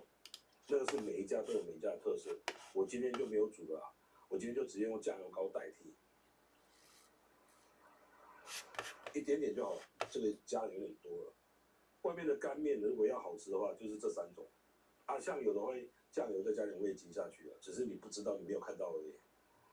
酱油膏的话就是直接他们调好，调好的话里面可能是不是有放一些味精或者放一些鸡精，其实那个都可以的，就是看每一家，就是如果你自己要做生意的话，你自己去找一个方式就好了。但是我知道这家盐巴加味精这家生意特别的好，还有这个酱油膏的这个生意也是特别好，不是单纯我们外面买酱油膏，是他们调理过酱油膏，这2个生意是特别好的，你们可以自己去研究吧。像有一些老店他们在煮面的时候，像这个水会加盐巴啦，的确那个盐巴是真的加下去，就是味道非常的咸，非常的重啊。他们那几个老店生意都特别好，这是说真的。但是我真的不推了，因为那个太咸了，咸到我自己也没有办法接受啦。我们先选的是阳春细面，非常细哦，这个面非常的细，在还没煮的时候它就已经非常细了，啊，这个煮出来的时候，它面还是细的，但是煮这个要有一个诀窍，就是很快就熟了，所以大概煮个1分钟到2分钟左右这个时间。熟了就要立刻捞起来，因为它如果再煮下去，它会很容易烂。如果你要开店的话，细面真的我不骗你们，一定要用。像有一些的店家就是没有用那种阳春细面，所以生意都普普的。好吧，水滚了，那我们就要准备下面条了。细面直接把它下去。我们先做第一种口味，就是盐巴跟味精的。啊，自己在家里如果不吃味精的话，就不要放味精了。啊，做生意的话，多少还是要放一下。味精是一个很棒的调味料，它对身体没什么害处，但是它也没什么好处啊，这是真的。洗完就放了。像我个人是对味精有过敏，所以我才没有放。所以你会发现说，西哥在做菜的时候，就是很少放鸡精跟味精这2种，是我本身个人的问题，并不是说这2样东西不好。我要先在这里跟大家讲一下。再来就是我做生意也是啊，我做生意有时候也是习惯性的不想放。差不多了，我们把它捞起来。第一种就是盐巴跟味精的，捞起来。知道里面还有水嘛？像这个面里面都还有水，我们把它稍微的让它搅拌一下。再过来就是淋上1汤匙的肉燥啊。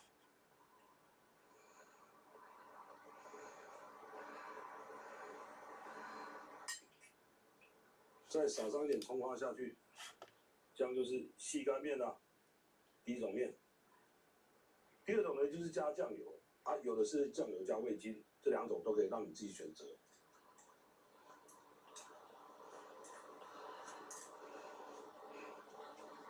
再把它撒上一个葱花，这是属于酱油的。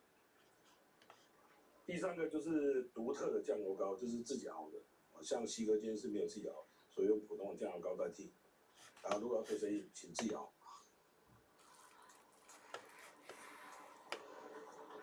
这是酱油膏口味的。西干面已经全部都用好了，总共有3种口味啊。如果喜欢的话，你就自己去调整吧。这细面特别的好吃，搅一搅。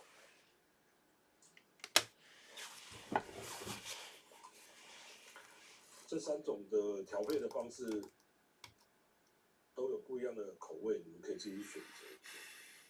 店里一定会放一些调味料嘛。其实调味料的话，它有分，可以放蒜泥，你也可以放黑醋，你也可以放辣油，像这种辣油。再就是豆瓣酱或者是蒜蓉辣椒酱，甜辣酱的话也可以啦。今天带了细干面给大家，但是有3种的调配的方式啊。再就跟大家报告一下，今天那个红葱酥啊，稍微炸的有点过滑，炸的有点过火，它有一个不好处就是它有一点点的会。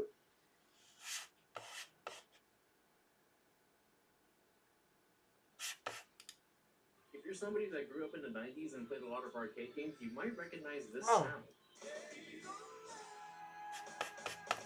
Sound familiar? That is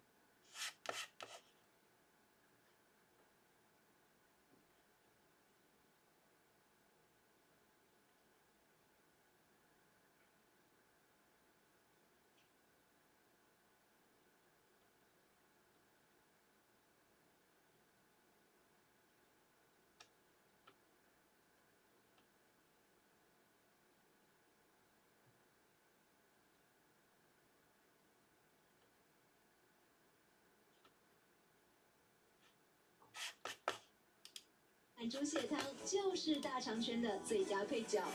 猪血汤它有加那个沙茶，所以那个味道还蛮香的啦。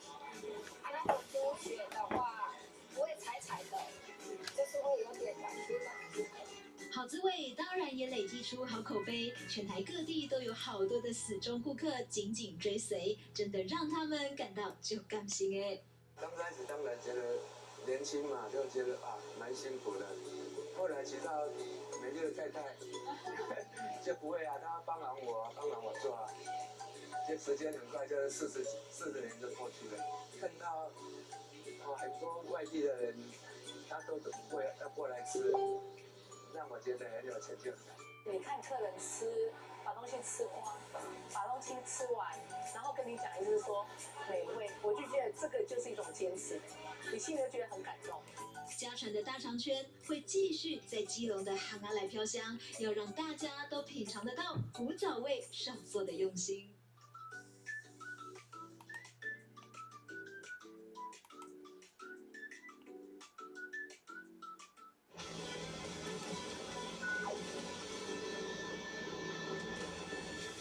基隆车站前车水马龙，热闹滚滚。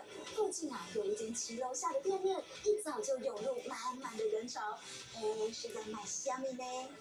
现场我先给他一下好吗？好，稍等我一下哈，不好意思。老板娘一边招呼客人，一边加快速度装饼，就怕赶不上点餐的速度。后头则赶着包下一批，烧得火红的炭堆叠着，炉子里贴着一片一片的长方形，这个就是被当地人称为三角饼的烧饼。烘烤过后越显蓬松，外层染上淡淡的焦黄，不用瓦斯，选用木炭，关键就在于饼的香气。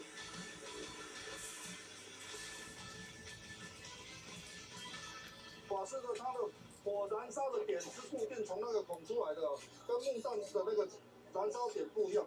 木炭做的技术层次比较高，做再久的师傅都有可能失败，只是说你今天比较足，然后你失败率会变成降低。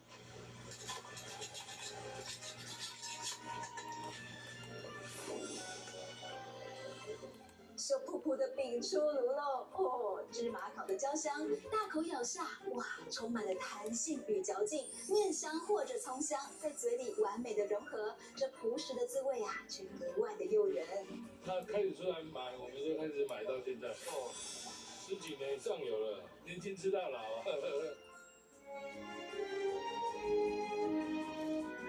那个味道就是以前妈妈留下来那个味道啊，都没有走偏啊，古早味对不对？对啊，就是有那个香味，它那个蒸烤是很道道地地的，很结实的那个分量。要造就扎实的口感，面皮得提前1天制作，经过手劲不断的揉捏，撒上满满的葱花，反复的敲打压紧，最后是密密麻麻的白芝麻外皮。几样简单的食材，烤出来的饼啊，却是超级销魂。我跟我讲说，阿妈说我本来头没了，但是才有的就是讲爱感心啦。你好，如果你唔介意做吼，啊我请问你大概你讲就那个有啥问题中知哦，你别人说一万，啊你阿妈我头头的。因为婆婆的一番话，当时在百货专柜上班的郑昭慧就这样爱相随。看似柔软的面团里藏的可都是功夫，从零开始学，虽然困难，但这只是第一关，要怎么让客人上门才是最大的难题。虽然现在店面看起来宽敞明亮，但其实过去这里是基隆的旧路桥，桥下呀又黑又暗，小店根本没人看好。这就是不会饿死的，可能就赚不到钱。刚开始做面想说，我做这种不锈钢的东西，它是硬的东西啊，那制作面一定是很软的东西，随便怎么做都可以。哪知道一碰到面之后，才发现说哇，这跟我想象的真的是隔行如隔山，不是像我想象的那么的容易。他们当地人呢，哇，你真的是人家细耶，因为他坐车。公车、火车没有经过这里的，直接在旧的火车站那边就直接上车了，所以没有绕到这边来。我来这里做了超15年，还很多客人不知道说，这里有一间这种店。开店地点选得不好，不仅没有人潮，还遇过2次被抢的险境。但即使如此，夫妻俩还是携手撑下去。以前你们认识哦，真的是很。也不是，也是很大胆。不要讲成这样啊。没关系啦，我跟他共同努力的，没钱没关系。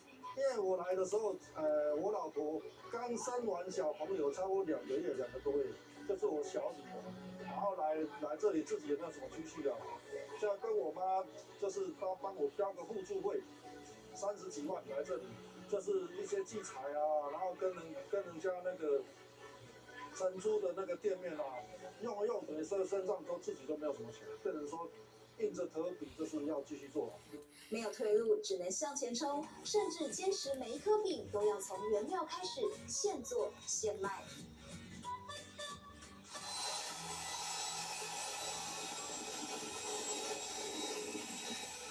搅拌均匀，再来就是把面粉、猪油跟水混合。老板说，好吃的秘诀就在于比例的拿捏。冷水面团它的那个结合性会比较好，烫面下去它会造成它面结合会变比较差。曾经跟我老婆做2个在那边门关下来，在那边算比例，你知道吗？不然怎么制作都就是面这制作起来饼就是不好吃啊。一试再试，终于找到黄金比例。面团打好还要醒面，醒多久得看老天爷，温度、湿度都会影响面团的口感。同时还要抓紧时间处理当天送来的青葱。葱也不能放太久，正常葱2到3天它就开始会变黄。我们这个葱有没有？它不能太硬，太硬的话吃起来口感会变成刷不好吃。然后里面的葱的那个甜度也是不像正常葱那么好。葱香四溢，这就是店里招牌小酥饼的灵魂关键。打好的面皮包进肉馅跟翠绿的葱末，短几秒手一捏就成型。接着压平，沾上油跟芝麻，进炉在高温里化作层层叠叠的酥脆口感。过程中1秒也不能大意，得随时注意每一颗饼好的程度，偶尔还要玩一下大风吹，换个位置。瓦斯的燃烧点是固定的位置，对不对？然后你饼在上面燃烧的时候，比较靠近火的位置，它就是会那个饼就会比较容易焦掉。所以你要稍微调节一下位置。你挤250进去几分钟，280进去几分钟，你都要下去看，不然饼像这样子差个几秒，差个10秒15秒，饼就会整个焦掉。哦，才刚出炉就有一头拉苦的人抢着买，很难想象这里过去是间乏人问津的小店。好在老板夫妇的坚持，好味道终于一传十，十传百。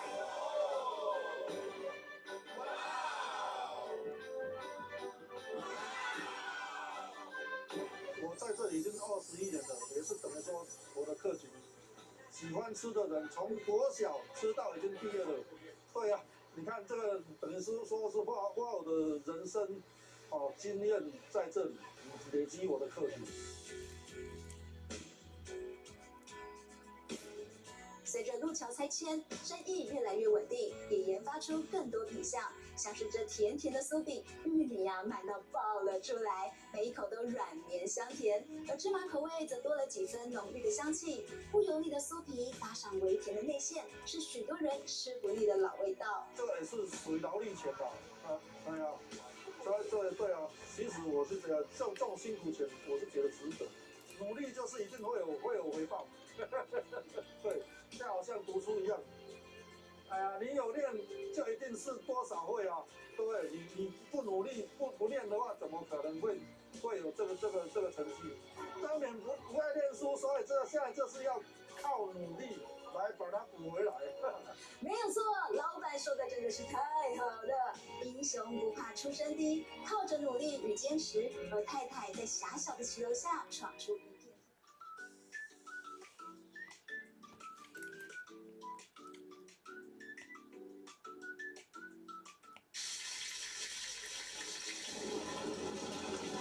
弟弟，你要几个？265块。好，只要5块哦。下一个酸辣面。3月春分，白昼迎头赶上长夜，老基隆人像是跨了时区，莫名有了日光节约时间。明明才正逢黄昏，庙口前的白铁餐桌一张不剩，已经被抢得精空。曾家人上从妈妈、大哥、二哥、嫂嫂到小姑，也只好提前各就各位，锅贴包的包，煎的煎，负责坐镇摇滚区的扯开金嗓，一秒也不得闲。阿姨来，14个来，阿姨来，是摇滚区，摇滚区就是正餐会爆满，就很强，那个要有抗压力。225要先付，弟弟。我觉得它基本上那个皮蛮嫩的，然后也是炸得蛮酥的，那肉本身的那个葱啊油的味道都蛮香的。是假日来还是平时来？都来，平均大概都半小时起跳吧。这先拿好，小菜另外装。尖峰作战时间，总署问手拿长夹，一手要张罗内用的，眼线迅速扫过面前的第一张脸孔，背下点餐内容；另一手放下夹子，换上麦克笔，记好客人外带生的熟的各是几颗，随即又背起第二张脸孔，报价收钱，装袋找钱。考验的既是心算数学，更是上了年纪人见人怕，人人都退化的瞬间记忆。要记几个客人点？记不一定哦，记如果便当我从这里到这里大约有30个人，满了我就不接，就要叫他们等一下，因为开车了做不出来。